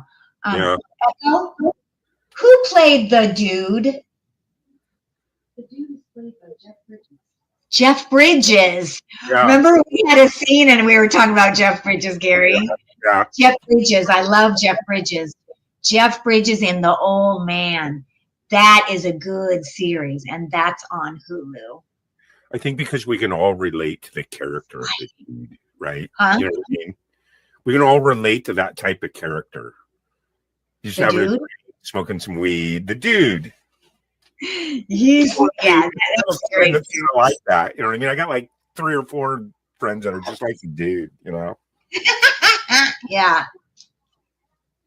But hands down, one of the greatest two movies of all time, Dumb and Dumber and Dumb and Dumber 2. So Those are funny. I don't think I they're saw so this. funny. It's unbelievable, dude. It's just So like, funny. So you like Jim Carrey, right? well, I mean, it's just more of the writing. The acting is good, but the writing is just side splitting. I like Jim Carrey. You He's know, such a different person now. they want to open up an ant farm store. It's like, wow, that's not a good Yeah. idea. You know what I mean? So it just goes on and on, you know.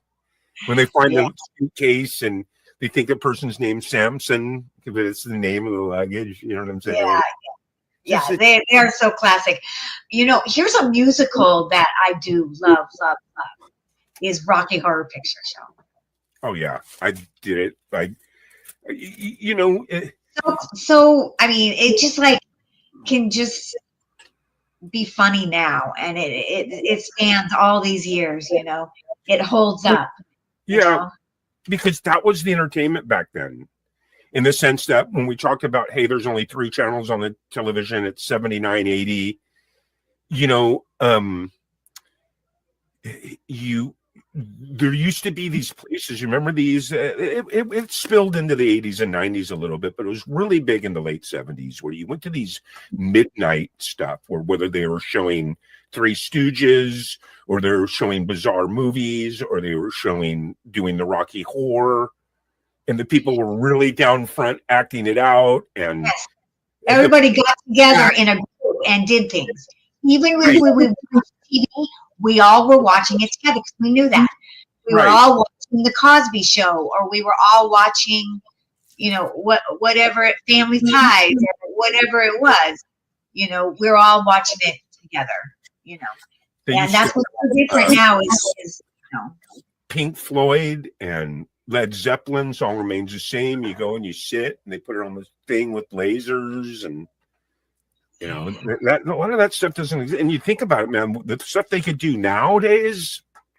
Maybe I'm out of the loop. Maybe there's stuff like that, but you actually were involved in it. You threw the rice, you threw the toilet paper. When Yes. she said Janet, everybody screamed out Janet. In the 80s and 90s, I went a couple times where no one was acting out front. No one was throwing rice and this and that. No one was. There's all kinds of stuff you need to repeat during the movie. Yes. And like, where's your neck and stuff like that. So to be part of that, I'm sure there's probably somewhere where you can go where they're still doing it full blown, right? I think in Hollywood, they used to have, a couple years ago, they still had at midnight, they would do the Rocky Horror Picture Show, and everybody would do their thing. Yeah. Yeah. But COVID kind of screwed up a lot of things, honestly. You know, yeah. Yeah. What are you going to do? The world's an imperfect place. I'm going to light this joint. I'll join you. But like you said too, it's nice. I think I should give these movies a try then, because that's what kind of turned me off about it. But I think there's so many alternative mediums now instead of just the corporate. Okay. You know what I mean? I don't think Aries really heard too much, so I have been wanting to ask you. Tell me how. So I made you watch Barbie because Barbie is a satire kind of Barbie, and what did you think? You were like pretty down on it. Was it just the commercialism of it, or what? I you know, it's not like I didn't like the Barbie movie. I watched it, but I certainly think that things are designed for certain temperaments and certain people, man. They really know what they're doing. I mean, I think first off, it did have a good message. You know, self-empowerment. Doesn't matter who you are. Doesn't matter if you're a guy or girl, this, that. We're all human. You should be proud of who you are, right? Yeah. You know? Right. But it's just, I don't know, maybe only watching it once, too, you know, has something to do with it. But for me, it's I really don't the computer generated stuff just really gets me, and it has to be like that for that movie. So don't get me wrong. You know what I mean? Right, because it's Barbie. Although, Right. listen You know to what I this. mean? You know the beach, all the beach scene. They rented out a huge studio in the valley, and they created the whole beach inside a studio. They created that beach. But I know, like, her when she was driving and little things and stuff. This is what I like about the Barbie movie. I know that it was Margot Robbie's idea, and she went to them. So in a way, it was an independent film. It was Margot's idea. It was Margot's script. She had this other woman, I can't remember her name, Greta, directed it and helped write it. And so it was kind of exciting because it's all women's project, and Mattel let them do it. And that they put all this money. They spent like $100 million. Oh, we didn't talk about Wicked yet. They spent $100 million on Barbie, just on advertising for it. But what us actors love about that is it brought people back to the movies. It saved the industry practically, because we were coming out, doing the strike thing. But Margot Robbie, it was exciting that she did this, because what she tried to do before Barbie is she actually wrote a Harley Quinn, and she wanted to do this whole woman Harley Quinn thing. And they were like, no, they wouldn't let her do it, because they didn't want her to have control. They want to do stuff like that. So I thought it was neat that she got to do Barbie and bring Barbie to a real person. That was fun. Yeah. Barbie is important. And I mean, when Barbie came out, I don't know if you've seen, Gary, you're on my Facebook, but a bunch of dudes just like freaked out and were like attacking, like, Barbie is such a terrible thing. She makes women feel like they have to be skinny. When you're playing with Barbie, you're little. You have no pressure to be skinny. You don't give a crap. Number one. They have the pressure of magazines and fucking. We're not thinking about that. Right. What was exciting for us was that Barbie, for me, was that Barbie was the first doll that I didn't have to take care of. Barbie had boobs. She was an adult. Barbie could have a life. All my other dolls were baby dolls. They were babies. We could just, give them a bottle. But Barbie, we could buy her a Corvette. And she could have G.I. Joe as a Right. So she was exciting to us, because she allowed us girls to, be creative. I can imagine it. And my take on it is that I thought it was innovative.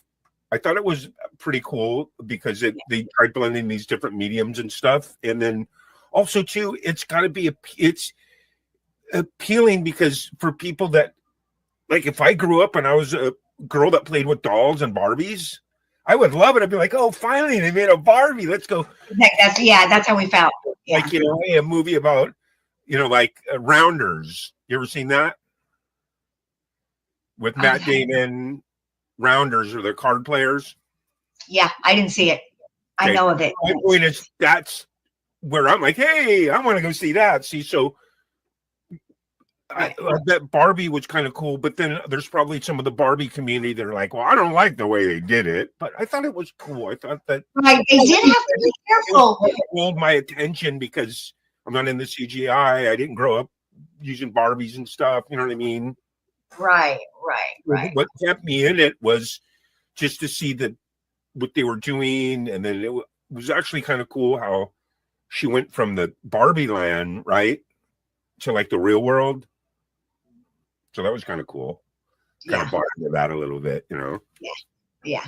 And I like the actors. I like her, actually. I like her a lot. I love her And and I like Ryan Gosling. He was adorable as Ken. yeah. So, yeah. And you gotta love Will Ferrell. So how could you not like Will Ferrell? He's played so many goofy characters, you know. Yeah. He's all, I am Dr. Rick Marshall. You are Chaka. I am smarter than you. Lost in, what's that movie? Lost in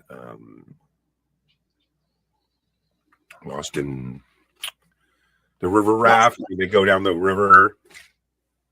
Oh, He's Dr. Rick Marshall, and there's Chaka, the little monkey, and I forget. It was an old, I don't know. one of his best movies, man. But you know what movie that I want you to watch? I don't know if you've ever seen it. It's probably the greatest movie ever, at least for me. See, that's the thing too, because I think you and I are, you know, like I'm into like a lot of the male stuff. You're into a lot of the, you know what I mean? I'm into the cards, horse racing. You know what I mean? Yeah. A movie called Deuce Bigelow, European Gigolo. It is hilarious. It's called Deuce Bigelow. That's not Ben Stiller, is it? No, Ben Stiller's on. Is that Andrew Dice Clay? No. Who is it? I'm not sure. But speaking of Ben Stiller, man, his stuff is crazy, isn't it? My favorite is The Heartbreak Kid. You ever seen that? Oh my God. The See, that one Heartbreak just, Kid? Oh my God. see, we're so funny. Is that you've seen a lot of these older, like really funny, good. The actress, I forget her name, but she's been in all kinds of shit. She's fucking awesome, man. She's all. But the premise basically is he's just a kind of goofy little dude, lives in San Francisco, owns a sporting goods store, always trying to find love, meets this girl, everything's perfect. For weeks, they just fall in love and they do all the cliche stuff and they laugh and they're together and they're so happy. And now they're going to go down to Cabo San Lucas. So they drive down there and now she's actually just completely fucking psycho. Crazy. All her shit starts unsurfacing. She's got a deviated septum, you know, and she's got like shit coming out her nose as they're eating. And then she's all, you know, and at first it was all like PG and vanilla. And then she's like turning into a total tyrant. And then she's like, well, I still got to pay off the $50,000. And he's like, $50,000? What? You know, because they're getting planned to get married, right? Yeah. So I told you about my cocaine addiction and how I owe, you know. And then when they finally make love, you know, he wanted it all special with candles. And she was with like gangbangers and owned all kinds of money. And she's like, you want a pile drive? And just, anyway, you've got to see it. It's called The Heartbreak Kid, man. And who else is in it? Megan McConaughey. I love her. You know Megan McConaughey? Megan McConaughey. Yeah. Megan McConaughey. No, I can't picture who that is. No. If you wouldn't tell me who the girl, the lead is, I probably wouldn't know. But they get down there, she gets sunburned, and it's just a cool movie, man. And he meets the different girl down there, and anyway, man, these movies, I'd say up to the 90s, I watched them all. I could recite. You could name a movie, and I could recite it. You know what I mean? Yeah, I think so. You know, this is one movie that never rom-coms. I really never liked them. Romantic comedies. I really haven't watched very many of them. Right. I don't know why. Yeah. There's a slew of them. They all started with, they all started a long time ago, but like Sleepless in Seattle, right? That kind of shit. Meg Ryan. Yeah. Right. See, I don't really watch shows like that. But what is your favorite? What is your favorite horror movie? Horror movie is there's a fine line for me with horror movie. To me, there's horror movie where you're scared because you're scared, but the slasher movie stuff, I'm not into that at all. I'm not into like pretending to stab people, kill people. You know what I mean? Yeah. But horror is different. Like we talked about The Exorcist. Like suspense. Yeah. You know what I mean? Or Dawn of the Dead. Yeah.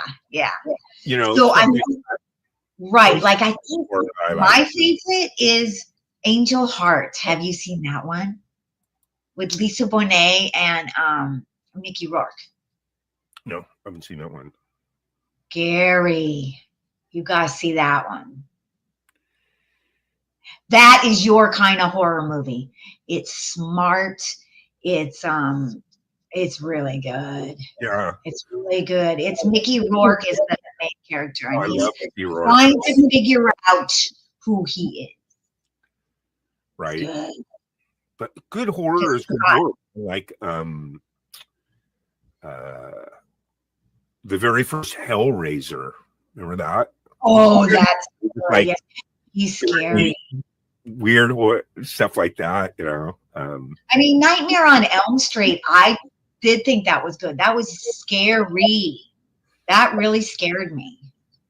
Getting you in your dreams. Right, because because of the vehicle that they used to present the movie was a trip. You know what I mean? Where you had to be dreaming, right, or something like that. Yeah, and he was creative. Yeah. But like I said, mainly for me, I like drama. I like acting. I like fucking Bogart, Katharine Hepburn. Was that movie? Yeah. There's a bunch of them, but Casablanca. Yeah. Oh man, the acting! You got the Fantastic, Germans coming in singing their anthem, and they're all existing with each other in Casablanca, but then they all go off and kill each other and hate each other. Yeah. Since you watch these kind of movies, let me ask you this, because this is the first movie I saw like that when I was younger. And, I was just blown away. And it was way too, up here for me, but it was called Whatever Happened to Sweet Baby Jane. Love it. Yeah. And her sister, right? Yeah, she's like, Baby Jane. It's only those two. It's only, Betty Davis and Joan, and it just blew me away. And I was like, whoa. Absolutely, one of my favorite movies. That's what I mean. And then, like we were talking about earlier too, Who's Afraid of Virginia Woolf? Yes. I mean, Elizabeth and Robert Burton and Taylor. The entire time interacting and acting like a real couple, like they were, but within these characters. Yeah. And then He was like, and then the other only two people, there's only 4 people in the movie. The other 2 were George Segal, and I forget her name. But it was just bizarre. Fucking one of the greatest movies, that you watch. You're just like, there's a bunch of movies like that, I think, too, where there's only so many people in the cast, right? 3 people or 2. See, some of it's just 2 people. That's hard to do. Here is someone I do love too. I don't know this person, but I love his work, Jack Nicholson. And I loved his work in One Flew Over the Cuckoo's Nest. Oh, absolutely. What was that character's name? I think it was Howard P. McMurphy. Howard P. McMurphy. That was such a good film. I loved that Indian guy. I wish I could remember his name. He was amazing. Yeah, when you buy into the characters like that wholeheartedly is when that they're doing the right thing, because you're buying into it totally. You're just like, wow, you feel for these characters, you see it, and then it's just so real. You know what I mean? Okay, let me ask you this, Gary. Have you seen the movie Network? It's that old. Yeah, old- the 1976 Faye Dunaway, right? yes. What do you think? I don't That know. guy was named Howard Beals. I remember that. His character was the one who said, "I'm as mad as hell." Or shout from your windows. I'm as mad as hell. I can't take it anymore. Remember? Yeah, That's I mean, it had the good punchline there, but for me, it was a little too slow. It didn't develop quick enough for me. It was more just like, okay, kind of going through the motions, Yeah, Faye Dunaway, she was hot. Yeah. She was great. Chinatown. Yeah.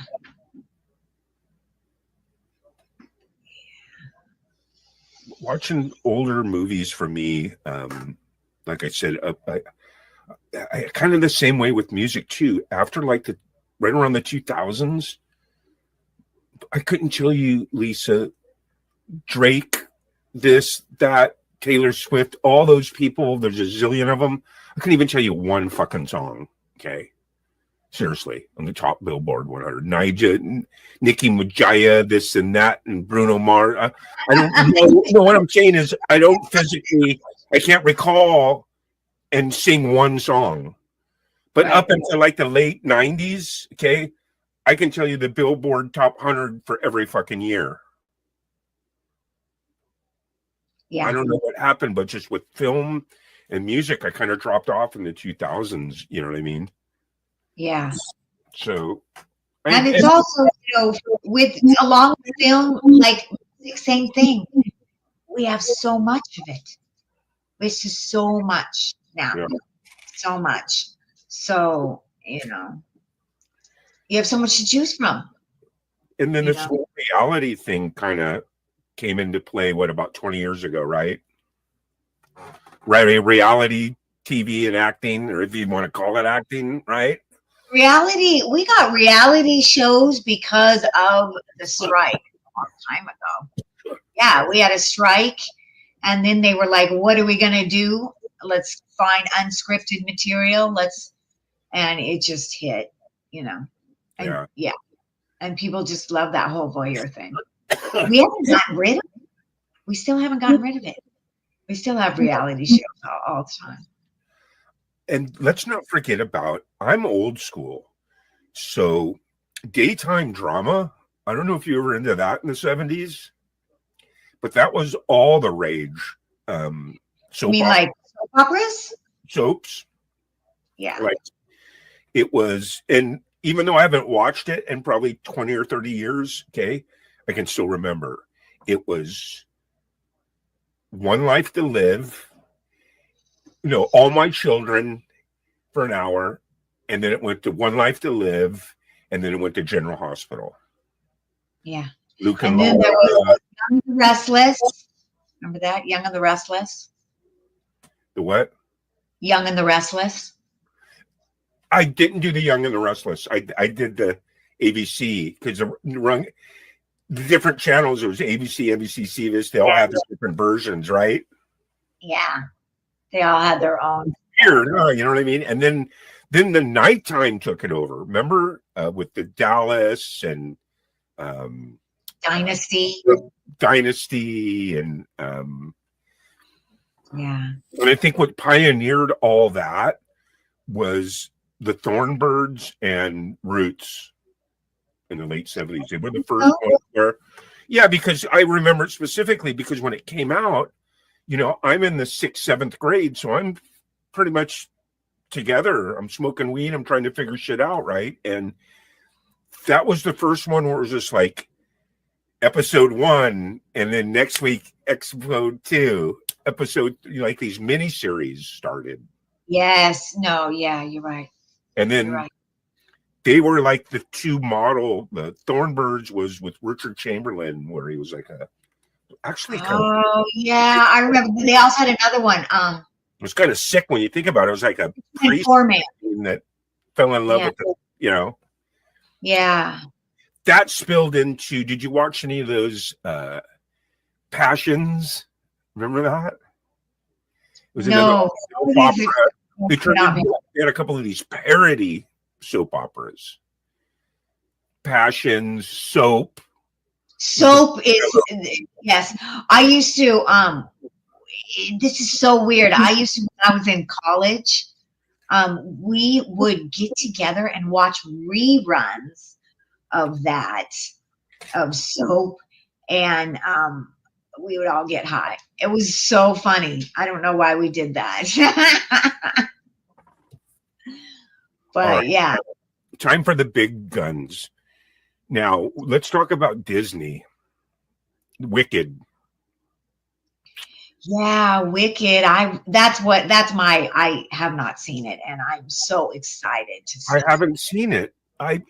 What's weird is I heard about it, but I have no idea what it's even. I mean, Yeah. It's supposed to be before, it's the witches before the Wizard of Oz, and how they wait. Let me get how this. they became who they are. And Oh, it's about the witches before the Wizard of Oz, like the good witch and the bad witch. yeah. Wow. Yeah, so they went to witch school together, and I don't know. It's the story of how they separated and how she became green, because she wasn't always green. Wow, and they probably have like names for them, right? Yes, they have names for sure. Yeah, I can't remember their names, but it looks beautiful. I'm really excited to see that. Yeah, I mean, listen. Remember we were talking about Barbie, and they gave the commercial $100 million on commercials. Wicked was $150 million on advertisements alone. Wow. Well, I gotta tell you, seriously, this is all completely new to me. I'm glad I just found this out, because even how I didn't play with Barbie, so I don't gonna go relate to the Barbie movie too much. Right. I love the Wizard of Oz, so I'm gonna completely relate to this. See what I'm saying? Yeah, this is from the Broadway musical. That was so big that I never got to see that. I always wanted to see, so now I can just watch the film. Wow. So that's Yeah, interesting. and I like the backstory of the witches. yeah, it's the backstory of the witches. So I'm excited to see that. Yeah. I'm gonna check that out. I wonder where you can watch it at. Yeah, it's at the movie theater still. Oh, yeah. No, you can rent it. You can pay $20 and rent it right now on. So if you have like Dish TV or something. I don't remember which one you can rent it on. Maybe Hulu. I can't remember. But yeah, you can rent it right now for like $20, whatever. Yeah. How cool is that? That's I'm cool. just trying to wait a little bit until it's cheaper. What? That's really cool premise. Yeah, I heard Cynthia's voice. Have you heard her sing? She has a beautiful voice. Her name is Cynthia. That's Ariana Grande and Cynthia. I don't remember her last name. But Ariana Grande plays one of the witches. yeah, that's Ariana. I didn't know that. Yeah, She's and it's really cute. I think they got along really well because they're like really close friends. So I always like to watch things when good friends do scenes together. Yeah, she is. I'm not like, I can't really tell you any of her songs because I don't know any of them. But the reason why I know she has a really good voice is because I watched this one clip of her where she's singing the same style as they showed like 7 different other singers: Whitney Houston, Britney Spears, Christina Aguilera, and she was like, it sounded just like them. She's that good. Yeah, she's got I love her voice. You know what I'm saying? She could sing any other. She could sing it in the style of Adele. She could sing in the style of Celine Dion. She can. That's fucking hard to do, man. I can barely do a rusted fucking cowboy. Okay. She has a beautiful voice, and she's from she was a little girl actor. She was from, I think, iCarly. I think that was the one that she was from, but yeah, she's. Here's what she's a little actress. I watched her brother Frankie. Okay, She has a brother named Frankie. I didn't even know that. Yeah. And he was on Big Brother about 10 years ago. And that was his thing. Hey, Ariana Grande's my sister. You know, and I know you don't do Big Brother, but Big Brother is a breeding ground for CBS for their programming. It's where they breed their actors. Because they have this one show, it's called Big Brother, where they, you know. Yeah, I don't watch it. I mean, but it has been on for a long time. Right. What they do is they take 16 people, put them in a house, everybody voyeurs them for 3 months. And the people bond with them because they are on every week, all summer long. Yeah. And they all live in the same house, and then they vote them out. Each week, one person has to leave. Everybody votes them out. So you can see how that'll make enemies, right? But anyway,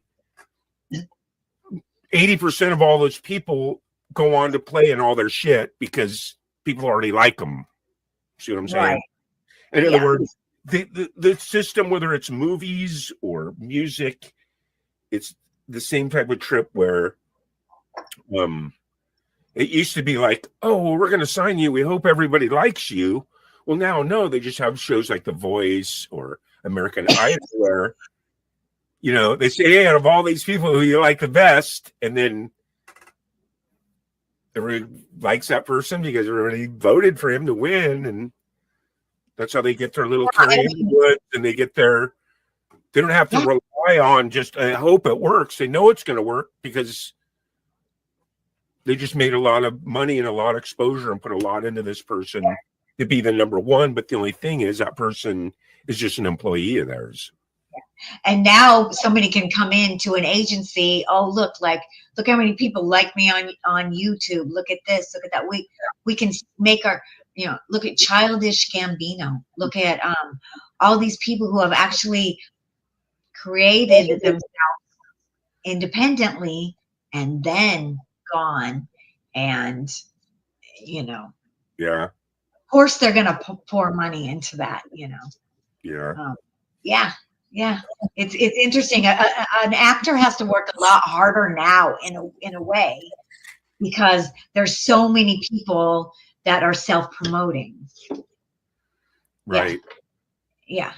And then, you know, and that's just part of the acting and the thing. That's why I'm telling you, even though you don't know much about it, you should check it out because you would be a perfect fucking candidate. I'm telling you. I wanted to send a videotape to them of you. Remember years and years ago, I go, Lisa, man, you should get on Big Brother.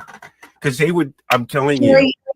Look at me. I would be like, people would yell at me and fight with me all the time. They'd be like, Lisa, stop smoking weed. I'm telling you, no. The producer, I know the executive producer's name. I know her email. You email her a videotape of that you want to be on the next Big Brother. Because they have it every year. They're on, this is Big Brother 30, I think. It's been 30 years. Nobody wants to see me on